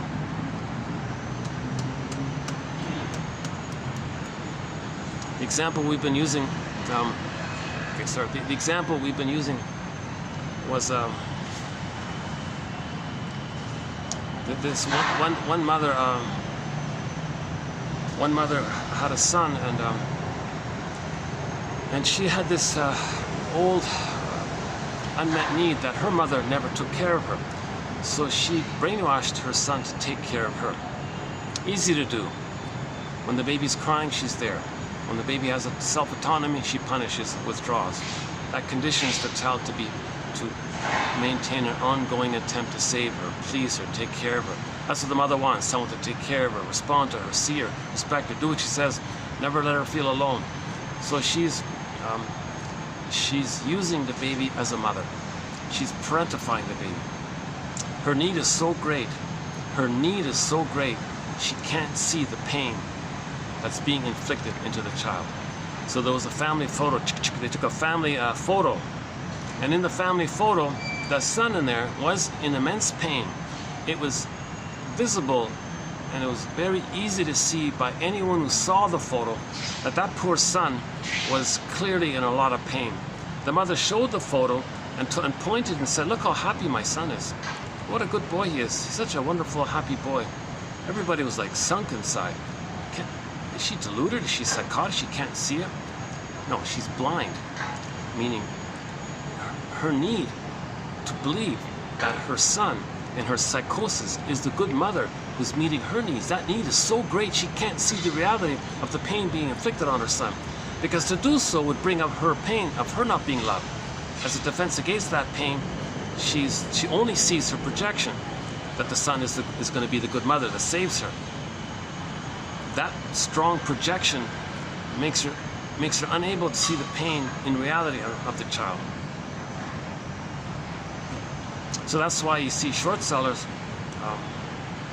causing all this pain out there. They don't see the pain on it. They only see the need. What's the need? Well, the need is to see goodness damaged, because mother just damaged their goodness. That's the Iago personality pattern. So one of the personality patterns that we discuss in our collection here is the Iago personality pattern. He's one of the most challenging personality patterns. Iago's the guy that hates goodness, doesn't even want goodness anymore. at least the bully pattern sort of wants it. Like he acknowledges goodness. You know, like this list of the 7 sins. Most shrinks will say envy is the worst of the 7, because the other ones at least somehow acknowledge goodness. Yeah. So interesting scam recently. A famous short seller went on TV and said, "Oh, the worst sin is gluttony." Oh, give me a break. Gluttony, at least you think something's good. You think it's mother's love. The food is going to be mother's love. So there's some kind of acknowledgement like that. Yes, it's destructive, but gluttony in itself implies that you recognize some kind of goodness. Envy says, if that's good, no, got to be damaged. Then I'm safe with the mother who damaged my goodness. So envy is the most destructive like that. So Iago, his unique thing is that he creates the ability to be destructive by pitting others against themselves. So he, like the Iago character in literature, he spreads rumors amongst people and tricks people against themselves. He sits back and watches the show of goodness being damaged. He feels safe with the mother. Hey mother, I'm one with you. Remember, when the baby's one with the mother, there's an oceanic feeling, an oceanic bliss. So he's getting a gleeful feeling. Plus, when the mother exploits the baby, she gets some comfort by that. That's called schadenfreude. The mother's an emotional sadist, put it that way, huh? And the child identifies with that. So if Iago is an emotional sadist, and there's an article by Andre Glass, about Iago being an emotional sadist, from the Imago journal, an older article. So he's addicted, he's gleeful, he gets that blissful feeling. Remember, when the baby's one with the mother, they're in a blissful state, but we forgot it. If you act like the mother, and you are the mother now, hurting yourself, but the way to hurt yourself is see yourself in proxy. Vicariously see yourself outwardly. Hurt them, then you're hurting yourself, then you're one with the mother who hurt you, and you get the bliss. Now the pain is numbed over with the endorphins, and plus your pain is externalized outwardly to distract you that it's not feeling within. So if others are hurt, it distracts you from feeling the inner hurt. That's part of the distraction of feeling the inner hurt by the mother. Plus you're acting like the mother who hurts you. Now acting like her hurts you recreates the bliss that you had with her, and the pain with her, others express it. Plus the remaining pain is numbed over with the endorphins. So your endorphins and others in pain just takes away your pain part, and you keep the gleeful, excited feeling, giddy feeling that you're one with the mother. Mother, we're one. You're gonna love me, right? I'm acting just like you. So there's that kind of devious little giddy quality to the Iago character, right? So they're blind to any kind of pain being inflicted on others. They can't see it. Their perception, they can't see it because they only see the need. They only see the need that goodness has got to be damaged. So another short seller from a year ago, he said, oh yeah, we're short selling the planet, destroying the planet for a quick buck. Okay, we're destroying the planet, not out of greed or gluttony, okay, but out of envy. Out of envy. There's goodness on the world. Well, to feel glee with the mother who destroyed their goodness, they want to see goodness destroyed. Now, gluttony and greed has the function of being destructive. So it's as if envy says to greed, do your thing. Now, greed, there's no gratitude, so it never registers. The greedy thing you get a blip of serotonin for a few seconds, and you can do it again. It doesn't register. There's no gratitude. There's no psychic structure for gratitude. So no symbolic mother's love can translate to being actual mother's love. But the envy part says to greed, that greed you're doing, I don't care that you get the thing, but I see that you're being destructive. That's what I like. So this phenomena is called grenvy. So a lot of personality patterns that come about when there's trauma before 18 months have a thing called grenvy. Greed, okay, envy, grenvy, spite, vindictiveness, schadenfreude. Okay, the constant search for the status that they thought they had when they were in the uterus, which was that when they were in the uterus, they thought they were on the throne. So they're searching for fame and prestige and power and status and all this. So they're searching for this infantile God belief. It's an illusionary thing, it's addictive. The humanists, shamed, unloved, they'll have others as a proxy for it, to not feel that it's within. Once again, proxy means someone who feels for you, plays a role for you, or does something for you. It distracts you from feeling the pain within, although it still is within, but you distract yourself from feeling it by when you see others in a disadvantaged, shamed place. It distracts you from feeling how your mother put you in a disadvantaged and shamed place. So in other words, when the need is so great, you don't see reality. Just an overly simple example of this is those people who love at first sight. They see the mother. They don't see the reality that that person is as cold and cruel like your mother was. Can you believe it? If your mother was so cold and cruel, meaning your mother was a plastic bottle and a rubber nipple and some powdered stuff, okay, that's the first mother, basically. So if you meet someone who's traumatized and kind of cold and rejecting, like the bottle was cold and rejecting, you don't even see the reality that the person in the present is going to reject you. Right? Enter Katie Lee's song, it must be something psychological. She likes him, or he likes her. It's not logical, it's psychological. It's really quite explainable. He likes her because she's unattainable, because the mother was unattainable. So you don't even see the reality, because your need is so great. Your need is so great. You're desperately trying to get mother's love, so you're not going to see the reality of them. So in the first part of falling in love is the blissful union, and all you see is her being your mother. The person of the present is not your mother, but you got to see it that way. You don't see the reality of it all.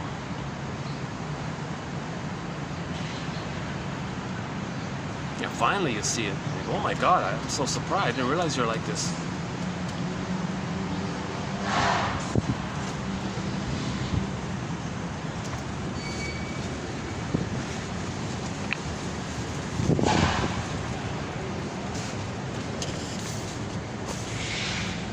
Now hold on a second, let me get a paperweight here. Hold on a second.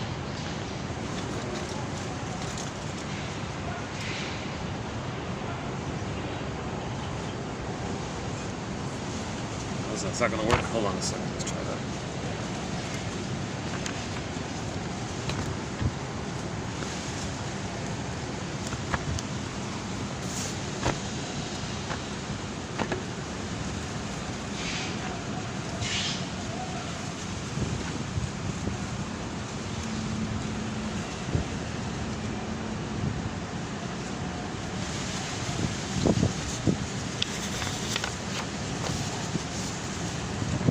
Yeah, so similar to the cult thing, right?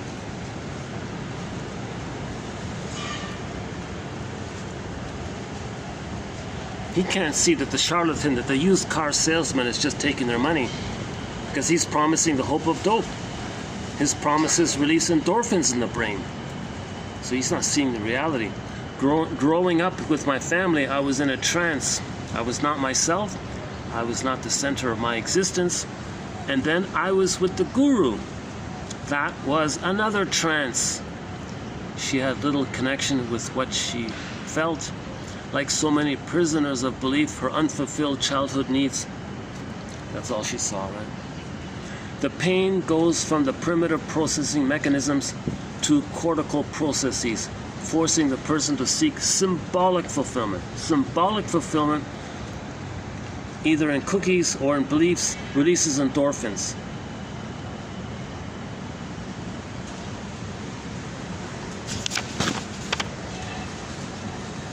The strength of our beliefs helps us to avoid seeing the strength of hidden childhood pain, yet paradoxically, the feelings lie in those beliefs, right? The feelings lie in those beliefs.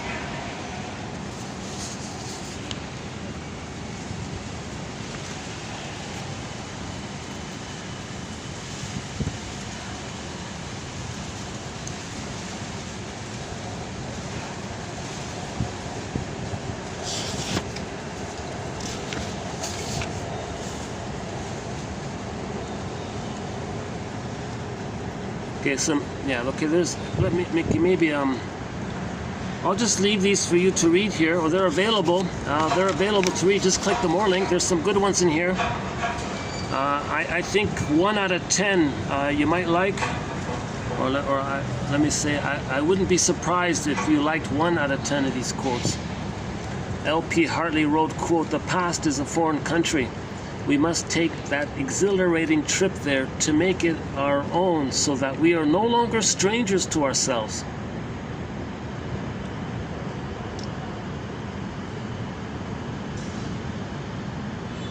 Neurosis is the symbolization of pain. To defend against pain is, by definition, to act symbolically. Neurosis is like a guest who remains forever, long outliving his welcome. The only way we can get it to leave is to feel what is below its protective shield. The process of cure works from the inside out. When we have been unloved as infants, our systems are on the alert. It drives us toward symbolic fulfillment. The force of the obsession is still the need for parental love. The energy of that need is displaced. We cannot get enough because the fulfillment is temporary, a substitute for the real thing. No matter how much we get, it can not ever be enough. We are trying to right the system of its lacks. So we eat cookies and our happy chemicals rise. In a few hours they drop again.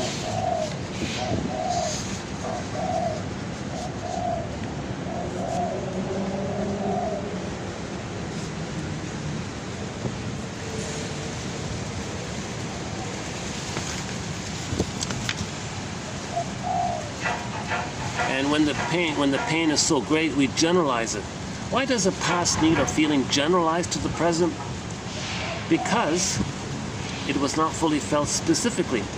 If a young child could have felt, "I'll never be loved by my mother," then he wouldn't have covered over the hurt and tried unconsciously to get mother love out of teachers, for example. The child would have felt a specific deprivation, something between him and his mother, because the child cannot face and feel that he is unloved or disliked. He does what he can to fulfill the need vicariously. The need drives him to get love where he can, thus his behavior generalizes to others. Likewise with the anger. These outlets are neurotic because they are only symbolic of the original situation. The girlfriend is symbolic of the mother, it doesn't work.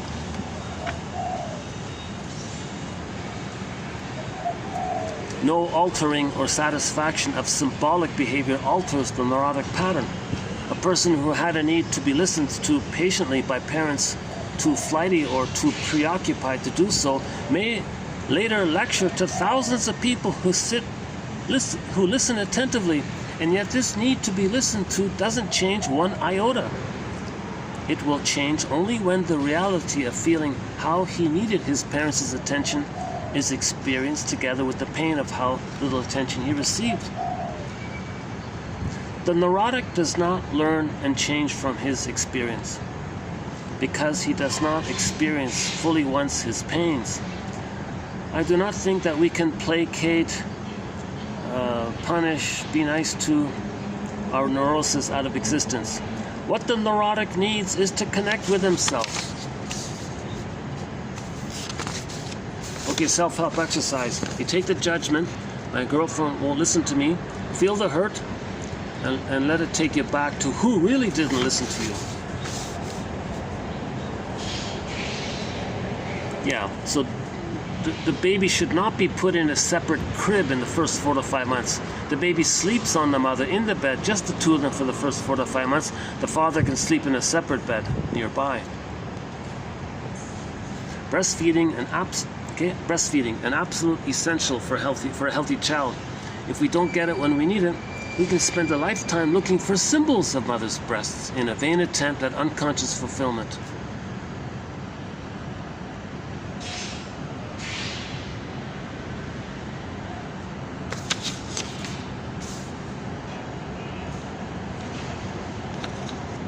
Love outside the critical period cannot make permanent changes in the neurobiological system.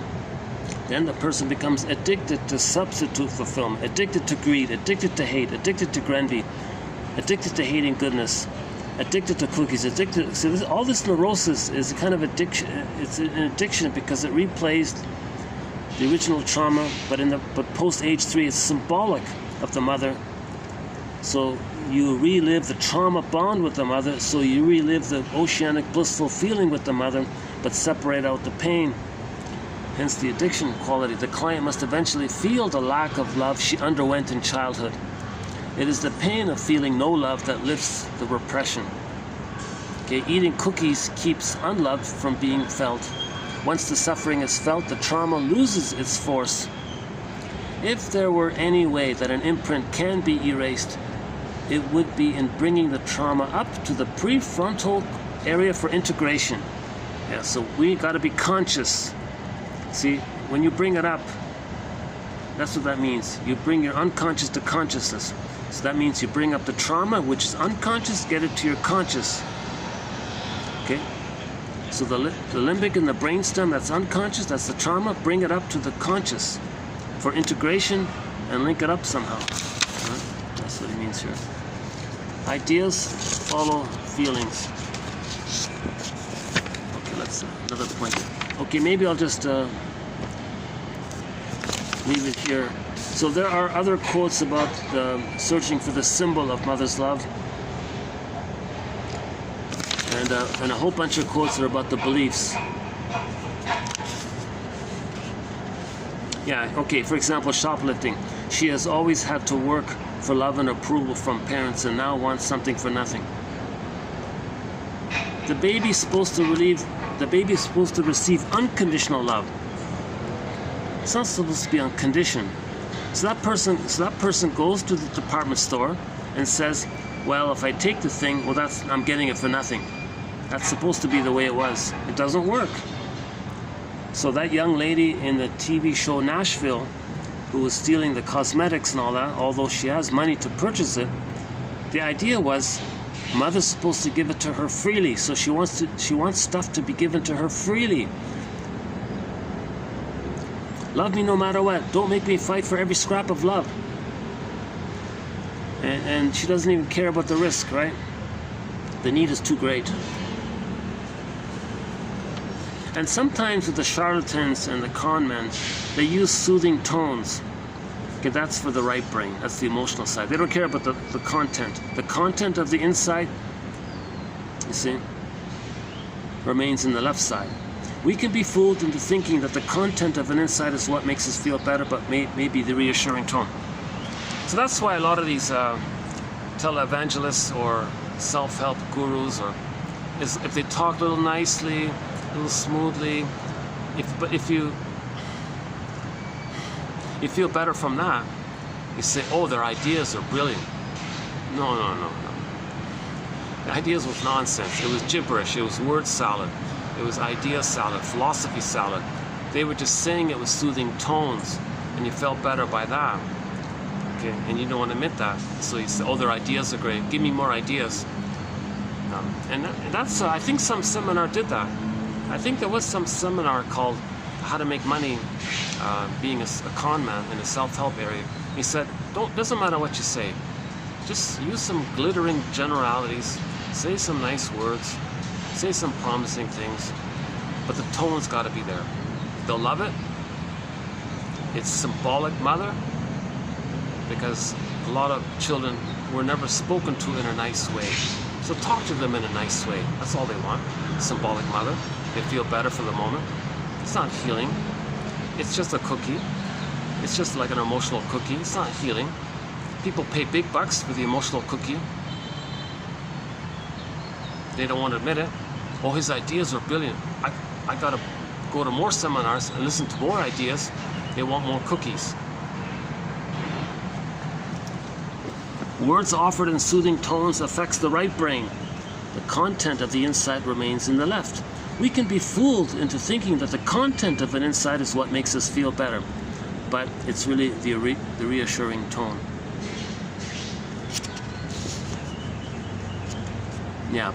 This one about pessimism, here's a good one. Pessimism is not just an attitude. It's a physiologic state that churns out attitudes. So don't think that cynicism and sarcasm is just some cognitive thing. No. it's being cranked out by a little cartoon character within called Pain, cranking it out. So Mr. Pain is cranking out all these barbs, all these negative comments and witty, hurtful comments on others. Pain is doing it. So if you're hearing somebody who's very negative in their wits, sardonic humor, black humor, shaming humor, put down humor, they're very good at using these vocabulary of quick put down terms. Pain is doing it. Pain is cranking it out. So if you see somebody like that, just Pain is cranking it out.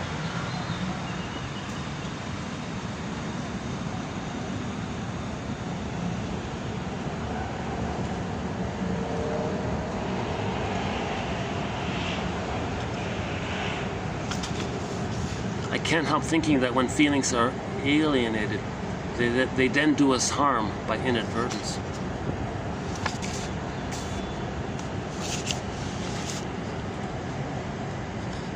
Okay, let's not do the UFOs and the aliens, but that's another one. Yeah, here's a good one. How the frontal cortex can take, love me, mother, I feel so unloved, please love me, mommy. Okay, so how the cortex can take this old imprint and twist it, project it into, they don't like me, they've got something against me.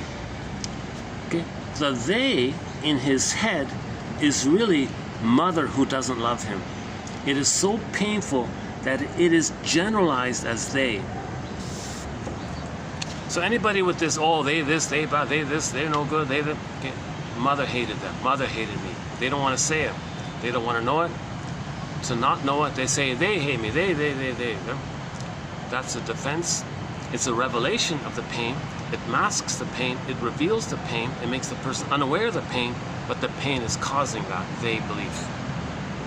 Again, how the frontal cortex can take, love me, mommy, I feel so unloved, and twist it into, they really don't like me. They've got something. They're dangerous. They're the boogeyman. Okay. The they in his head, the boogeyman in his head, is really the mother who didn't love him. It is so painful that it is generalized as they. Now, when we say the mother didn't love him, we don't mean it from the mother's positive intention. We mean it from the baby's experience of the mother. That's what counts. It's the experience that counts.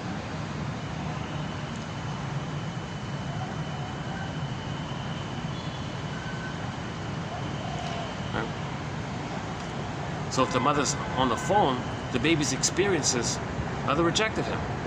Mother hated him. She's a monster. She's a cruel, betraying entity. That's the baby's experience of the mother.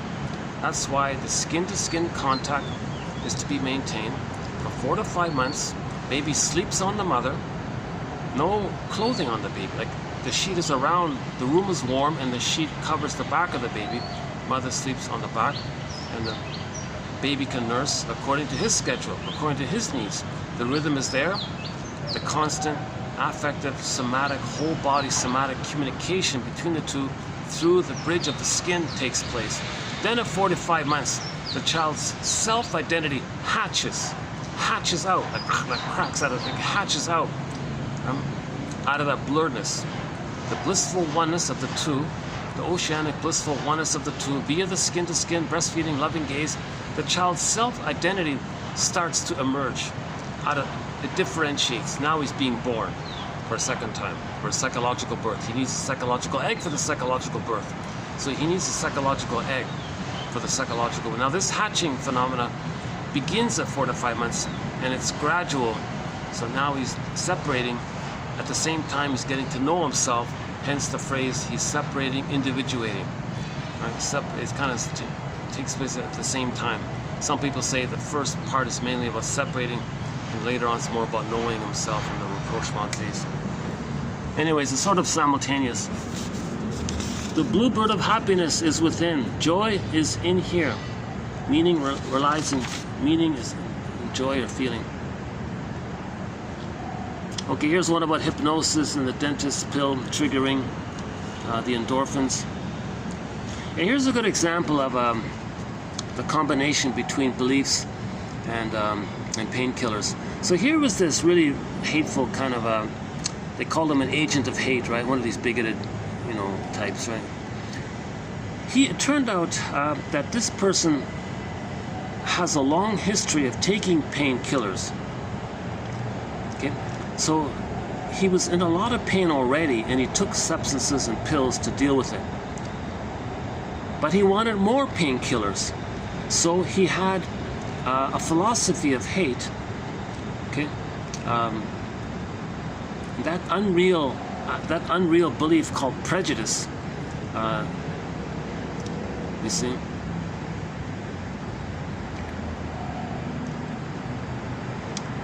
reinforces the pain with the mother, which triggers more endorphins. So hate gives him endorphins. Hate gives him the painkillers. That's why he's addicted to hate.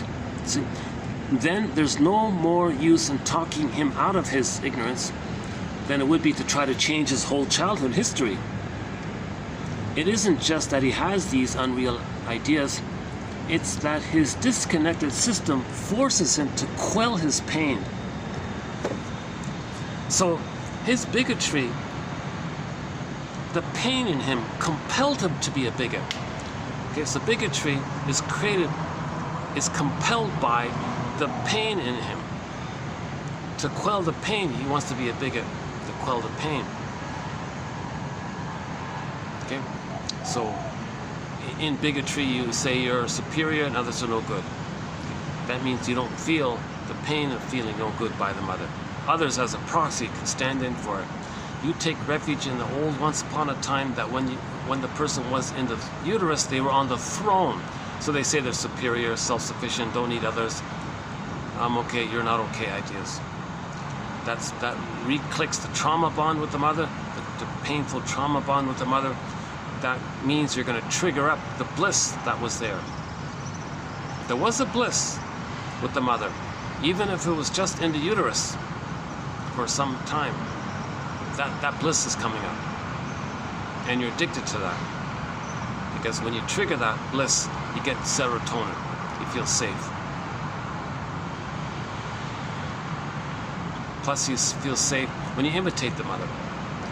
But when you imitate the mother, the condition is, mother shamed you. Well, you got to shame yourself. Too painful. So find others as a proxy for you. Shame them. That means you're shaming yourself. That means you're being loyal to the mother. You are the mother. That means you're one with the mother. That means you're fused with the mother. Then when you act like her, you get the blissful, symbiotic, oceanic feeling with the mother.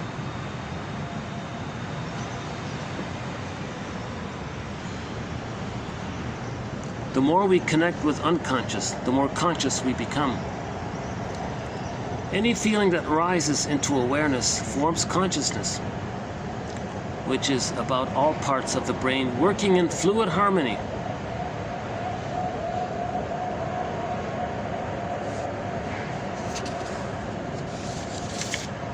We have some of the quotes in here are about the neurotic reasons some mothers have for having a child.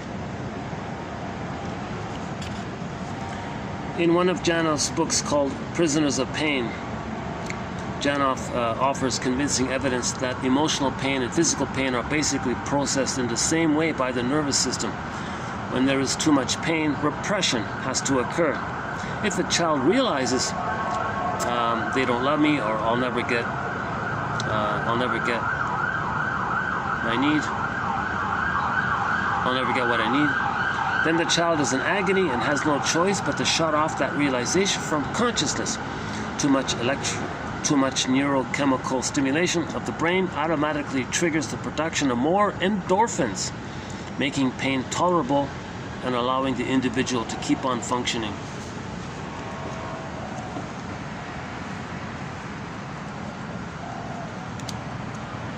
I can't help but be reminded of what Loretta Bruning said. We have some of her quotes from her trilogy, Meet Your Happy Chemicals, I, Mammal, and Beyond Cynicism.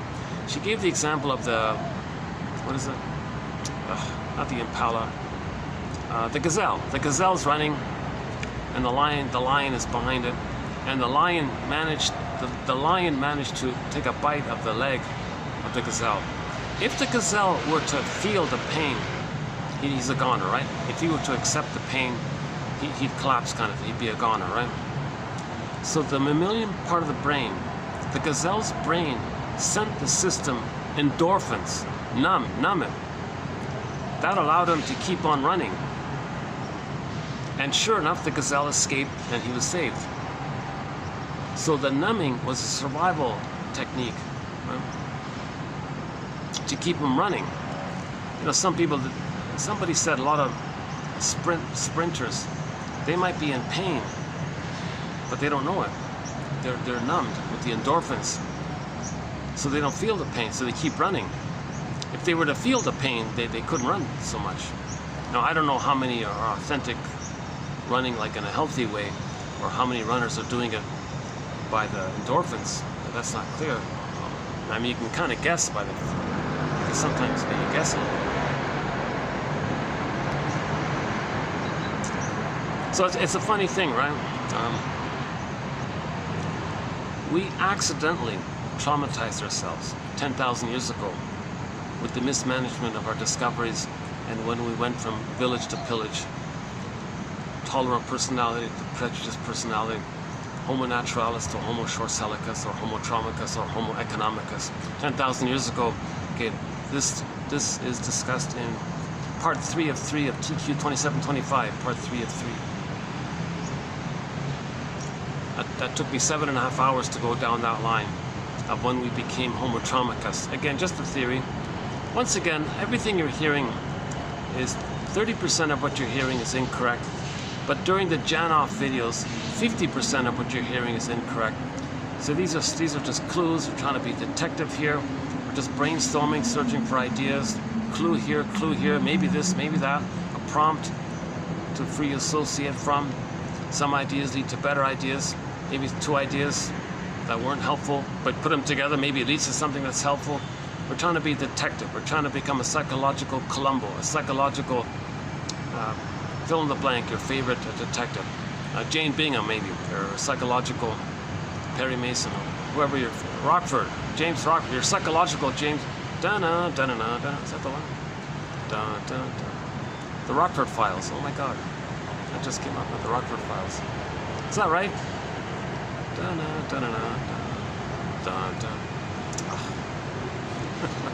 Sorry.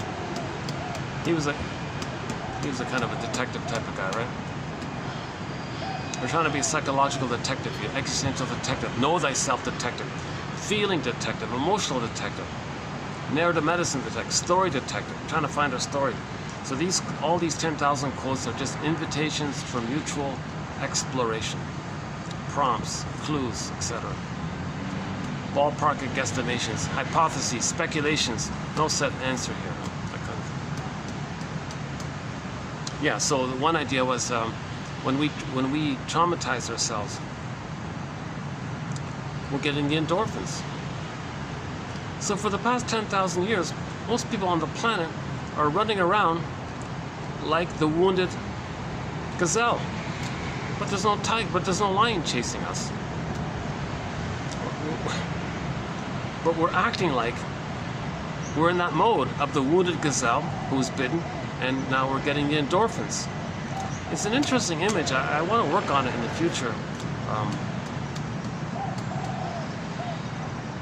Because if we're projecting this idea that the mother is the lion, and we're projecting the dangerous lion as the mother onto everybody, and we're numb at the same time by the mother, by the birth trauma, by the prenatal trauma. So the mother's like the dangerous lion. Put it this way, when we're born, the mother's like a dangerous lion who bit us. Put it that way, when we come out of the canal, traumatized, the lion bit us, and now we're numb. Think of it that way. So when we removed the babies from the mothers 10,000 years ago, in order to traumatize them, because when the babies are traumatized, they're going to feel that their land was stolen. Their soul castle, their inner embodiment, like an inner land was stolen. Identification with the aggressor. Then they go out and steal other people's land. And they call it the principle of discovery. Back to part 3 of 3, 2725 on that one.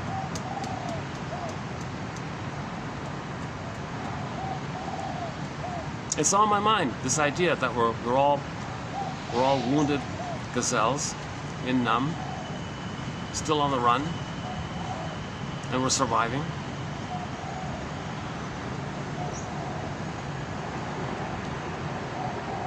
Because we believed the mother was a dangerous lion who bit us. Then we say others are no good, dangerous or something. First you say, first you act like the mother, and you're negative towards others, then you were reminded of how your mother hurt you. Then you put the lion image onto others, say others are dangerous. So first, innocent others are your shamed self, then they're the bad mother. So in the original template is the baby was shamed and the mother was the dangerous lion, right? It can flip around in a thing called double think, hocus pocus, auto hypnosis, double focus. So the person's negative towards others, they're acting like the lion, right? To not feel and to replay how the mother was a lion to them, hurt them. They are reminded of mother hurting them. They feel badly when they hurt the other. Then they fly the lion image that they just imitated onto the victim and say the person in the present is the one who hurt them, both in the past and now. In other words, the person with the bully pattern hurts the innocent other, okay, and then says that that innocent other is the angry mother who hurt them back in the nursery. Doesn't make sense. The cat in Alice in Wonderland says it's mad in there. There's no time, things can flip and flop and all this.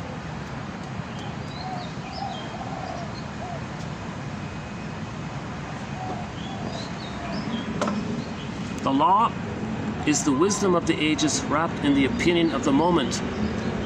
A reflection of society. Try to apply this personally. I like this one, yeah.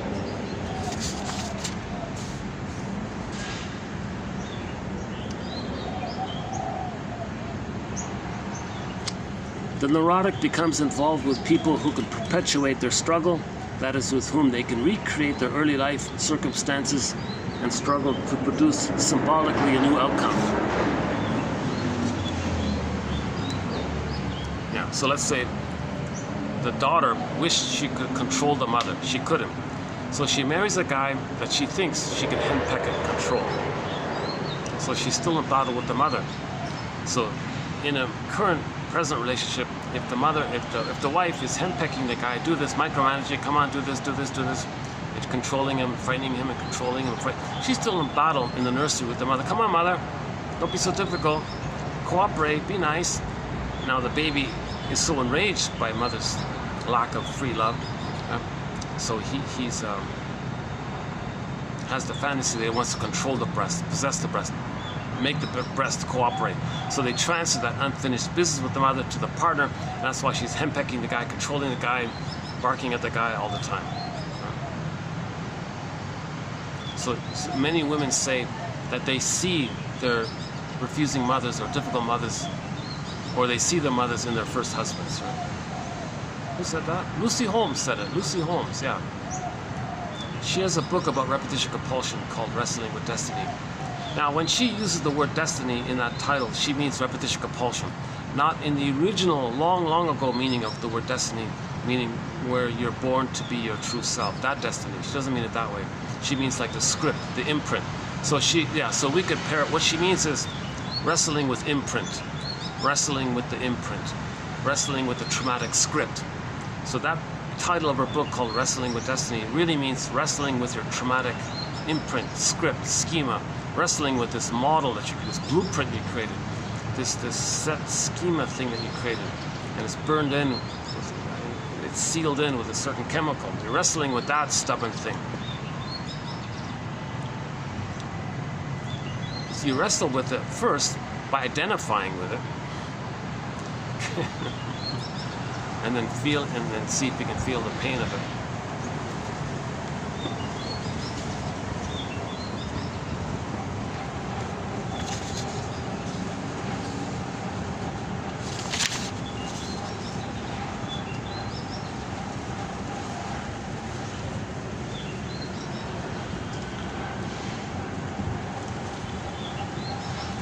Without early love, an adult may resort to consuming comfort foods such as ice cream to accomplish what that love should have done.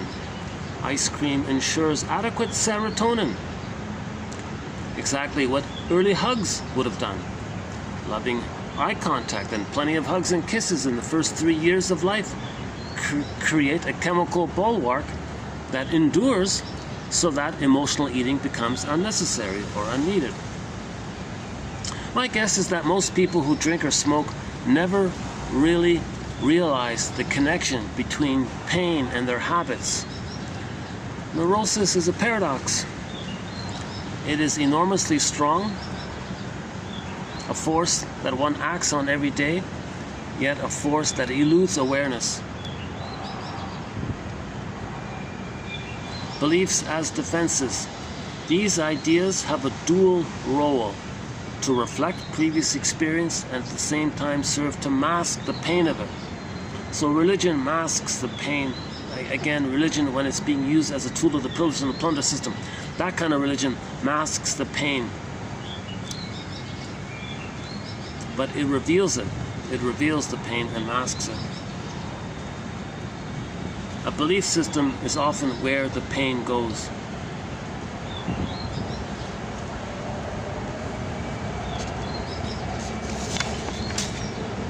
And he does this thing about the more the pain, the more wild the ideas. So that's a bit of a separate one.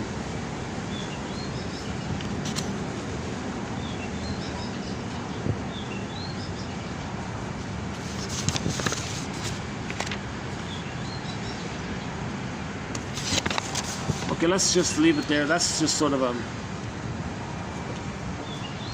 Okay, let's just leave that as sort of some highlights for the past 13 videos. So what we did so far to this point is a crude, rough summary and some highlights of the past 13 videos.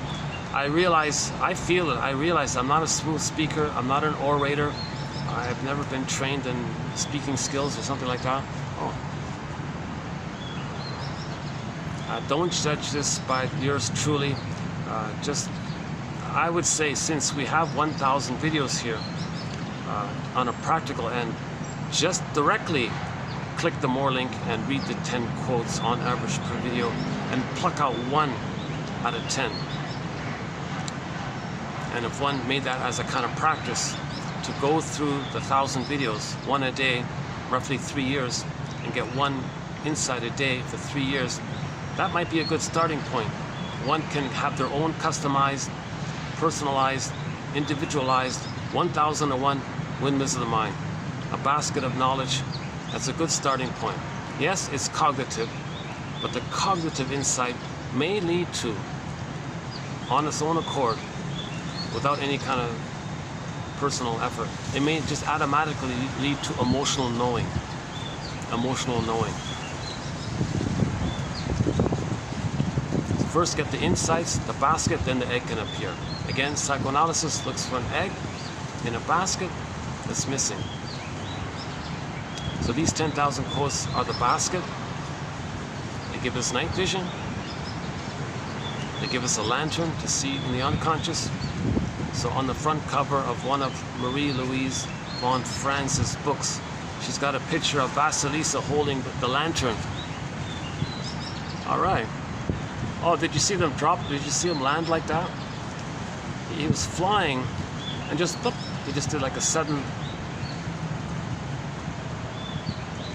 That's quite amazing. I never noticed that before. He was flying in this floating kind of thing.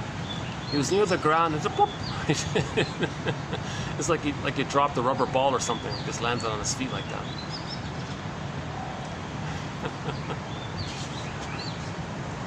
The blue jay is one of our companion animals to our collection here, as are the crow, the loon, the heron, the bumblebee and the mosquito, and a few others. Okay, it's cool. Let's check the time. All right, the battery's holding up. Look at that. The battery's holding up. Okay, it's 5:45 here. I've only got about 15 minutes.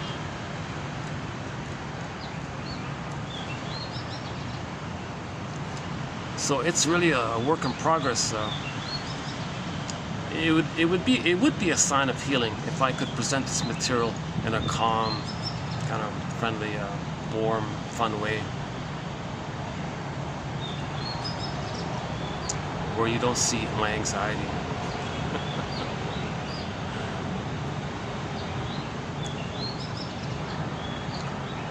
So I'm trying to learn this material myself. That's part of it, right? Somebody said, if you want to learn something, teach it. Well, I don't see myself really teaching it, but sort of as a compromise. If I'm discussing it, I'm kind of learning it. If by any chance somebody does find my anxious delivery nevertheless up some help, that's a real bonus, I guess. That's a delight on my end. But I consider the quotes to be the strong give back here. The power of this is the quotes. My anxious delivery, that's all sort of on the side, really. But sometimes, you know, you read a quote and you're not sure about it. Okay, let's see what the compiler said about it. Maybe what he says can stimulate my thinking. So maybe sometimes I'm not giving any answers, but maybe you can be stimulated to get your own thoughts prompted by something I may have said or something. So maybe I can help in that. Maybe sometimes there can be help in that way. But these are longer. These videos are getting they're 5 hours now, right? Or 4 hours, right? So that's why I said 1,000 videos. I would, if it were me, I wouldn't listen to this. I wouldn't listen to an anxious speaker. I would just read the quotes, copy paste it, or just read it and pick out one. Or for convenience, oh, my coffee, the guy took my coffee. Or for convenience, for a minor admin fee. It's just a small administrative fee. One can go to that coffee page link, the coffee company called buymeacoffee.com/psychoanalysis. It's just a simple small fee, an admin fee, and one can get this encyclopedia, 10,000 quotes on their iPhone, and then you can read it offline. You can be on the beach, for example, and read it on the beach. You can scroll down and pick 1 out of 10. Some videos you might get 2 or 3 quotes, some videos maybe nothing, but hopefully 1 out of 10. 1 out of 10. That's the quality side of, that's the quality part of Grice's criteria. If 1 out of 10 quotes here clicks, my feeling is, in my personal subjective feeling, there's the quality. Kind of like you buy a music album. If there's one hit song on there that you love, well, that's a pretty good album, right? If you get one song that you love, right?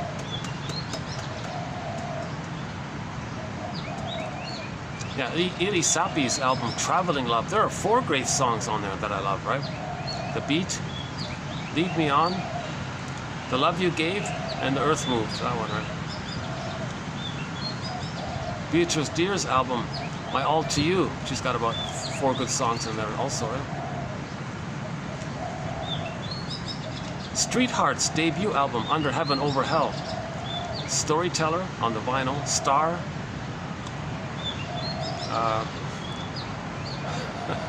Okay, and a couple of others are on there.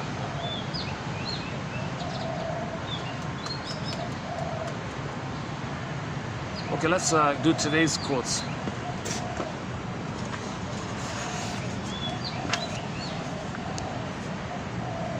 Okay, so this is part 4. So we'll add a few more quotes to Janoff's theory.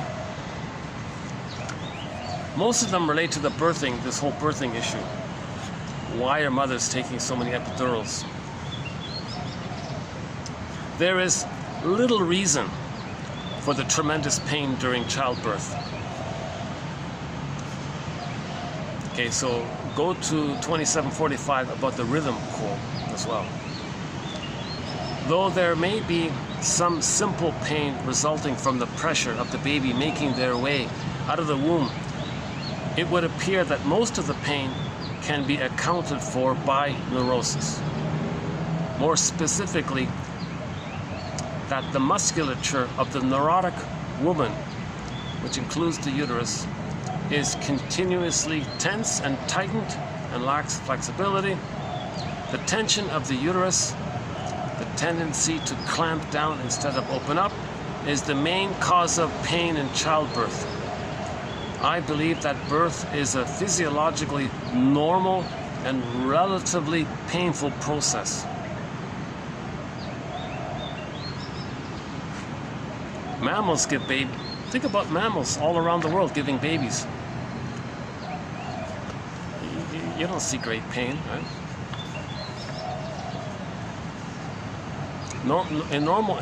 See, we're members of Homo traumacus. If mothers are having pain in this area, they're traumatized if they can't give a baby naturally, right?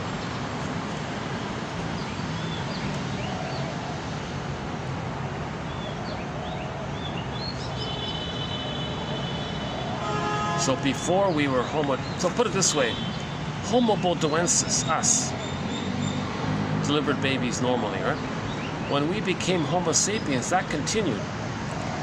The thing changed 10,000 years ago when babies were removed from the mothers. Then the whole thing started. That's when the whole thing started. Don't blame the mothers. We gotta blame the accident. We gotta blame the accident that we didn't know how to deal with our chemistry when we discovered farming and agriculture. When a society conditioned, when a plunder system, pillage system conditioned woman is out of touch with her realities and the rhythm of her body. So, us being in a pillage planet, women are out of rhythm. If women are out of rhythm, that creates traumatized babies. Traumatized babies are needed to pillage because our model is pillage. Not village, it's pillage. It used to be village, now it's pillage mode. But the pillage mode is based on envy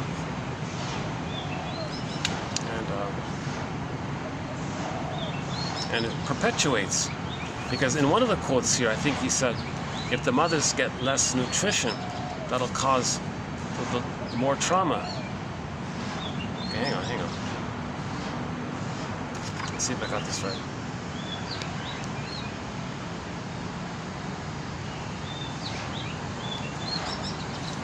So, mothers lost the rhythm 10,000 years ago in the panic to traumatize babies, to give babies the belief that someone stole their inner land so they can go out and steal other people's land. That the mother gave emotional poverty, mother pillaged them, didn't care. They do that outwardly to have the connection to the mother. Now, at the core of it all is envy. Mother hated their goodness, so they hate and can't see the pain being inflicted. So the perceptual apparatus is gone. They don't see the pain of others because mother didn't see the pain in there. Mother didn't see babies in pain. Think about the baby kicking in the cord. Think about the baby kicking in the uterus, and mother says, "Hey, everybody, feel here. Baby's going to be a future soccer star." Whoa, she doesn't see the baby in pain. So that person is not going to see pain in others. So 10,000 years ago, when the daughters were removed, they're going to create traumatized sons, and the whole thing perpetuates itself. So we're in this kind of negative loop, right?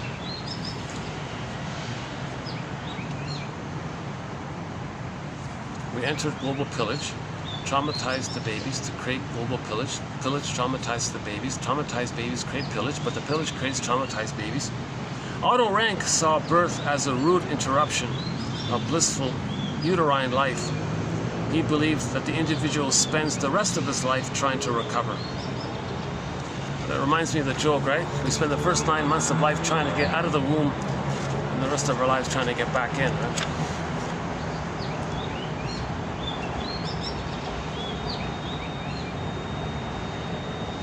Does fetal memory exist? Is there such a thing as knowledge of the womb?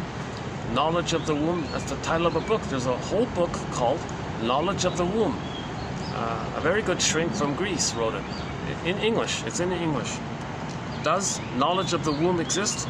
Yes, but it exists in terms of neurochemical alterations, not in terms of words or scenes. The lower brain system is constantly remembering, right? Unloved, unloved, pain, endorphins, it's constantly going on, the frozen baby scream thing.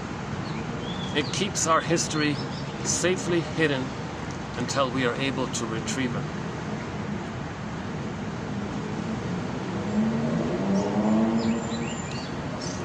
Mother's anesthetic. Instead of coming into this world alive and bouncy, as active participants in a joyous occasion. Look at that, look at how many, ask your mother, when I came out, was I bouncy and alive? Was it a joyous occasion? Like, wow, this new world? Like you step into a fairground, a child goes to the fairground. Wow, look at all these things, whatever. Instead, they slip into a world half conscious and numb. That's the epidural. Clients say that they later go numb under stress.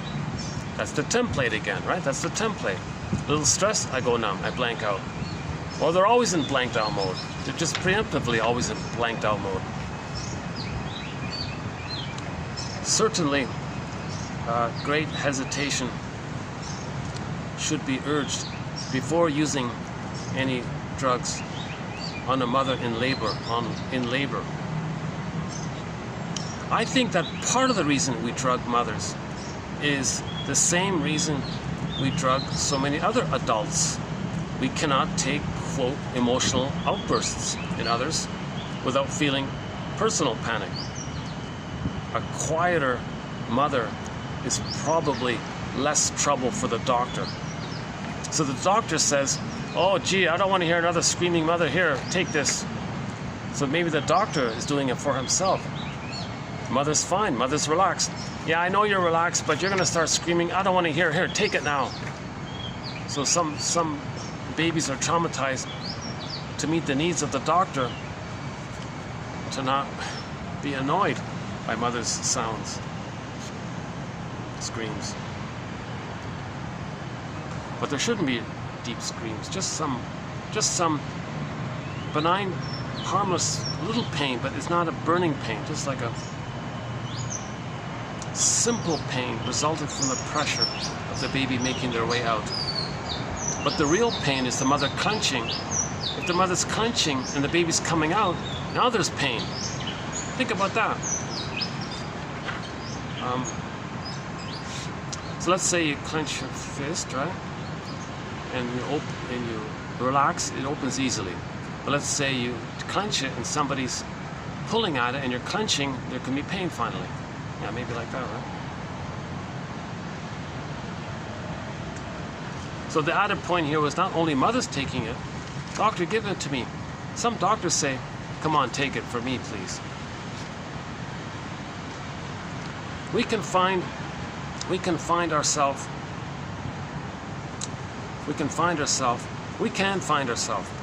but we must look in the most unlikely of places, to travel down to the lowest reaches of the brain. When we arrive, we will find it is not so dark after all.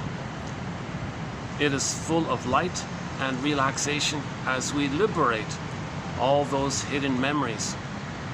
I believe I have charted part of the way. So this was in his book called Biology of Belief, which was written in his 80s or late 70s. So near the end he wrote this. I believe I have charted part of the way. The rest is up to you guys. So I did my part. Come on. Pass the baton to the rest of us. On this trip, we have learned... Still recording? Yeah, okay. On this trip, we have learned what we missed in life and what to do with our own children to avoid these mistakes. I agree with this point. He does promote preventative medicine. If women read this stuff, they'll be way more mindful and they'll be more careful about making sure their babies get a paradise in the uterus, right?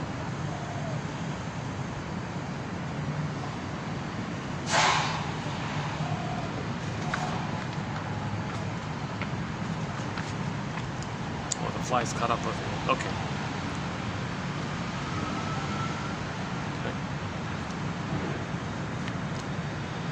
The most important stage of childbearing occurs during the 9 months of pregnancy. The events during that time seem to have permanent effects because they are imprinted into a naive and vulnerable nervous system. Yeah, he does it several times. He said he'd rather have paradise inside for the first 9 months and then maybe mother giving him a hard time for the first 9 months postnatally. He'd rather have that than the other way around. Okay, here's another one about the technique. In the reliving of oxygen deprivation at birth. So this seems to be the crux of his theory, that we got to relive our original oxygen deprivation at birth. Get to that place and breathe and do the locomotive breathing that we should have done. In the reliving of oxygen deprivation at birth, there was no hyperventilation syndrome. Here it is here. Despite 20 to 30 minutes of deep, rapid, locomotive breathing, there was no dizziness, no tingy hands, puckered lips, etc. The system is responding to cells crying out for oxygen decades ago. The cells are crying out for oxygen decades ago. Decades ago, we were crying for oxygen. It's frozen there. Can we get to that place and do the locomotive breathing? Come on, baby, do the locomotive breathing. Many of the difficulties and afflictions we grown-ups can result from prenatal influences. Yeah, here's an interesting one. Well, one that we should be aware of. Malnutrition during pregnancy may decrease the offspring's lifespan. Think about most of 80% of the people living due to their land being stolen and pillaged and plundered and all this. They have malnutrition over there. A lot of places, people are not getting a full, proper lifespan because of malnutrition.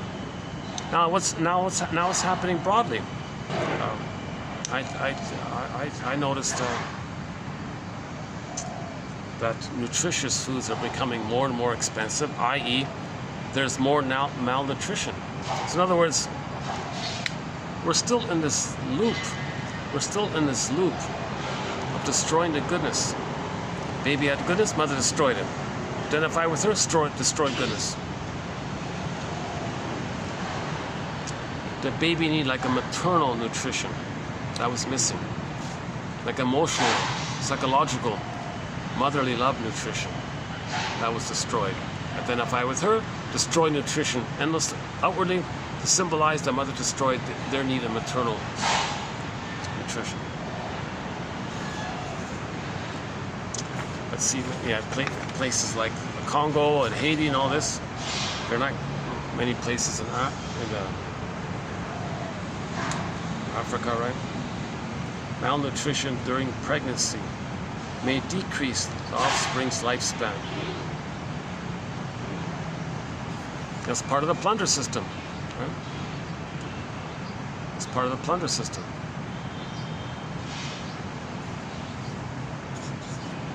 It's incredibly cruel, the plunder system.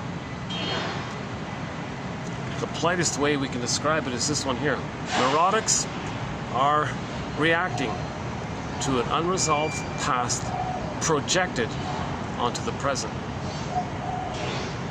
Unresolved past. Mother didn't provide love. She deprived me of love. I'm going to deprive others of nutrition and love. The baby had a short emotional life. All they'll give others a short. Heavy drinkers. Heavy drinking mothers are at risk. Heavy drinking mothers are at greater risk to produce cancer in their offspring. Okay, I'm not a doctor. I'm just passing along interesting quotes, so I don't know. You look it up if that's true or not. Is there a link? Is there a link? Really? If mothers drink a lot of booze while pregnant, does the baby inside have a greater chance of getting cancer? If the mother is given heavy doses of tranquilizers such as Haldol, whatever that is, during pregnancy, it will Is that epidural? If the mother is giving heavy doses of tranquilizers, let's just say epidural, that's the only one I know of, epidural, right? During pregnancy, it will permanently affect neurotransmitter levels in the child. And what that can mean is that the adult will never be, quote, quite right. The overload of tranquilizers during pregnancy provokes the unborn child system, the inner system, to produce less of it since it is already saturated. And so in other words, it's all mucked up, it's all messed up. The baby has a natural ability to create a proper homeostatic kind of system within. But if the mother floods the child with endorphins and the child's getting it by the mother, the system's out of whack. Something like that. Okay, next one here. The addict is trying to bring the levels of internally produced painkillers up to optimum so that the lack of early love is not felt. The cookies. With cookies, the body is duped into thinking for a short time that it is loved. So the sugar, salt, and fat, okay, the concentrated food of the sugar, salt, and fat, when the person takes the cookie, the mammalian part of the brain perceives that the person has an abundance of food, hence safe serotonin. Okay, so the cookies trick the mammalian part of the brain to release serotonin. It duped it, it tricked it. Okay, so with ice cream, the body is duped into thinking for a short time that it is loved. The emotional eater is trying to bring the levels of internally produced painkillers up to optimum so that the lack of early love is, so you're trying to reset it. You see, maybe it's supposed to be set at some point, like here, but it's set, say like here, cookies, cookies, cookies. You're trying to reset it, but it can't be reset. Soothing pain is always the priority. Soothing pain is always the priority.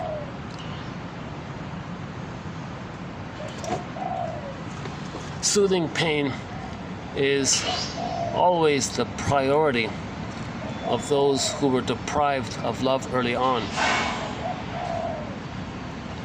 They can swear they will give up emotional eating, give up trying unconsciously to normalize their system, but physiology rules, the imprint, the brainstem rules, the survival reptilian brain rules.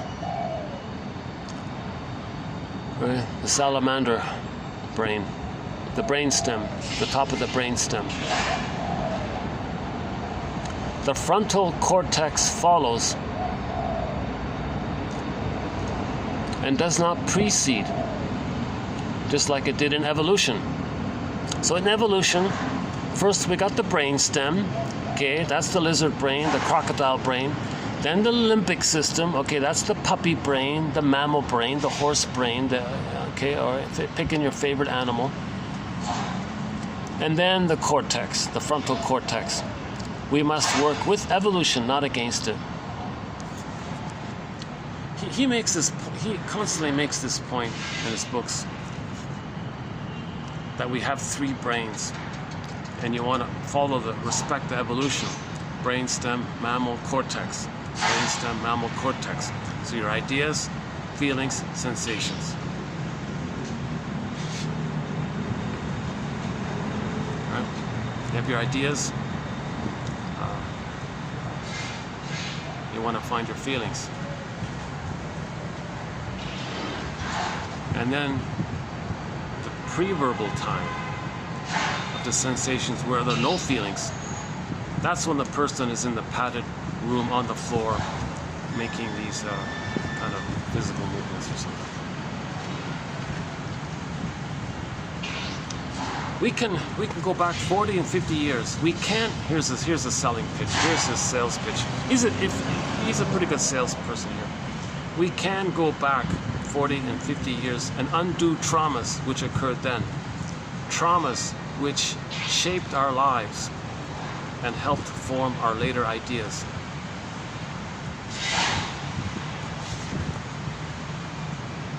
So even though this may be a sales pitch, it's still a little bit informative. That's why I include it, right? Traumas which shaped our lives and helped form our later ideas. Okay, here's the beating the pillow one. Too many therapies like self-help, popular, pop culture therapies, right? Too many, weekend seminars and all these things.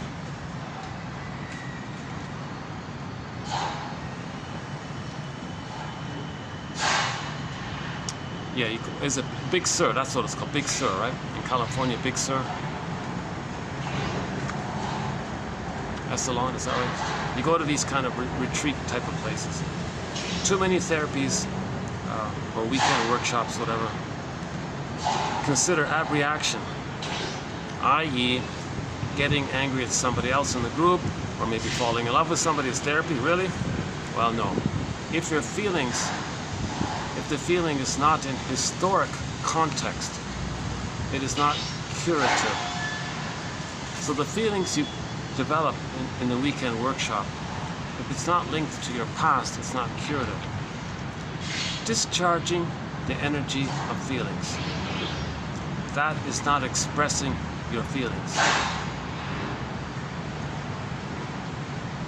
So there's a difference between discharging the tension or the energy of your feelings. So the bottled up feelings creates tension. So you beat the pillow, that's the tension part, the pain of bottling up your feelings. The healing is, you gotta come from the feeling. There's no pain there. If you're feeling and there's no pain, you're feeling. If there's pain and you think you're feeling and it's pain, that's because you're resistant to feeling.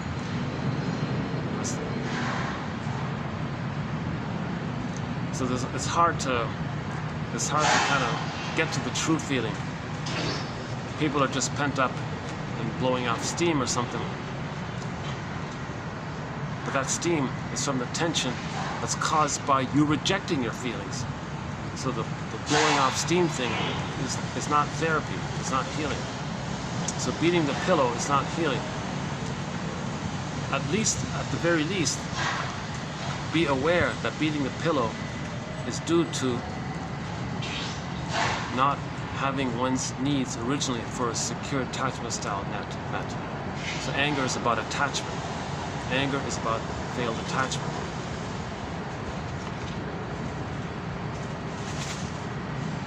Memory for pain can be recorded at a biological level.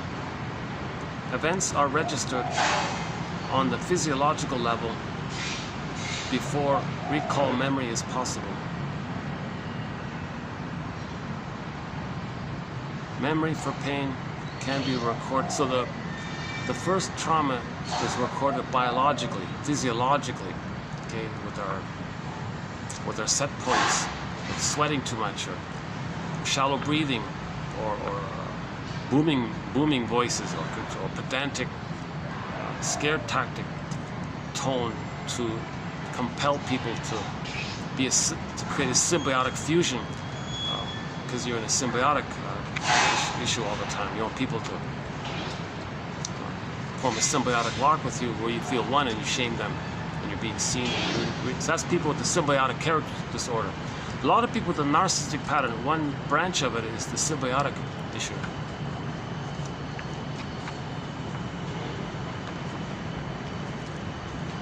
In other words, so some tones have implicit within the manner a certain kind of coercion to coerce the listener to listen to them, respect them, look positively towards them, because they're in a narcissistic place. So some tones have a hypnotic, suggestive quality to that event, right? some tones are like the booming ones that they want to control, like the voracious gobbling it. I want to control you. So they have, some of these low booming voices are like that. That's not the resonant. That's not the resonant voice from being embodied. Right?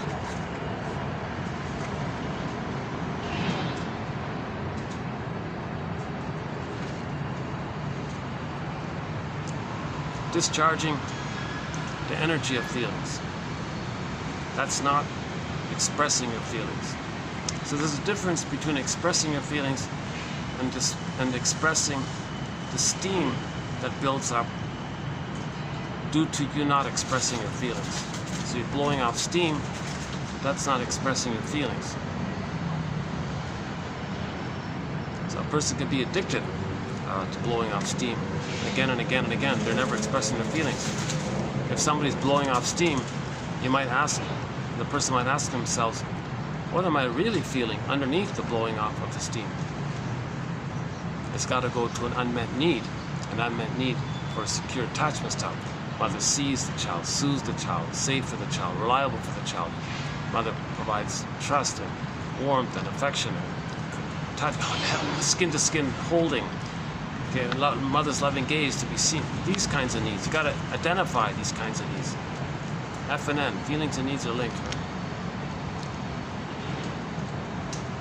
There and then, here and now, past and present are indistinguishable in terms of how the brain reacts. Okay, next one. Reliving memory separates past from present, so that one is no longer acting out one's history in a daily life. Yeah, there's a good one. So neurosis means you're acting out your history again and again and again and again. If you can relive your memory, then the past, i.e. the ghost, is laid to rest. If you can capture the past, give it a time and a place, the ghost is laid to rest. Now you can separate past from present. And now you are no longer acting out one's past again and again. A placebo provokes the secretion of the same chemicals as those contained in the tranquilizers. Yeah, so for more on this point here, a placebo provokes the secretion of the same chemicals of those contained in the tranquilizers. Go to the last video, 2757, for more on that one, about the dentist one. Is that it?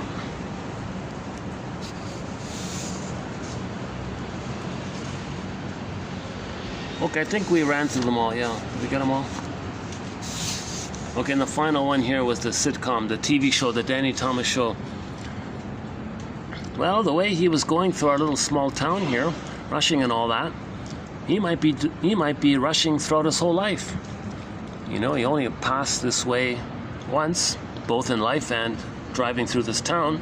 He'd be ashamed to miss anything, either in the town or in life.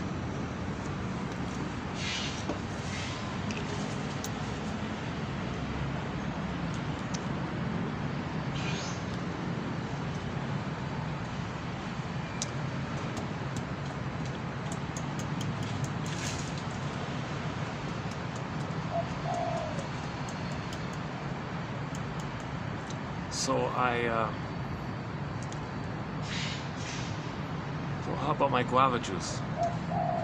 They were sold out. So why didn't I buy a supply of it, put it in the freezer, and always have a supply of it? So I did this video without my spinach. How was that like my life in general? Well, I'm putting too much trust that what I want will be available. How's that? Is that true?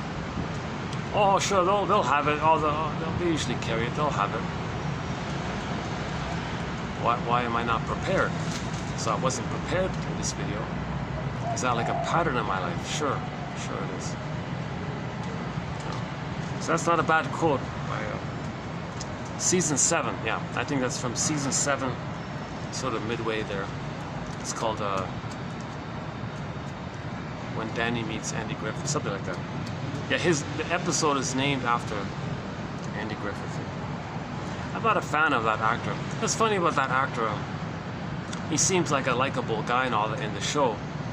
I guess I don't think I really saw that show too much as a kid, but I saw him as a comedian on stage. Oh my God! Talk about opposites. If he was a nice guy on TV, he was pretty vulgar and ugly in his comedy routine with his racism and hate and all this. Yikes! I couldn't believe it. That's the same guy. Like the gap was kind of like the gap between the confidence of the fawns and the lack of confidence of the actor Henry Winkler. Like there's that huge gap there, right? So it's funny, right? Like some people play honorable characters on the screen, but in real life they're quite the opposite, right?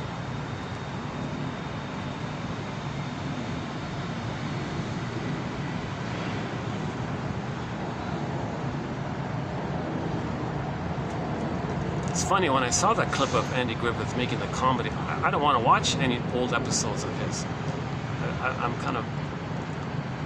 I'm too reminded of his immense prejudice, his immense hate. That means he's got a lot of pain. He seems like kind of like a fun, charming guy in the show, in his original show, right? In a couple of episodes that I saw.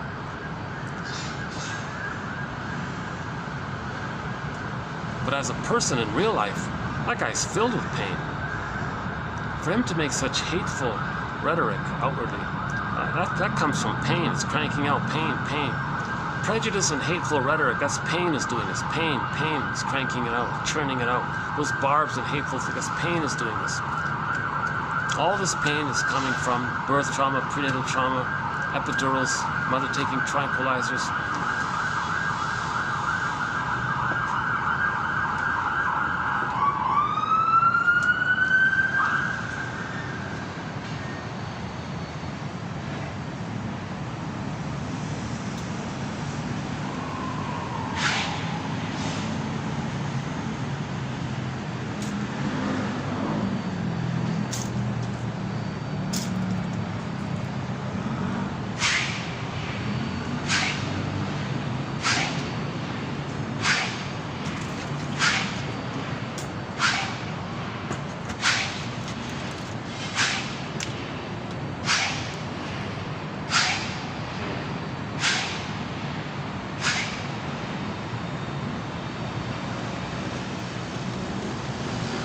I just need a little stretch here.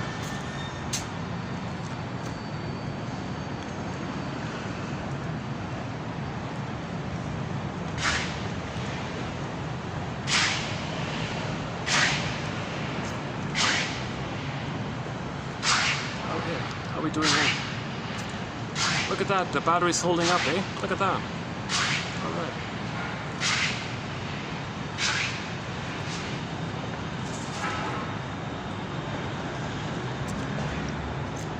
Okay, we'll be doing one more video on the work of Arthur Janov. That'll be part 15 of 15 coming up next. This video here was part 14 of 15.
Maybe I'll just wind it down here.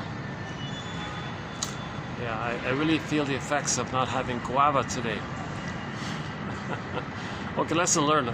Next time the guava juice is available, I'm gonna put a bunch of it in the freezer so I can have it. This would have been a very different video. Funny about that, right? Why am I telling you this?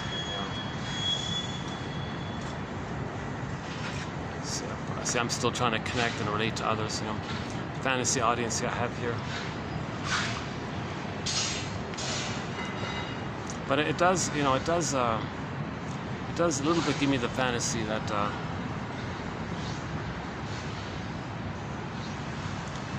maybe a part of me, the child part of me, thinking, oh, somebody's listening.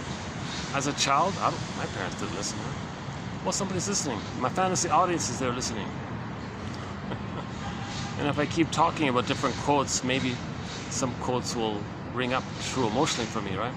On occasion, I'll get a dream after a video. So that's sort of the personal healing part on my end, if I can get a dream.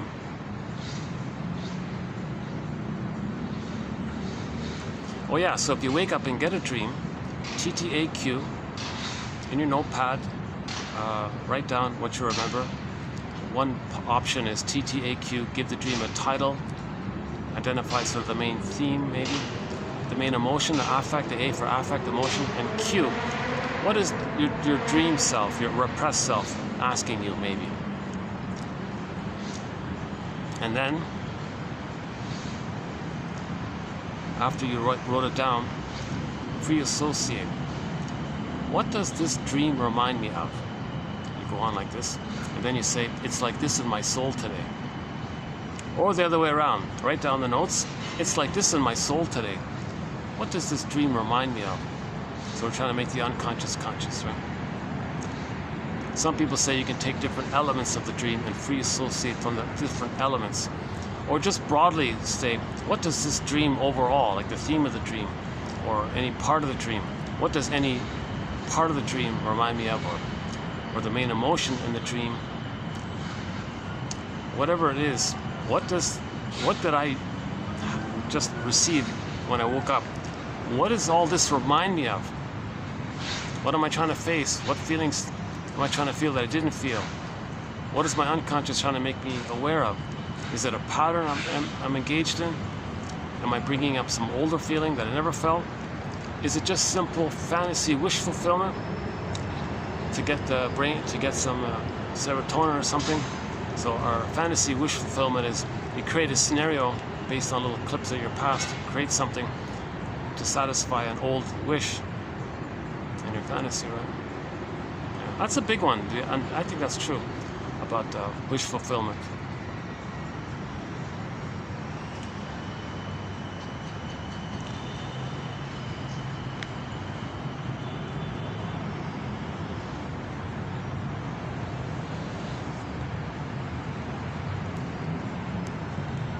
Yeah, that comes from John A. Sanford from his book called Dreams and Healing. He's got Dreams and Wholeness, Invisible Partners. He's the guy that says take a religious story and just treat it like a fairy tale. Put it on the couch.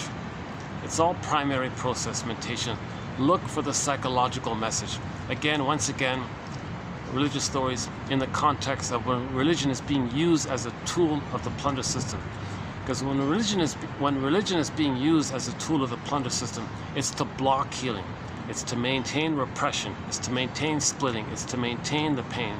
And then to maintain the repetition compulsion of treating others the way you were treated. Mother gave you poverty, give others poverty. Mother plundered your inner land, take other people's land. And we go down a list like this. So religion says maintain that. So the gambit is imagine a good breast in the sky, but don't use the word breast. And you describe the breast, but don't use the word breast. It's there for you, it's bountiful, it knows you, it's unconditional, you can rely on it, you can trust it, it's unconditional, it's forever beautiful and bountiful. You're describing the breast for the baby, but don't say it. Then that may trigger the blissful oneness, the oceanic feeling oneness that you had. And you may get like a little glimpse of that. Oh, are you a believer? Did you like that? Did you get your little hit there? Well, you put money in the basket, I'll see you next time. But the real purpose of doing this is to maintain the splitting. So with the stories of goddess and demon, you're maintaining the splitting. The speaker at the podium is not trying to help you heal the splits. He wants you to maintain the splits. That means maintain the trauma. That means maintain the pain and the repression. That means maintain not having a sense of self. That means inability to mourn. And then your need is so great, then you're going to not care about others. So the purpose of religion, when it's being used as a tool of plunder system, is to not care about others. That's part of it. So this begins with TQ 1203. TQ 1203. There's always an issue of lighting at night run. 1203. TQ 1203 is our first sort of intro, just sort of the intro quote to religion. Then go to Malfaber, the psychological roots of religious belief, and then down the list we got a whole bunch of excellent quotes. You know, that's an interesting e-booklet, the psychoanalysis of religion. That's a lot of psychologies in there.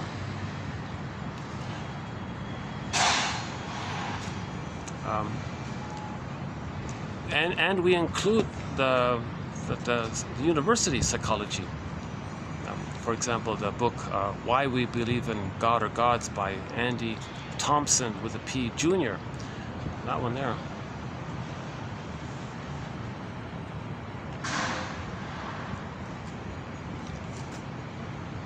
He doesn't talk about religion in terms of psychoanalysis.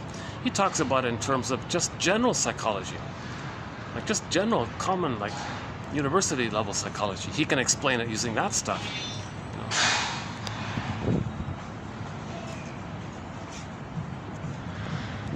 How about here?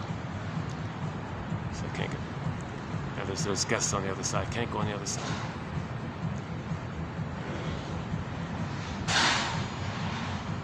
And now they got the techno thumping thing. I don't think he'll hear it, right? Well, it just now occurred to me, is there a way to put the flash? Is there a flashlight on this thing? Hang on a second. I've never tried this before. Is there a flashlight on this thing? Like, can I get a light on here? Flashlight. Well, the flashlight points outward, right? Oh, uh-oh. If this camera just suddenly cuts out, that'll be the end of it. No, it doesn't work. I can't get like this. I can get flashlight that way, but I can't get the light this way.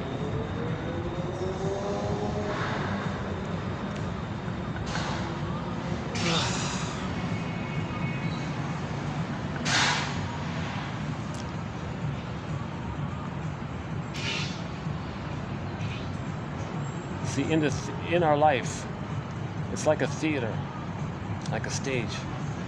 We go through life living a reenactment, symbolic reenactment of the past to know what happened in the past.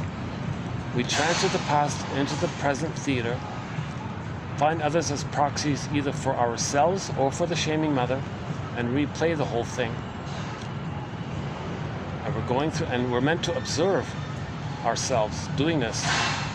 And that's the inferring mind or unconscious mind saying to you, hey you, look at your life. I'm the puppet master getting you to do things in your daily life. These things that you're doing in your daily life is my trying to tell you what happened in the nursery. Can you observe it? That's my attempt to make the unconscious conscious. So let's say, for example, on the stage, right, a person expects others to reject them. Well, that's for them to know that the mother rejected them. Okay, another scenario, on the stage, somebody's being rude to others. That's for them to know that the mother was rude to them. They're meant to observe themselves. That's why it's that's why they call it acting out. You're like actors. You're going through life like acting things, like actors. Others are co-actors. You're either playing the aggressive shaming mother, shaming yourself, seeing onto innocent others, or you're expecting others to be the shaming mother, and you're reliving the disappointment. Either way, you observe the childhood situation. You just reenact it by playing the shaming mother or the shamed self. Playing yourself is more obviously, more visibly emotional. but that's the real you. And others rejecting you, that's the mother rejecting you, saying, look everybody, look at how my mother rejected me, help me. But those with trauma before 18 months, they engage in distinct personality pattern where they play the shaming mother and find others to play their shame self. Okay, so the behavior is they see themselves onto innocent others and shame them to replay how the mother shamed them. The person observing themselves hurting others, that's for them to know that the mother hurt them. They're meant to say to themselves, geez, am I treating them this badly? Am I not listening to them? Am I not caring about them? Is that for me to know that my mother didn't listen to me and that my mother didn't care for me? That's called neurosis. Reliving the past in the present. If we feel the past, we can stop repeating. But to feel the past, we need some story, we need some theories, we need some constructs, like what we're trying to do here in our collection.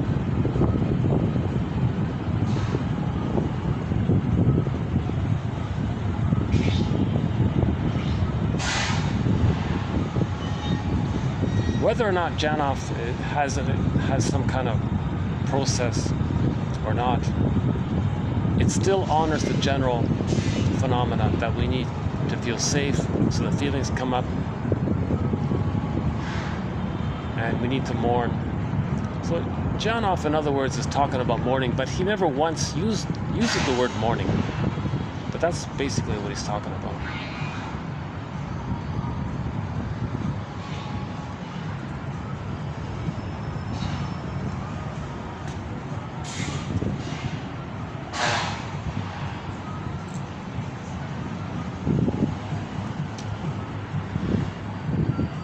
Oh, hang on.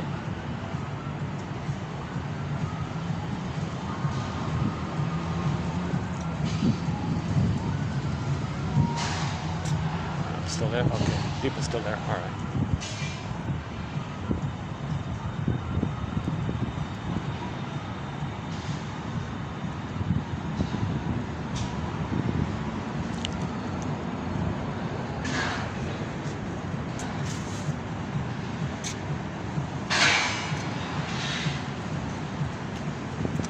Get some light here, a little bit of light here. It is light. Hey, hang on. Can I get some light? It doesn't work, right? I feel like I'm in the jungle. Okay.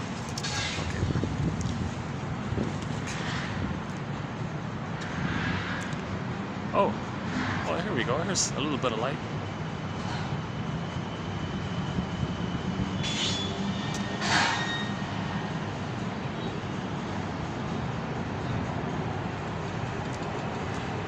So this is called the ego and the id statement. Martha Stark has a thing called the ego and the id statement.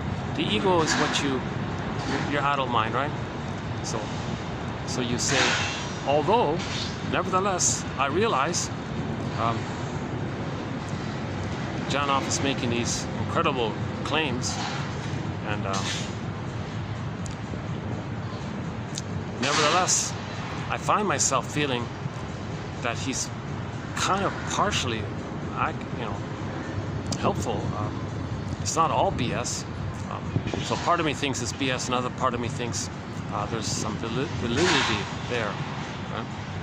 So it's a mixed bag. I have a mixed feelings with him about this.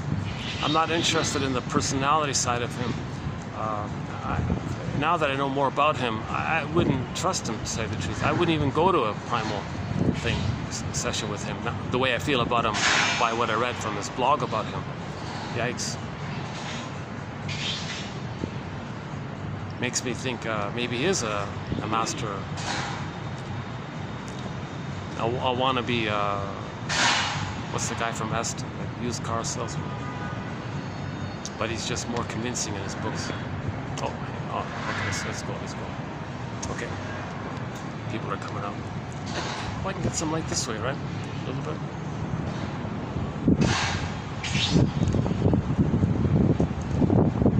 So, I'm trying to focus more on the message. He's a clear writer. He's a good synthesizer. He brings to the public this knowledge, this information about the brain's response to trauma, of course, all the scientists know this, but they don't make it clear to the public. You know, Loretta Brunning actually tries to make some of this clear to the public.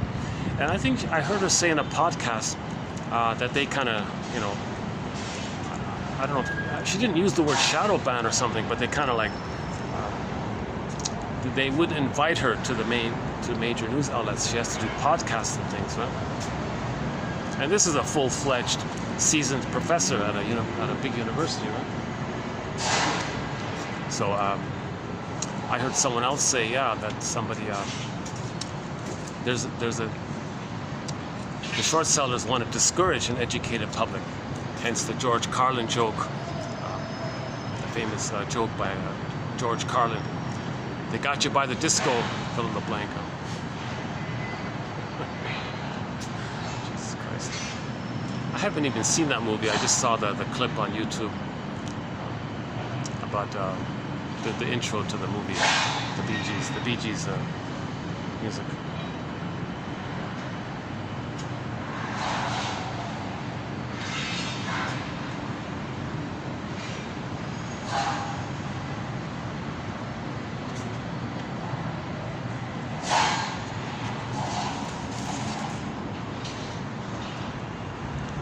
What about here? Can't I get light here? Why is it so dark all around?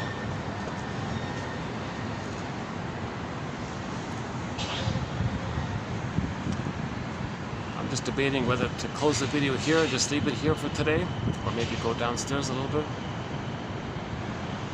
Yeah, let's go downstairs. Why not? Let's just take a look downstairs. Hold on a second. Give me a minute to pack up here.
Locked anyways, right?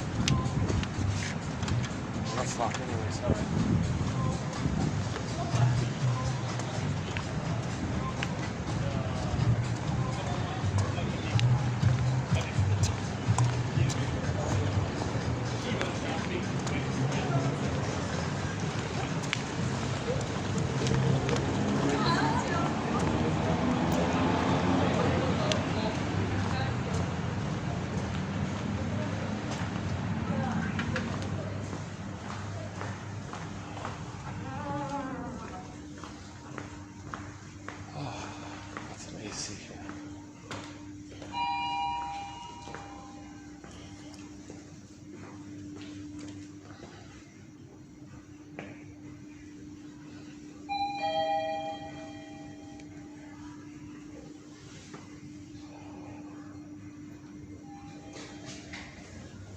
Oops.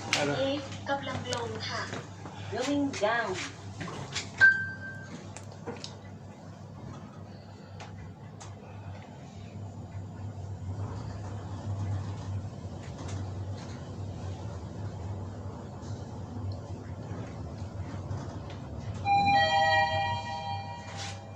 ชั้น1 ค่ะ first floor Please. Okay, thank you.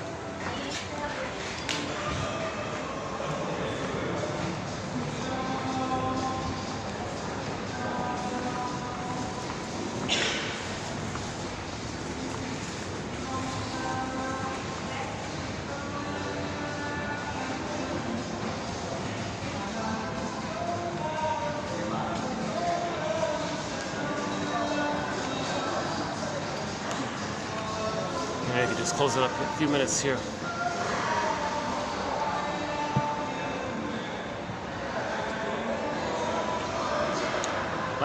Is the lighting okay here? Even down here the lighting's not so good.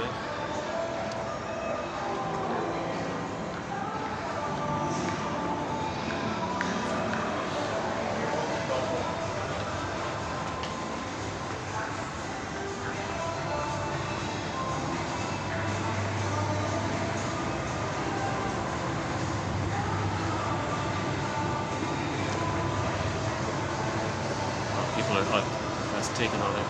It's sponsored. Okay, I'll just wrap it up here for today. Yeah. Just a part of me feels like I want to have the feeling that I got Janov's message across. I want these 15 videos to be a good, solid, sort of self-contained introduction, like a mini course kind of thing. Not a course, like a mini. Like a mini offering regarding the work of Janov. So we're going to have close to 200 quotes. So by the end of the next video, we'll have almost 200 quotes by Janov.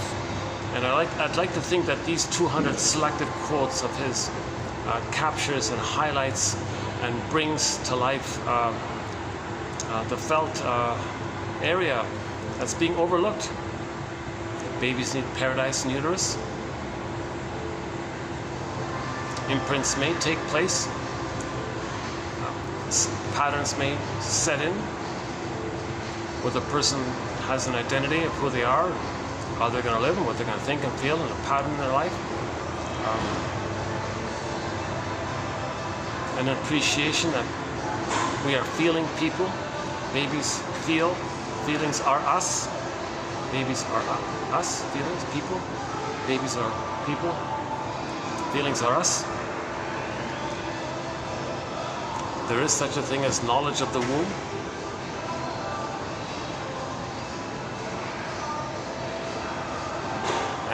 And maybe, I think, in all fairness, Janov did take us a step closer to healing early trauma, because it makes us more aware of these issues. Sympathetic stress, parasympathetic stress syndrome, imprints. Now the thing about searching for symbols, that's an old psychoanalytic idea. So that part he just took from general psychoanalysis, that we're searching for symbolic mother. He doesn't really use repetition compulsion and transfers acting out like that we normally do. He just says, well, we want to recreate the struggle with the mother. We've got to struggle with the mother. We want to recreate that struggle with others because we're still struggling with the mother. So he puts the old wine in a new package that way. So that's okay. I like his added synonyms to it all.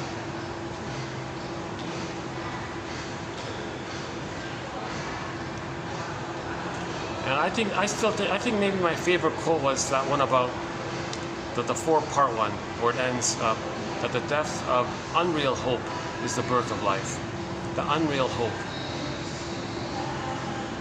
To be able to give up that relentless hope that something in the present can be the good mother experience of the past, to be able to do that needs a certain level of understanding, theories.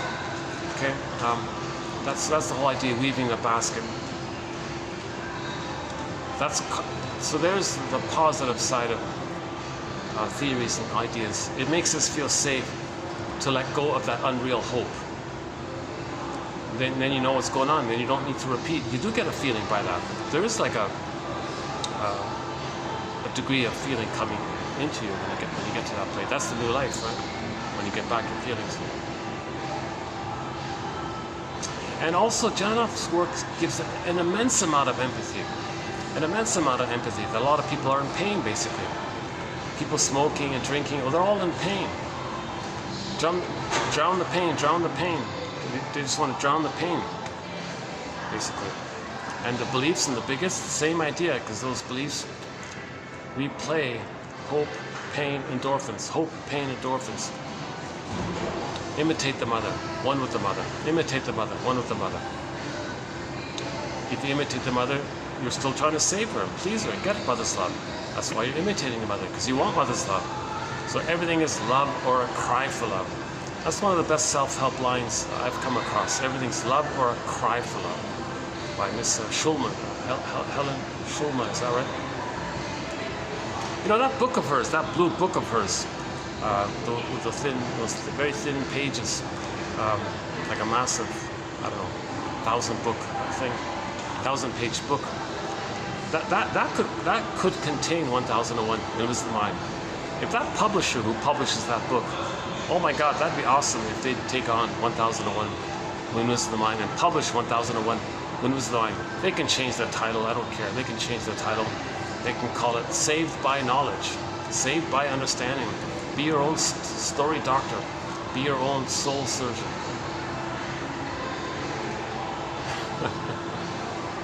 Yesterday, I referenced to yesterday about that.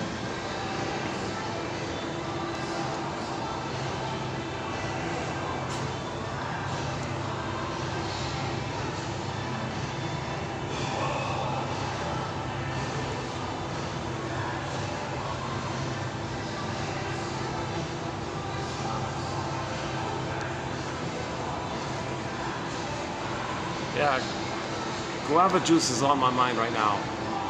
Guava juice.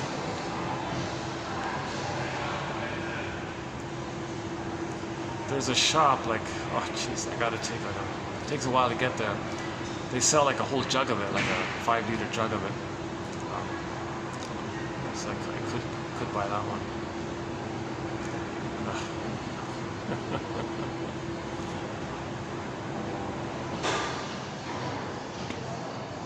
You know, that quote about nutrition haunts me.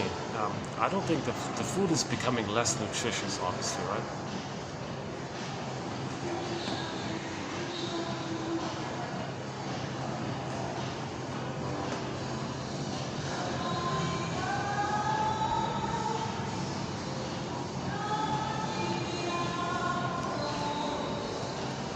Well, any final thoughts here?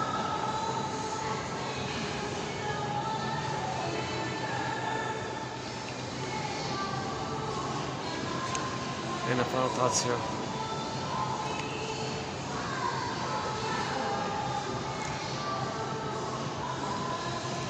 So I'm just imagining if this were live, right?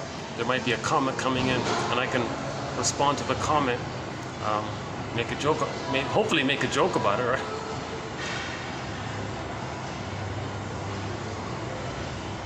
A part of me thinks if I open it up, if I do make live podcasts like this, will I be bombarded with hostile characters making negative comments to see my reaction and get a gleeful response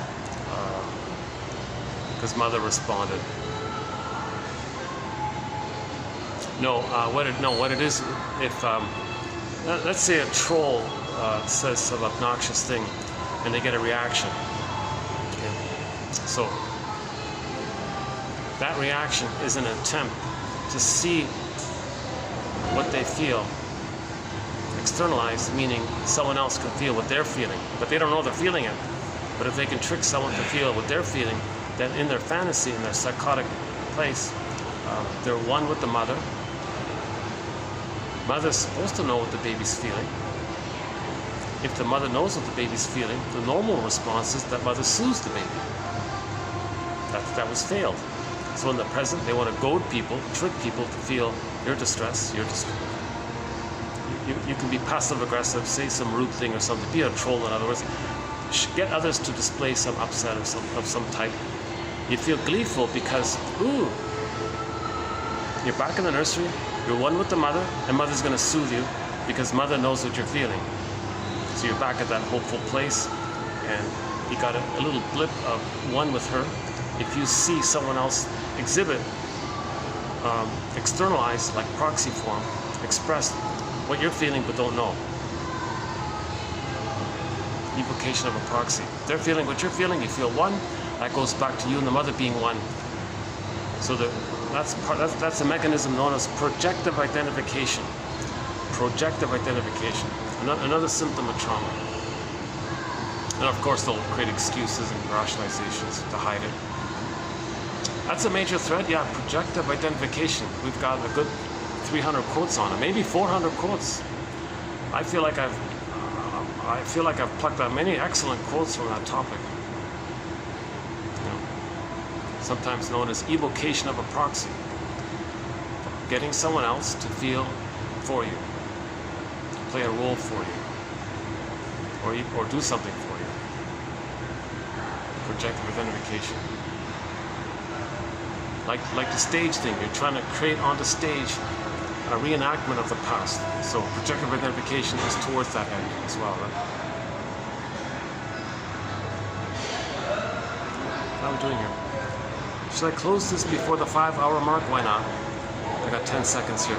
Why don't I close this before the 5-hour mark? So yeah, I'll see you in the next video, which will be part 15 of 15 on the work of Arthur Janov, an interesting author. Until then,